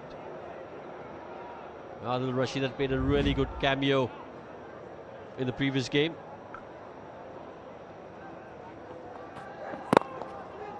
Oh, good delivery from Zahoor.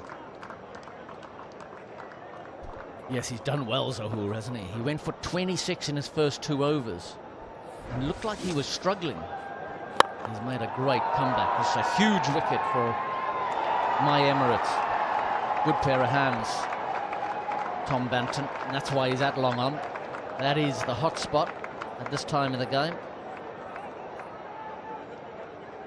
Very well taken. I think he's talking about the lights, but that was a great catch. So, the pressure is on DK. Last ball of the penultimate over.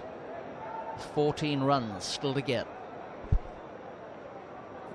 He's got to try and smack this for a boundary.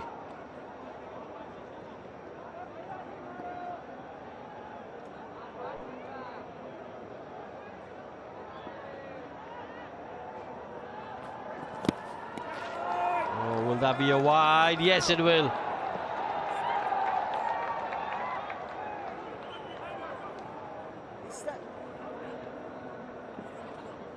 Zahoor obviously unhappy with the decision. Oh, pain written all over Zahoor's face. Oh. Looked like a great piece of bowling, didn't it? Caught behind review, given not out on field. It's a fair delivery. Just looking line. at split screen. Roll it through. But where was through. Dinesh Karthik? Yeah, That's the point. Looks like there's a gap here between As the bat ball and ball. was We'll look at released, Alfred just where to was confirm. Dinesh Karthik? The rule stands, the understanding for the umpires is if the batsman has moved across past off stump, that wide line moves with him. Alfred's coming up now. Go. Roll this through, please. Okay, there's a gap here Right between toe. bat and ball as it goes His past. back Okay, foot there's no is bat well involved through outside the off. keeper. He's So you missed can the stay ball by a original country decision, mile. Paxton of not out. Review is lost. Let you know when you're on screen. Single now.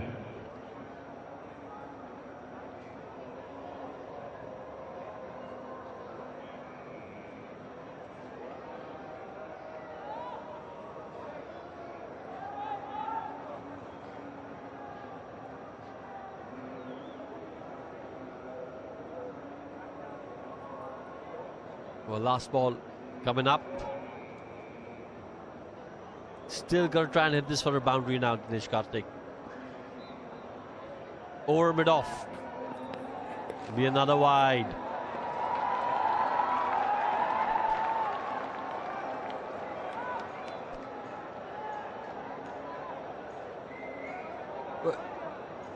That's the thing about Cameron Power. Always has that poker face. Gives nothing away. This is the wide, a little wider than the ball before. Some skill though to hit it. Oh, he gave a little away. Closed the eyes gently. Occasionally gets the old teapot, doesn't he? Hands on hips. It's a huge ball for Zahoor.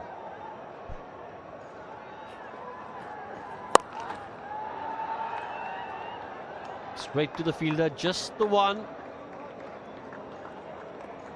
11 required of the final over. It's 175 for 6.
Right, 11 needed. 6 deliveries. Will be a wide to start with. They've just lost the shape and discipline a little bit over the last 3 deliveries, my Emirates. 3 wides.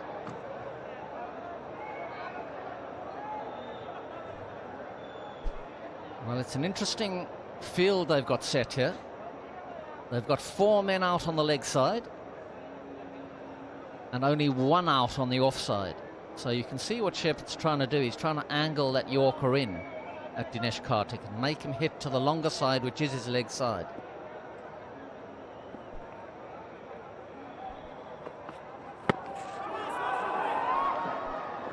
Good delivery. Outstanding delivery. Look at that. That's exactly what he was trying to do. Got a slightly slingy action, but the ball could angle in from that slightly lowered delivery position. And that's what it does. Just slid in a little. Actually ended up full toss, which DK missed. What tactic will Pollard employ for Adil Rashid? At the moment, it looks like they've pulled fine leg up into the circle.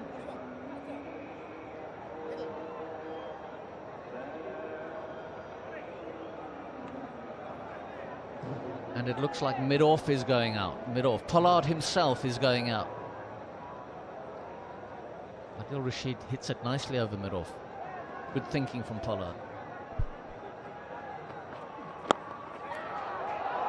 Oh, good delivery once again.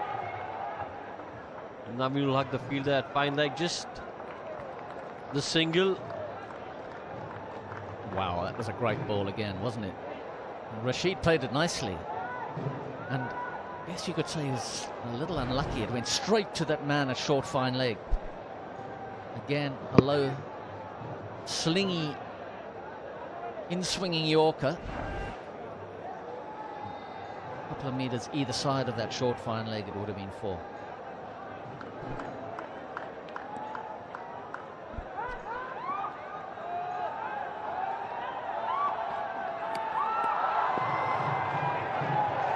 Another wide. And DK seems to be hobbling a bit over there.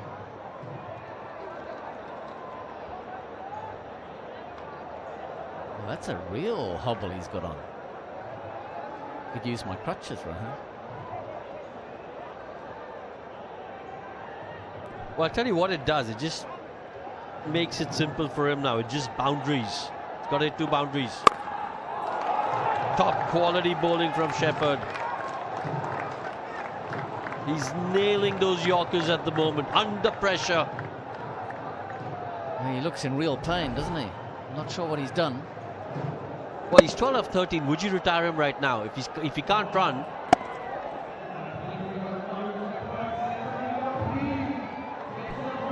Would you retire him? Well, I guess Saudi would come in. He's a great 6-hitter. But this is your prime finisher.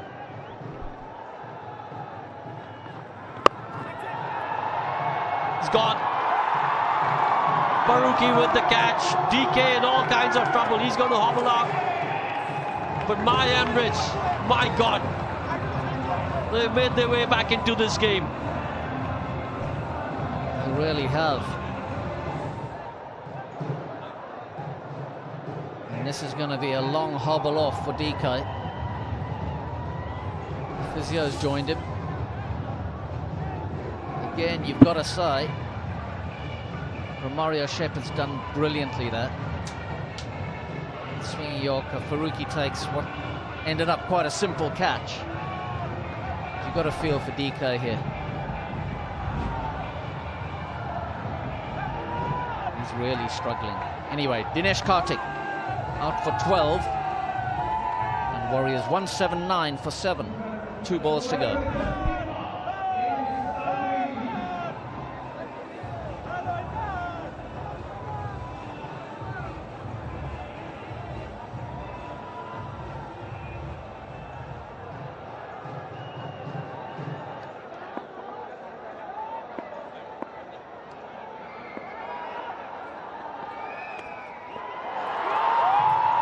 They'll scamper across for 1. 6 needed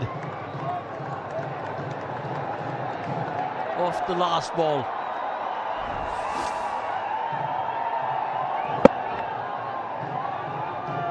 Well, some brilliant bowling here from Romario Shepherd. Angling those Yorkers in to leg stump or just outside. Karthik went for the High risk, high reward reverse sweep over short third man, and ended up splicing it to a backward point.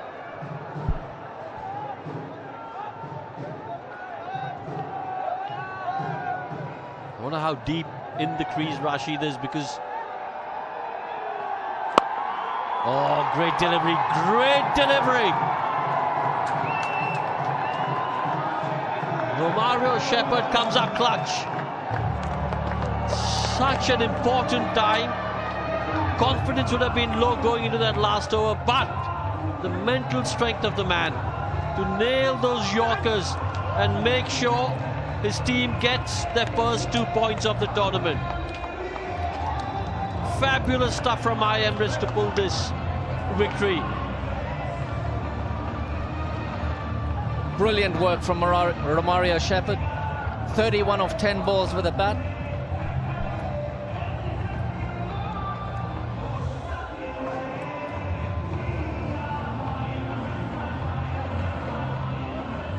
Romario Shepherd shepherding his team to a brilliant victory.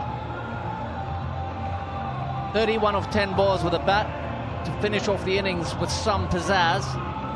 And then he finished off the Warriors innings with a bunch of brilliant in-swinging Yorkers. Pollard remained cool throughout. And you could see what it meant for Nicholas Pooran sitting in the dugout watching it all happen. And MI have points on the board.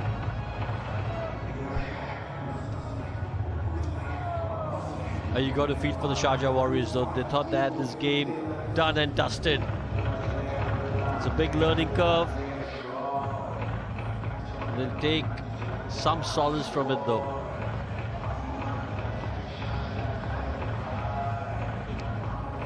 Handshakes all around. My Emirates have pulled a rabbit out of the hat.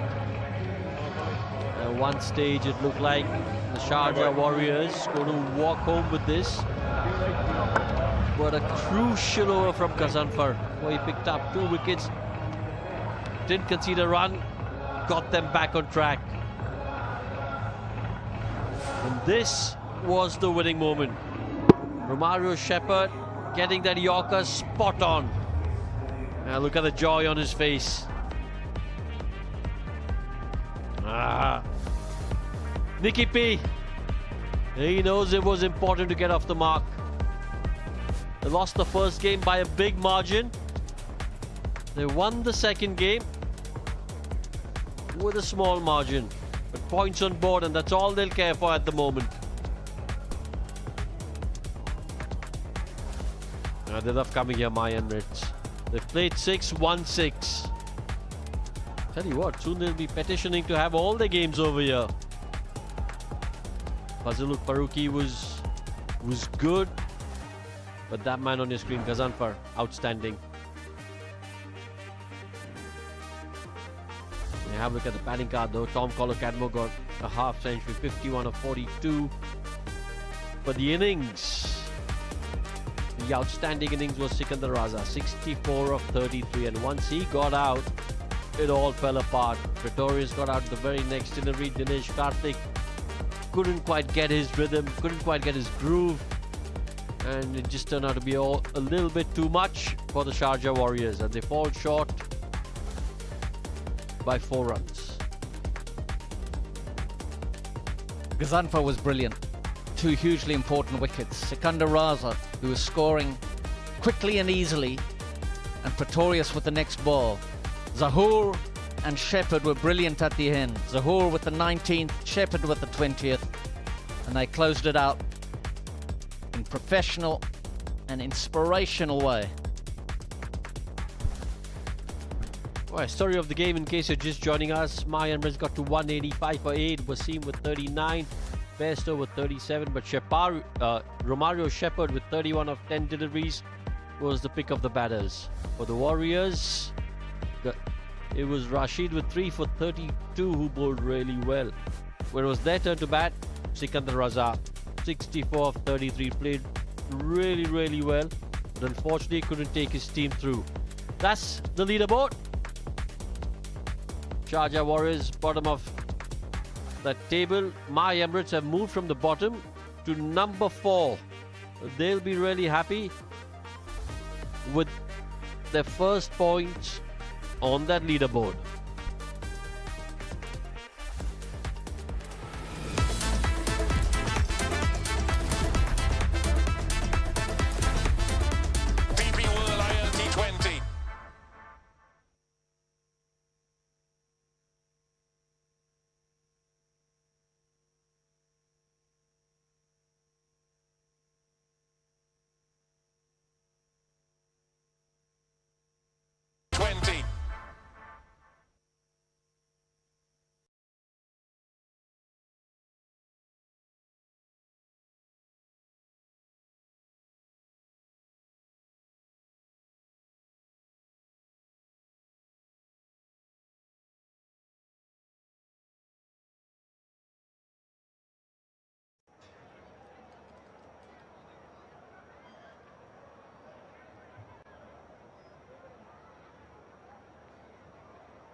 DP World ILT20.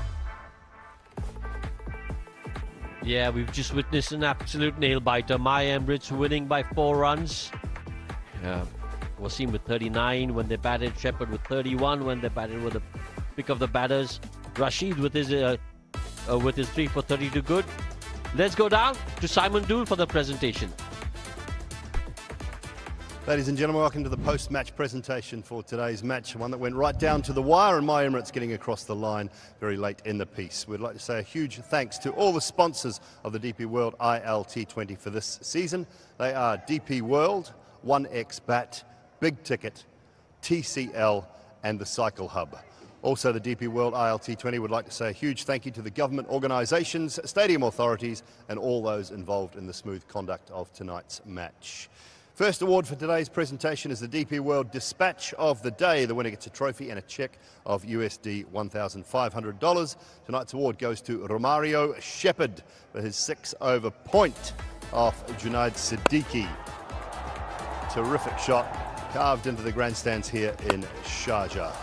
Mr. Mazhar Khan, the General Manager of the Sharjah Cricket Stadium, will be presenting this award to Romario Shepherd.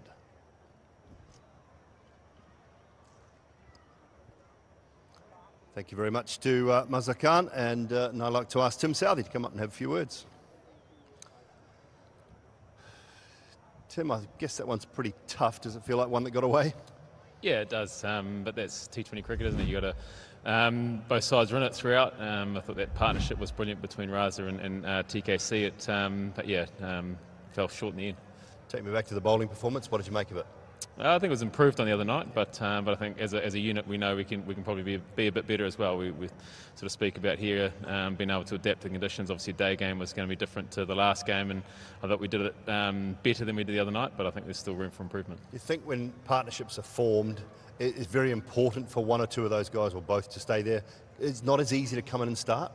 No, ideally it's nice if someone's there at the end, but we know in game cricket as a bowling side, if you're able to take wickets, you can slow things down and games can change. So credit to Mumbai, they were able to take those wickets towards the end there, which I guess changed momentum back in their favour. Any news on Dinesh Karthik? What was it? I'm not too sure. I haven't seen him yet, but yeah, we'll find out. Well, next hopefully everything's okay. Good luck in the next one. Thanks very much, Tim. Tim Southey there, Warriors captain. Time now to have a chat to Kyron Pollard. Just stole one late in the piece there, Kyron. How happy are you with that? Very happy, but I shouldn't be speaking as a winning captain right now. Why not? Well, cricket is a game of glorious uncertainties, and tonight again showed, once you fight, till the end, anything is possible. And so the guys held their nerves in the back end, and well played to the guys. And with the bat as well. I mean, it looked good to start with? Sort of, you wanted no wickets in the power play or 1 wicket max, so you got that right. Just slowed down a little bit through the middle. Yeah, we did. Again, loss of wickets together. Obviously, we lost Puran in that over and Mazim together, and that tend to slow you down, a bit. We tried to rebuild, as quickly as possible, but again, they bowl well, so you have to give it to them, and we got a good flourish in the end, from Sheppy, 30 out of about 10 balls, and that gave us the momentum, going into the second half. What were you saying to him in that last over? No, I didn't actually say anything. At the last ball, he wanted me to come and speak to him. I said, boss, you've been doing it for 5 balls. I don't want to come and change it at this time. But again, I said they held their nerves in the back end, and, in the timeout, I said, listen, you take the game down to the wire, you never know what could happen. Couple wickets, Allah came and bowled an important over for us, getting a couple wickets there. I thought that was the turning point for us in this match. Now, you made a couple of changes that worked. I mean, Zahor's last over was a really good one as well, bringing Naveen into the side too. So those little changes worked well on this surface. So were they just surface-specific changes? Yeah, surface-specific, and again, horses for courses is something that we look at. We play a lot of cricket, and you just don't try to be monotonous because a guy is doing well. You have to understand what is needed, and it's something that we emphasize early up in the piece. So guys can perform, and the next game can be out because again, you're looking for the best combination at that point in time, and changes work for us today. Let's see what happens in a couple of days' time. That's a benefit of the strong squad, mate. Thank you very much. Good luck and well done in the next one.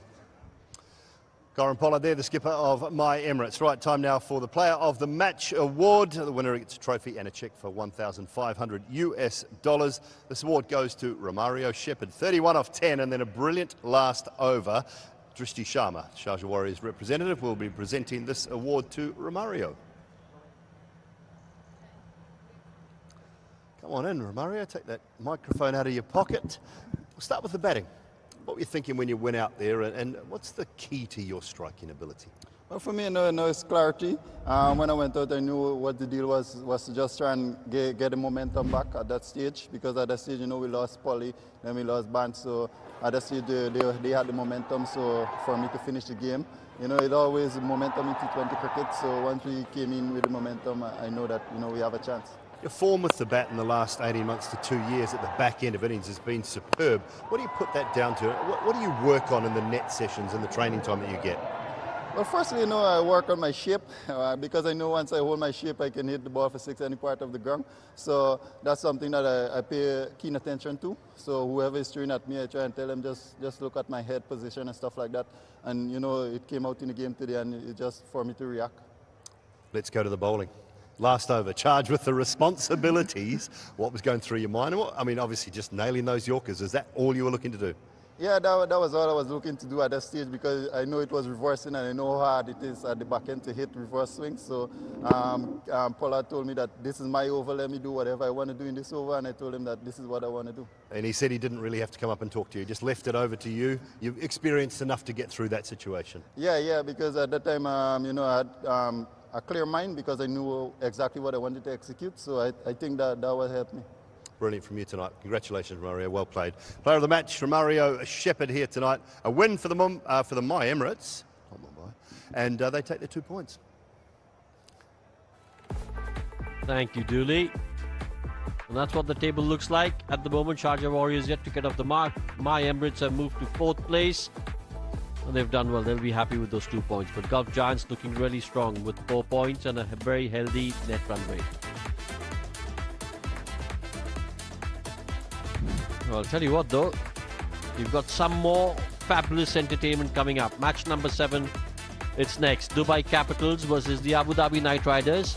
We'll be live from the Dubai International Stadium in just about 30 minutes. Till then, goodbye.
We have been treated to an absolute ripper of a game here in Sharjah.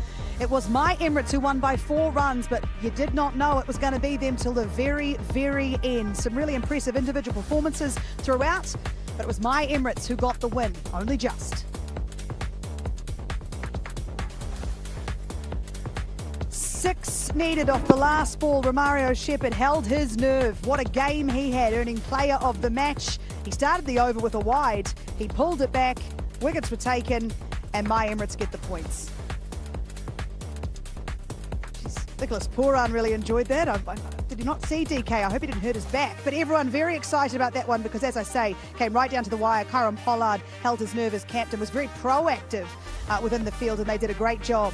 At one point, the Sharjah Warriors really were coasting, and you thought for all money the game was theirs.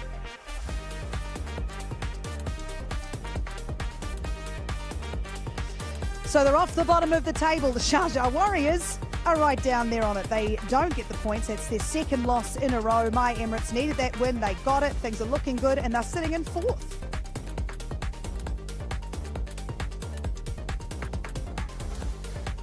Thanks so much for joining us, Andy Flower, Simon Dool alongside me here. And it was a little tense in the commentary box there at points because there was a couple of people going for Sharjah. Actually, I don't think anyone was going for the Sharjah Warriors. Now I've said that out loud. My Emirates. You just didn't know who was going to win it, Andy. Yeah, it was a ripper of a game, wasn't it? Brilliant game.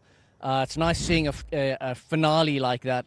On a small ground, you would have expected Sharjah Warriors to come through. They'd set it up brilliantly. They didn't need much more than a runner ball for the last 3 or so overs. And they still came up short. I thought some of the tactical captaincy from Pollard was excellent. We might talk about that a little later. And he's a true winner. And my Emirates, or my franchises, they know how to win. They certainly do know how to win. And when you interviewed Kieran Pollard at the end, he came up and said he shouldn't have been the winning captain. So they must have at some point thought that Sharjah Warriors had this. Yeah, and at times in games, you feel like you're behind the 8 ball. You're well and truly gone out of the game. But Gazunfa's 2 wickets, and then obviously Dinesh Karthik just struggling a little bit with the bat. TKC getting out down the ground to Zahor late in the piece. There were just moments where you felt a wicket or 2, and my Emirates could come right back into it. And Andy makes a great point. You know, Kieran bringing himself in under the helmet and Gazunfa's over. Little things like that, having an extra man in the circle on the odd occasion in past tournaments. He just understands situations because of his vast experience, and he knows how to captain sides, and he knows the players he's got too. He talked about Romario Shepherd. I just left him alone. I left him alone. Didn't say a thing to him. He told me at the start of the over, you've got this, do what you do. And that's about understanding the human beings that you've got on your side and just letting them go about their business. So if we talk a little more in depth about that captaincy and how it works, when you get to a point, I suppose coaching captain, because you've got your timeouts, you've got different strategies that you're employing throughout the game. What's the comms from coach to captain at a point or at different points in that second innings? Look, I think if you see something worth intervening on, I think you should be sending a message out there. But in this instance, with Pollard as captain out there, a lot of coaches will just let him do his thing. Simon's just talked about Pollard allowing Romario Shepherd to make his own decisions as the bowler in that last over. It's very similar with such an experienced operator like Pollard in his relationship with the head coach. The head coach will know that this guy has seen pretty much everything in T20 cricket over a long career, and so will trust him to make really sensible decisions. And he didn't only do that. I thought he inspired as well. He inspires confidence because of the way he holds himself under pressure. His calmness is something that will be passed on to the bowlers in those crucial times. And you could see even that penultimate over bowled by Zahur Khan, who'd had a tough couple of overs. I think his first 2 overs went for 26. He came back brilliantly in that penultimate over, bowled a few great Yorkers, which gave Shepherd a little bit of wriggle room in that last over. And as you mentioned, Dooley, with like the field placements as well, Rohan Gavaskar made the point actually in commentary about Pollard's physical presence on the field and where he had him stand when it came to putting pressure on the batsman at different times. Can you tell us a little bit more about that? Yeah, well, it's just understanding the situations of the game. Often we see him at long on or long off in big pressure situations when boundaries are required. When wickets are required, he just puts the helmet on, pops into silly point. It gets under the skin, and he's that sort of presence. You know, he's a huge human anyway, but he's that sort of presence that just understands at that time of the game, I need to be in under the new batter's face and maybe just having a little chirp. He's not shy of a chirp, Big Kyron, and that's okay. Because I love that about the captaincy side of things. They needed desperately. Sharjah Warriorz were on top. They were winning that game 8, 9 times out of 10, but couldn't quite do it. So that is down to Kyron's captaincy and Zahoor and Shepherd in the last over, Gazantfa's over, those little things in and around it, but he understands all of those permutations and just passes on the responsibility. It might have a little something to do with the coaching as well. Robin Singh joins us now. Congratulations on that victory. That was brilliant. How are you feeling after that one? Was your heart in your mouth a little bit there? A little bit, yeah. I see a lot of these games, but you know, T20 is all about holding your nerve at the right time. And I just heard Dooley speaking about Polly's captaincy. So really and truly on this wicket, it's not that easy to start as when you come in. And the back end, when you have 3-4 overs to go, people start looking at the run rate. And I think the important thing is to make sure that you make them look at the run rate, to ensure that you bowl good balls more than anything else. And that naturally fetches you wickets. Obviously, I think I was having a chat with some of the bowlers in there, and the ball started reversing a little bit. That helped. Yeah. Gets a bit softer, especially in Sharjah. So I think a new batter in is the key on these wickets. You had a great start with the ball. Romario Shepherd, with the bat, I should say. Romario Shepherd at the end of that innings really added a bit of impetus as you went into the changing rooms at the halfway point. What was the messaging to your troops after that? Look, honestly, we were looking at around 190. That's the sort of target that we were looking at, especially since the wicket was doing a little bit at the start. It was a little slow, so we were not really sure. Maybe in the last 5 overs try and get about 10, 12 run over, because we have enough big hitters in the shed. Unfortunately, we lost Nicholas in the wrong time. We lost Wazim in the wrong time. Polly got out. So most of the big hitters got out, you know, back to back. So importantly, Sheppy is somebody who, I mean, of course, you guys have been working with him in Bangalore. I think last year when he worked with us, he picked up his game. What is good about Sheppy is he understands his game much better than what he did last year. So we had some long conversations about what is sort of role that we would like him to play. And, you know, it's very simple. I told him if you bat 10 balls, you need to hit me 3 sixes. Get more than that, it's fine. I'm okay with 200 strike rate, but if he can get us 400, it's a bonus. So I think he's a really good learner. It's good for the game. So I'm trying to groom him into a situation where probably he will take over from Polly in that sort of role. I think what we are trying to get is his bowling right. So maybe a little more bowling, understand situations better. So these are really good situations for him, right? Because once you go into other competitions, you have the confidence to actually execute in the debt. Talk to Kyron about the changes you made. It's not easy. One game into the tournament, you find 3 different players to bring in, but from a situational point of view, going from Sharjah to Abu Dhabi to Dubai, you've got to make those changes because the surfaces are completely different. So they worked tonight. Yeah, certainly. I think, of course, you know, for an international player to leave out someone like Chris, it's not that easy. He bowled well in the last game, but we have to look at the conditions. Unfortunately, that's the nature of the game. And sometimes you take the decision too late. And it's an afterthought. It can't be an afterthought in this game. Either you take the decision or you don't take it. And you have to live with that. Are you talking to those players? Yeah, we spoke to them about it. So I think everybody understands that. And that's the nature of the team. As long as there's clear communication, that's kind of what you want. It's pretty much as simple as that. You know, Zahoor is a better bowler in these conditions for us.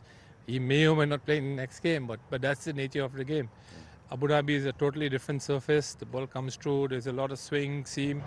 And it's a good batting wicket, so hopefully it's one of the venues that we have really done well. And Robin, talking about decision-making as a head coach, you had a tricky decision to make and made it during the batting innings when you retired Shakib Al Hassan, I think with either 4 or 5 overs to go. Talk us through that decision and some of your concerns when you make that type of decision on a player. I think most of the players understand that. We need to understand in the last 5 overs who can maximize the score for us. And it's really Pollard, it's really Shepherd, right? I know it's a tough decision for a player, but I think we speak to the player after that and they sort of understand that. So at the same time, we give you a role that sometimes it's not your role actually. So we wanted to keep a left-right going, considering they had Adil. So that was one of the decisions we made. Sometimes it works, sometimes it does not work. But even Tejin is a very good player of spin. He's underrated. That was an interesting call as well, sending him out ahead of Big Shep. And we were sitting in the commentary box and like, really? Yeah, I was having a full go at you, mate. Saying, why aren't you sending Romario in? But and bang, bang, Taj went. Then he goes. Yeah, he's a very good player spin. He's highly underrated. And he hits both sides of the wicket. So that's something for you all to remember. Coach. Good call. It's worked wonderfully for you. Yeah, well, the good thing is when we work with players, right, and I'm sure you guys know that, when we work with players, we see what they can do. And of course, most people who are sitting, I mean, you guys are doing commentary, so you really won't know what our game plan is to a large extent. It's what you see is what you comment on at the end of the day. I was totally sure I knew your game plan, absolutely. Did not hear me on commentary today, just joking. Anyway, let's talk about Naveen though. He was one of the changes you made. He got 2 wickets. Tell us about him as a player and what you like about him and why you thought he'd be suitable out here today. The good thing about him is he'll fight to the end. And that's what I like. That's what T20 is all about. You need to be able to go there and fight because you will get hit. You have to accept that. But I think important thing is to be able to execute your skills and trust your skills. So he's someone who is very confident. You talk to him, he's really confident over what he can do. And Robin, he's come off a long-term injury, hasn't he? That's right. So, and I think I'm right in saying that you guys have helped rehabilitate him. Yeah, certainly. And we really didn't want to play Woxie and him in the same game because both were coming off injuries.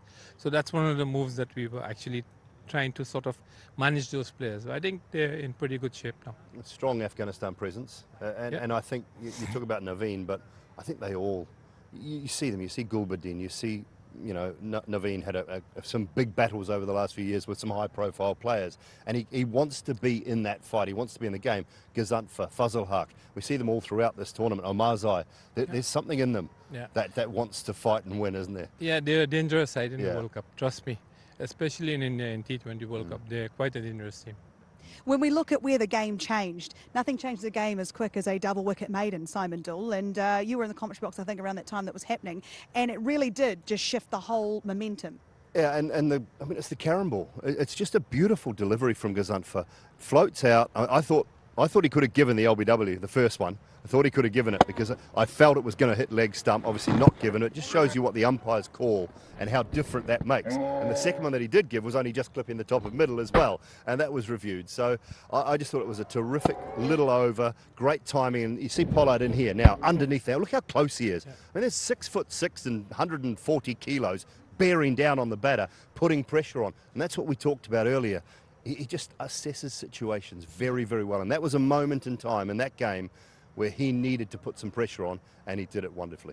And the other thing that you didn't see in that clip was the field placing. What Pollard had done, he'd brought pretty much everyone in except for 2 sweepers, one on the leg side, one on the offside. The batsman would have felt that, even though he's a batsman of such experience, Dinesh Karthik, he would have been wondering, shall I bop this guy over the top or not? And one of your jobs as captain is to create doubt in those in the batsman. And tactically, I thought he did that brilliantly.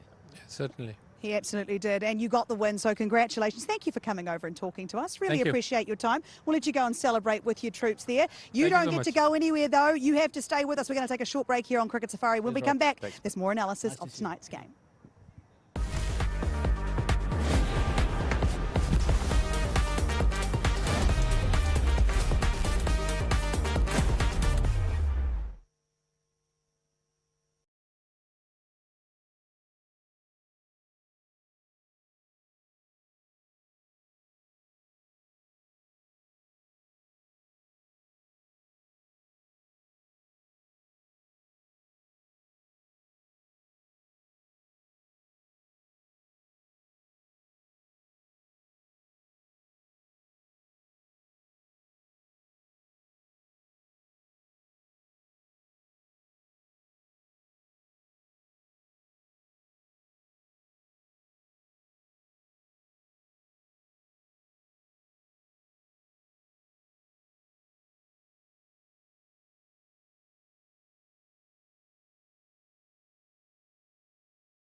Welcome back to Cricket Safari. Thank you so much for joining us here at Sharjah Cricket Stadium. We've been treated to quite a game here, and it was my Emirates who managed to get across the line, winning by 4 wickets, getting their first points in this DP World ILT20 Season 4. Well and truly underway. It's Super Sunday. This is the first of 2 games today, and the second one is starting very soon, but you need to stay with us first because we've got plenty to break down. And to help me do that, Dooley is still alongside me, and Rohan Gavaskar. Ro, how were your nerves after that? Who did you want to win? Who were you cheering for? Well, I predicted my Emirates, so just to get a little further up the leaderboard in the prediction table, nice. My prayers were with my Emirates. And they did pay off. It was an incredible game, but for all money, Sharjah Warriors had that. They have to know that they should have won. They should have those points that my now have.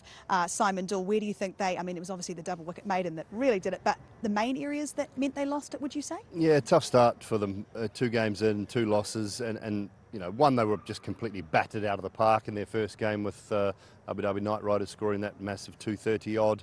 Today, it was one they should have won, and when you lose those types of games, it dents your confidence. Where did they go wrong in particular? I mean, obviously that double wicket maiden, but you've got to have guys stay there. We've seen how tough it is to come out and start on this surface, so someone had to take the responsibility to finish that innings off from a batting point of view. And just maybe at the back end, I'm not saying that Romario Shepherd is easy to bowl to, because he's not.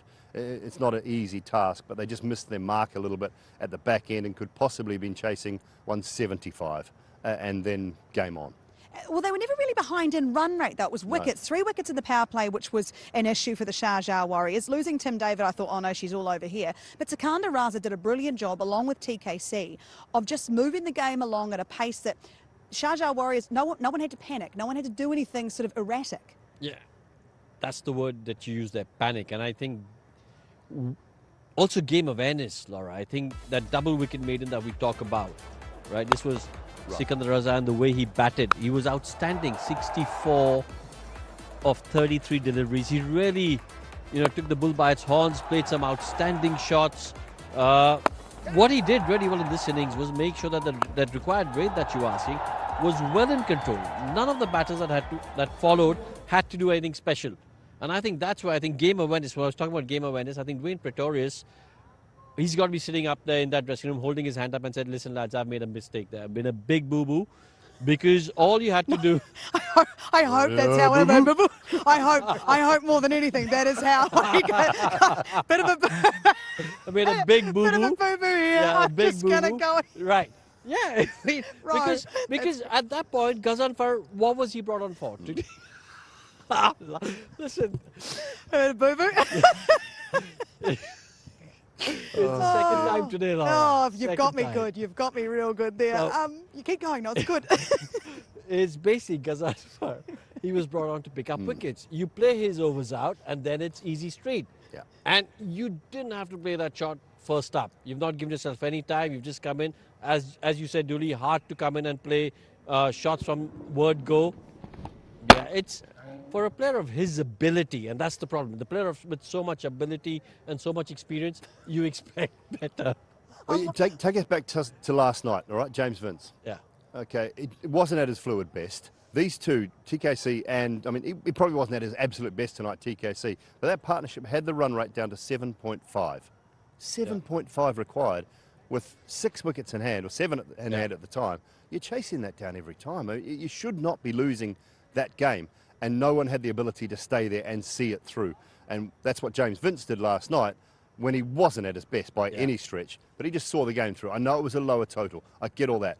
But he actually fought through it and saw his team through. That's what didn't happen tonight. Yeah, finding a way. If we just nip back quickly to TKC's innings, I felt it's like he didn't get hold of the strike often enough. He sort of lost his rhythm. I think you mentioned it when you were on comms, that he had just lost his way at a point that was actually quite crucial in the end for the Warriors. Yeah, starved of the strike. And I'm not sure that a number of deliveries total in the end he faced, but at one stage he had faced sort of 34 of about 100. And it just wasn't enough for a guy who was opening the batting. He just hadn't seen enough of the strike. So that tells me also that the ones, the twos, maybe just weren't there enough, pushing for the odd 3. You don't get too many 3s here in Sharjah, but just rotating the strike at that time where you only need 7, 8 and over. Warriors captain Tim Southee said post-match with Simon Doull that the bowling, although improved, they know there is room for improvement. Adil Rashid is not one that perhaps we need to see much improvement from. He took 3 wickets tonight, 2 the other night. What makes him so successful out here? again, just game awareness, when to flight the ball, when to get a little bit more loop, when to bowl flatter, when to think as a bowler, listen, this is not the time for me to pick up wickets, but this is the time for me to just keep it tight, build some pressure of dot balls, which batters he needs to attack, just experience, and above experience, just quality, skill set. You know, too often we talk about experience and the fact that, you know, you can understand what you need to do in the game, but you also need to have the ability to execute what you've got going on in your head, which he did really well. He knew, he gives it a lot of rep, so the ball dips quite a bit. So, you know, quite often, you know, you'd go dancing down the track and the ball's not there and you've got to go to plan B as a batter. He's a quality cricketer, and we've seen that over the last 2 games. In the last game, again, he bowled really well. He batted really well, had a really good cameo where he hit a few boundaries. This time around, it was his bowling again. I think he's a real value add to this team. If you ask most of us who work in cricket a lot around the world, who are the 3 most destructive batters in world T20 cricket, Nicholas Pooran's going to be at the top of that list, or number 2 or number 3, okay? Adil Rashid's record against Nicholas Pooran now, 5 times he's got him out, strike rate of 103. Yeah, less than 100. And an average of less than 20. And he's, you know, it's just, and that's like 87 or 88, 90 deliveries he's bowled to him in T20 cricket. So he's got Nicholas Pooran's number. And that is phenomenal numbers for a guy whose career strike rate is 150 against a high-quality, you know, match-up batter versus bowler. Adil Rashid was brilliant tonight. He really, really was. So my Emirates, they take the spoils, they get the points, they're on the board and things are looking up for them. Sharjah Warriors have got a bit to do, but this was just, of course, the first game here in Super Sunday of the DP World ILT20. There's another one coming up, and one of the stars on show had a crack at this or that. Alex Hales, welcome to This or That. Weights or treadmill?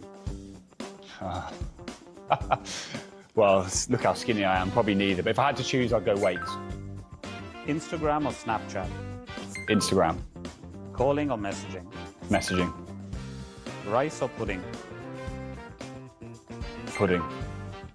Wake up early or wake up late? Wake up early. Score a century or take a fifer? Well, I've never taken a fifer, so I'll have to go fifer. Tendulkar or Lara? Oh, I can't annoy 1.4 billion people, so I'm gonna have to go Sachin Tendulkar. Spicy or mild? Spicy. Room service or going out? Room service. Dogs or cats? Both. If I had to choose, dogs. Tea or coffee? Coffee. Tidy or messy? I want to be tidy, but I'm just not messy. Cake or ice cream? Ice cream. Sing or dance? Neither. Sing. If I had to pick, I'm such a bad dancer. Sing. So are you going to sing for us then? No. You really don't, honestly. Everyone will click off it straight away. Money or love? Oh, can you have both? You pick love, don't you, all day? And finally, win another trophy or go for a romantic holiday with your wife. Oh, how can you do that to me? Well, I just pick love over money, so I'll take the trophy and then take my wife away with the prize money. Is that allowed? That is the second this or that today that I have seen where some player has really had to pause between the love and money question. Boys, love and money? Love. Smart man. Yeah, I know. I chase the money all over the world, man. Absolutely. Love. It's all about the love. Who's got it tonight, just quickly? ADKR is at the Capitals, can bounce back. I'm going to go with ADKR. Yeah, I'll be the same, I think. Winning the toss, bowling first. Okay, Dubai International Stadium. Go there now. Watch it, the second of today's Super Sunday. Thank you so much for joining us here at Sharjah Cricket Stadium. We'll see you next time, but don't forget, go and watch in Dubai.